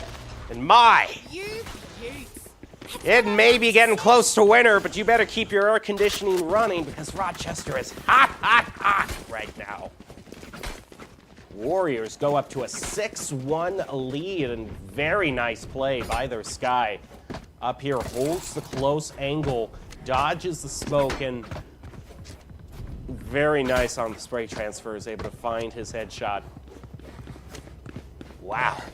Flawless by Rochester. What a utility dump, too. And I mean, everyone was prepared for that man to not make it. So even if they found it, the Viper's snake bite was still in the way, and they still had one more gunning down the Trailblazer. Rochester was just all on top of that. It was definitely a flawless performance for them. Grim taking a 3K, dropping the spike right in the center. Goes flying in after, has a combat stim. Down to 1 health, has to fly out of there. Rariana turns tail all the same. Rest looking to make the rotation over. The FOMO is for real. Rariana gets another one, and Yum to trade on the Prestige. A threatening call, considering that Yum is way off this site and sitting right on top of the spike. Rariana has a journey to make. But he's going to grab the spike, pop it into the back seat, and start the fair. The taxi meter is running. Ooh, he's not going to teleport. He goes through the wall instead. That's bold. That's a bold call just on making it through the wall, but now he's got to sweep out of sight all on his own, and 2 players could be anywhere. In fact, they are everywhere until you check the site, according to Schrodinger. So they basically can be considered there and not there 30 at the same seconds time. left. I see what you're saying. Yeah, exactly. Okay, he's going to throw out the Poison Orb. They're going to close in very fast. They throw down their own mollies. He doesn't land the shot onto Heaven, and Rochester back up to a 7-1 lead.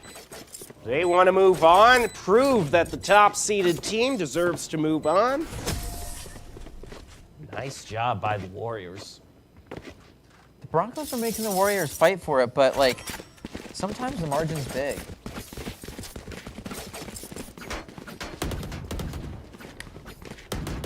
Rochester's Warriors are definitely comfortable on this map. I mean, if that was in the air earlier, it's not now.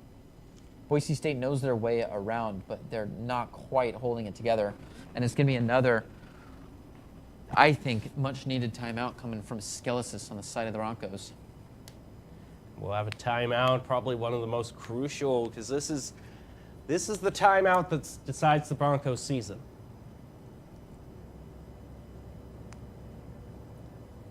Yeah, that is a scary way to put it, but you're right. This is a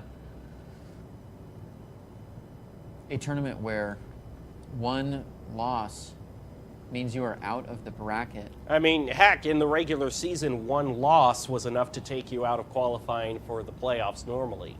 Yeah, it's been Teams tight. that avoided LCQ are the ones that have been undefeated throughout their whole season. That's true. That's true. And I think that's why we see such close games, even though these seeds are so separated, is because it was whether or not you made it into the LCQ is a huge difference in your seed, but it may have just been down to a few timeouts like this. I mean, everything is weighing on everything. Call that heavy. Boise State, the boot is going to be on an economy round. Going up. Toxin screen down. Oh, look, the whoa drops, but it's only a 1-for-1 trade, and that's a gun that Boise State can pick up. I'd be happy with that if I'm the team trailing. A bonusable trade is something that they'll take. Wow, look at all of this. Oh No my one can see anywhere. goodness, shut the That's a quick 2. door on him. Arnando and Grim, one to shoo everybody out.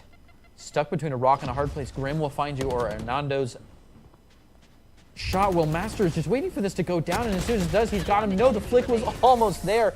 A serious shoulder shot, but it's not quite going to be there. Rochester does take it after they drill into the wall. threw it in onto Master, who's caught in the corner. It's a real gamble. Like, you're taking an off angle like that when the smoke goes down is guaranteed to kill, but then you're just stuck there. That's exactly what happened.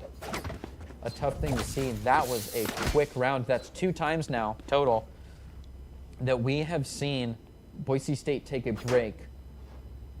We both admitted that it was a very important break and that they need to come back after. And Rochester find like a landslide round immediately following. We did say that they were on a but they're round. on economy, so They were on maybe an part of what was said over the timeout was, you're on economy, we'll come back in the next round and Yep. come back. Prestige is trying to do. It's a 1-for-1 trade, now 2-for-1. Boise State goes up 4-2. A round they definitely need to win. Yeah, and they're maintaining the spike as well as spike anonymity. Basically, the spike has not been shown yet. In fact, there's not been a lot of info so far on B. The only wall that they've set up has been a distance wall from the Viper. So they're just kind of waiting in grass for a little bit of audio, and Ro18 is making their way downtown.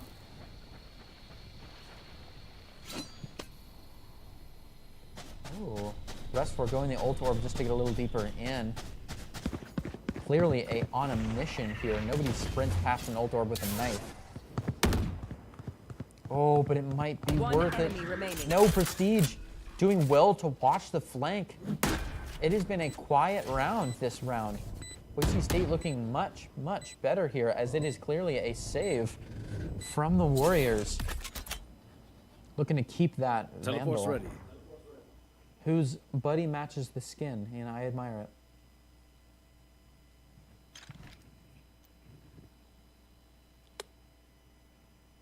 Man, it might be going for a save, but that save doesn't have too many rounds to apply to. It'll apply to the next couple, next 3, but yeah, no, the next couple after this. Yeah, I mean, but And then that's everything resets. That's really good game understanding.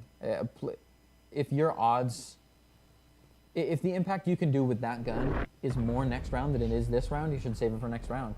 Quite simply, if he goes in there, it'd be very difficult to take all 4, and he doesn't need it. They need consistency over time, not one big flash play right now. Boise State is the one that needs flash plays. They might find one with an attacking Viper's Pit leading the charge here, is what I'm kind of smelling out. Meanwhile, it could all be a guys as they send the spike near solo through B-side. So they'll want to play nice and fast through Bath and drop that Viper's Pit ASAP. We're getting some quick push through Bath. Using the Phantom, getting that ult point. Oh, now Skelesis has a devastating weapon. It looks like they were just there to support that. Surely enough, a very, very slow roll through B gives them the opportunity to... I don't think they just shut down an ult, but maybe they did. Maybe they caught a mid-blast pack, but made sure nobody reaches too far out of B. Mariana playing in after that smoke. Yum, instead of timing it and giving away an op position, it's going to play to the corner. Rotate back, play nice and steady. Rochester is clearly just looking for consistency. Ooh, showstopper Nice. placed right onto Chamber. One Ooh, less. but Grim is fighting back with a double, even as Broncos gain a toehold. You got players like Grim who can pop off. That's a 3-for-3 trade. They're down to 1-1 now. Rest just making it to the party a little bit late. 30 seconds left. But he's not worried. There's 30 seconds and it hasn't been planted. Prestige.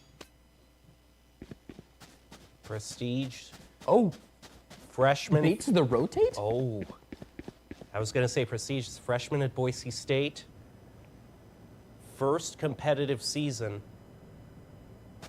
10 seconds left. Absolutely combs the Nice. site. Gets a beautiful spike plant at the last second. Planted. Good timing. The problem is you've got teleports online, so he's back in the hookah in a flash. He is going to drop the cabbages. That's a whole bundle of cabbages as he shoots down those 3. Makes a little bit of noise suppress. Prestige knows where he's at. Rest. You got to be careful with this angle. But man, Prestige is right out in the wide open. He's ready to take a one-on-one. And look at this. Oh! My goodness, that was a hunt. That was a little bit of a trail there. I was so nervous with that I did trail. I not- thought he didn't have it. I was not like, see that oh going no, well. he's off. He didn't. No, but the flip That was is just not there. Oh, Ooh. Ooh.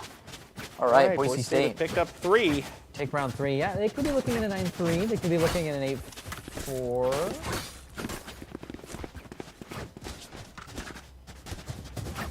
Oh, man. Okay, Prestige. If it ever comes down to a similar situation in the future, don't do that again, okay? Please, for my sanity, That was scary. don't I mean, he do was that. just out there.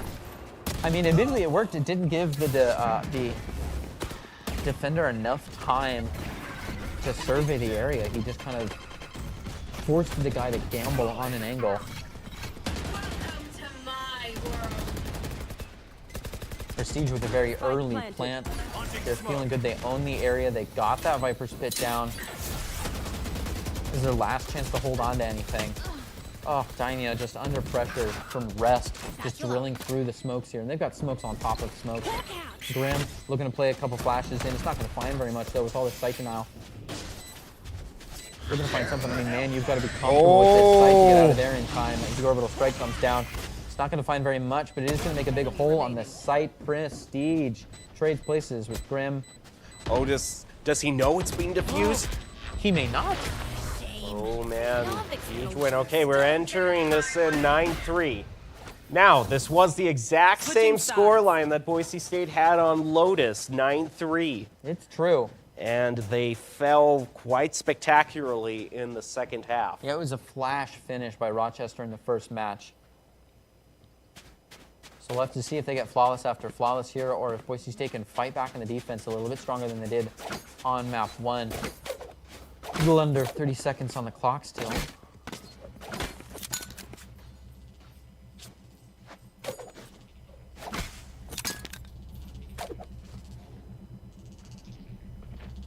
Too many people packing up the A site. A nice even distribution of the Broncos on defense here, going with the 2 and 3. 2 of those last 3 really pushing at the gates for Bath. Doesn't look like they follow in after, though. After all, wow. After all the audio cues, Ro18 down to 5 health as he pays for Oh, a cat and mouse! Man, to go hunting and after, Grim finds one and Yum does the same as Daimyo gets one and goes down in a trade. 3 and 2 left alive. Rochester to get the plant. Arnano to find one more. It's looking, dare I say, grim. Prestige. A flash on Arnano, but they've got him cornered. Prestige has consistently been the last player standing. Yeah, he is the healer, though. He should be at the back. Oh, love those flash finish animations. Those are fun. But Grim, as we alluded to earlier, was looking grim, and Grim found that last ghost kill. And that's tough because now they're slated for 11-4, which means Boise State, if they can play the next 2 rounds correctly without losing cool, only have 2 mistakes left. Well, one they're allowed to make and one they're not allowed to make. Watch and learn.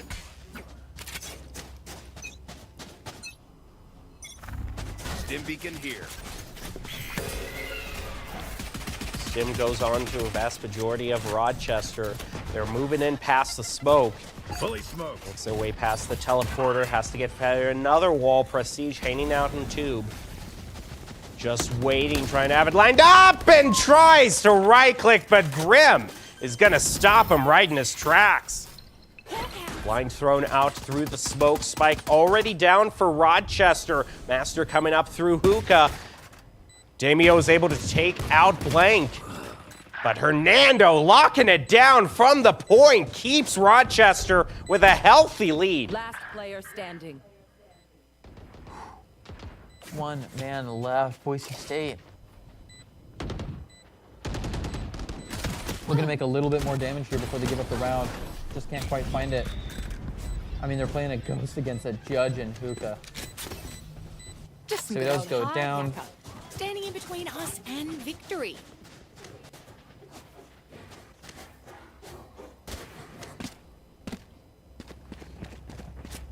Here. Boise That's gonna- State, I think this is probably the final round of the game. If they lose here, I don't think there's any possible way that they And I got this is you, one they okay? should win with the gun advantage they have. Right, So right. Like- if they lose this, then the game's decided. The bonus play out could give it to them if they can't quite find it. Then we know they're scrambling. Look at all the vision now here. That place is just clogged up, and they're not even. Wow, maybe they should have been. I was gonna say they're not even deterred. They go flying in, but Skelesis knocks down the first two like dominoes. Will it continue? They're going through the boombot in. It gets shot. Oh, Ness barely makes it out of there. But the Trailblazers still hunting and after. A beautiful crouch by Skelesis to bring it into a 3-of-a-kind for him. Can he find another? There are 2 players left. This is Ace territory. Could be a nice little free one for him. Daimyo looking to hold this op in the next round. Boise State's only lost 1 player so far. They don't know where the last 2 are. That sound from Daimyo is going to give it away. Yum does find one, though. Yum, the last one alive, probably has very few outs here. Oh, Clever, his best option is to move through U-Haul. I don't think Ego peeking this off is going to work. Looks like he wanted to roll the dice on that, and it did not come up well. Bringing Boise State into .4 against 11. And that was the true test of the Broncos' abilities. Even though they won that last one, if they lose this, I don't know if they'll have enough credits to full buy. That would be a very crucial round to have to go for economy.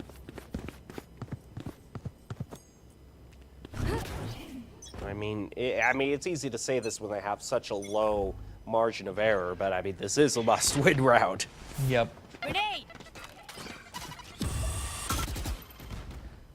Okay, the bot is taken out pretty soon pretty quick in baths. Bit of fire being exchanged, trying to attempt the wall bang through the door frame. Doesn't find it. Smoke's gonna head down. Trailblazers sent out through it, right through the smoke with no fear whatsoever. Rochester goes flying and picks up a double. Now it's 4-2 in favor of the Warriors. Oh, Prestige finds a good one. Prestige and Master are playing together here back to back. They find one. Are they going to back up and try to catch this rotation off guard? They've got to play carefully here. They don't know where the last 2 players are. Making their way over. They're calling the rotation correctly. It's all about timing now. It's all about playing together as well. A bad pacing on this could just lead to a feed. They're thinking maybe it was a wrong call, but no. As that smoke comes out, it's very obvious. That works. This is the plant. They have to push for it. Gonna drop the Trailblazer in for a little bit of info. Looks like B is nice and clear. 1 enemy remaining. Oh, and Hernando to find both of them, one through the wall. That is tough. Boise State, nearly no way out of this. It'd have to be 8 consecutive rounds then. Already the track record is not looking good.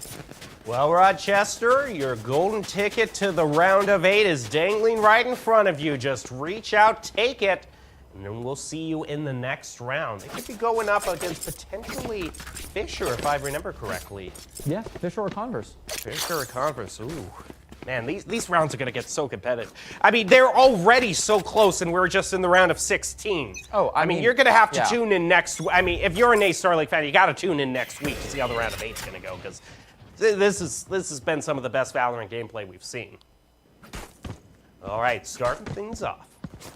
Rest gonna he's gonna be able. Oh, Master just beats him with the Bucky. Huge start for the Broncos, but Yum putting a dent in that is gonna be able to tie it back up. Eliminates Skelesis. A lot of them coalesce, wanting to push toward B. Just smoke right there, blocking off that window. Just gonna have to wait for this. Might take a rotation. They're all gonna group up through the fountain route. Yeah, Rochester has scooted back to the daycare and picked up the baby Spike, which will someday grow into a Radiantite explosion if they could have their way, if they foster it well here in the sand on the site of B. But Boise State is guarding it fairly well. They're going to drop a little bit. Here we go. Oh, from the Oh, huge collateral by 3K. Mariana at Prestige! Broncos still stay in the game. Ooh, only barely. Man, what an angle to be carrying. Everybody was just totally distracted by one player and got caught off guard entirely. What a shot I mean, there. it's 1 down and 7 to go, but it's a start. That's true. 1 down and 7 to go. Well, we can always say that they've got...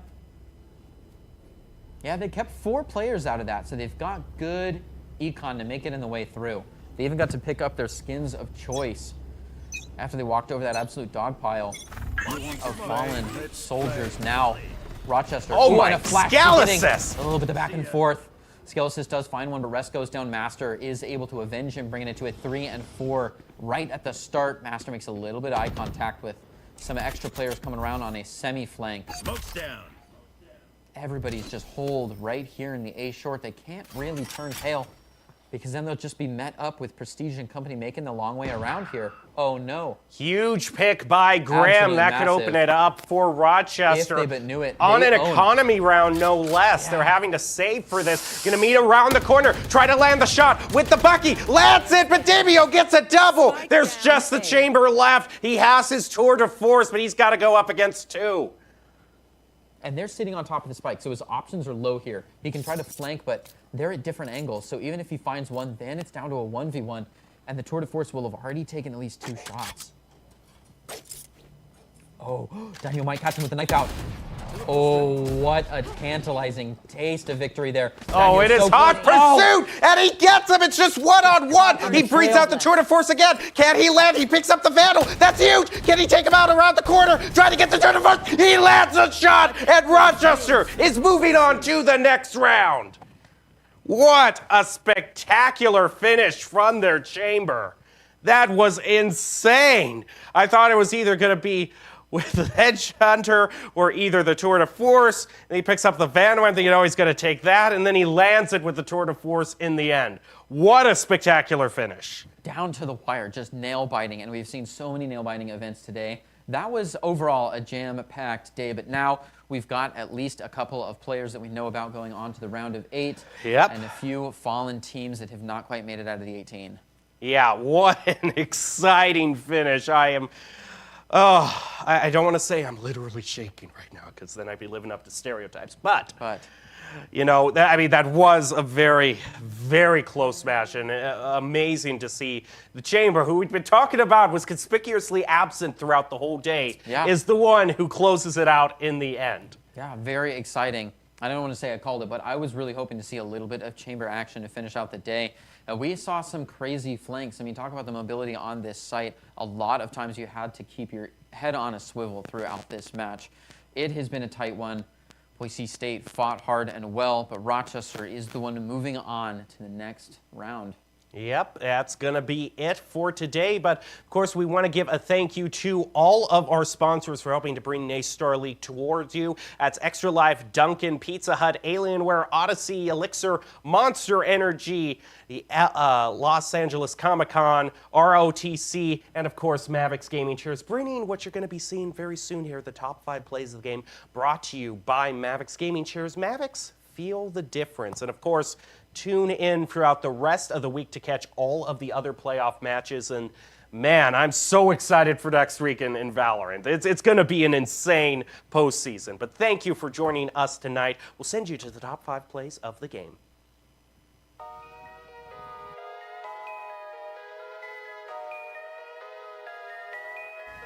End of their season. All set to be decided right here, right now. NASTAR League round of 18 in the Valorant playoffs. And maybe it works. No longer a B hit. They're going to have to make a rotate over to accept an A push. Flank finds one and a second. Scalasis. Oh my. Down, but Rest to fight back. Yum. What a drill or defense. When they take space, they tend to hold it. Maybe a slight flank coming out. Oh, Prestige right at the very end of the dog. Should have gotten a peek. Oh, beautiful flank watch. Breach. Oh. Nice by Damio. He's able to lock down that flank. Another one falls for Rochester. Ooh. Warriors do manage to take a few against the Broncos. Getting ready to school the other team here. Rochester's nowhere to be found. Oh, this flank. Look out for that. Oh, goodness. No watch. Oh, the spike almost falls. Oh, that's good. Damio down to 2 apiece. On the way back around to help. And oh! What? Oh, that Sova had that. Moving on into the next round, it is a big stack on B. Not often that we've seen this so far. Boise State tends not to move this quickly or this straight of a line. They are storming the castle. They've already made it into B box and they're considering a couple of angles here. Young doing well to shut down though. Finds 3 of a kind and Grim to bring. Unfortunately, C is. Oh, the table is set for rest, though. Oh Takes a my big bite with a goodness, 4K this out of nowhere. KJ! What have you eaten? My goodness! That is devastating against the Broncos. Comes around, gets the ace as well!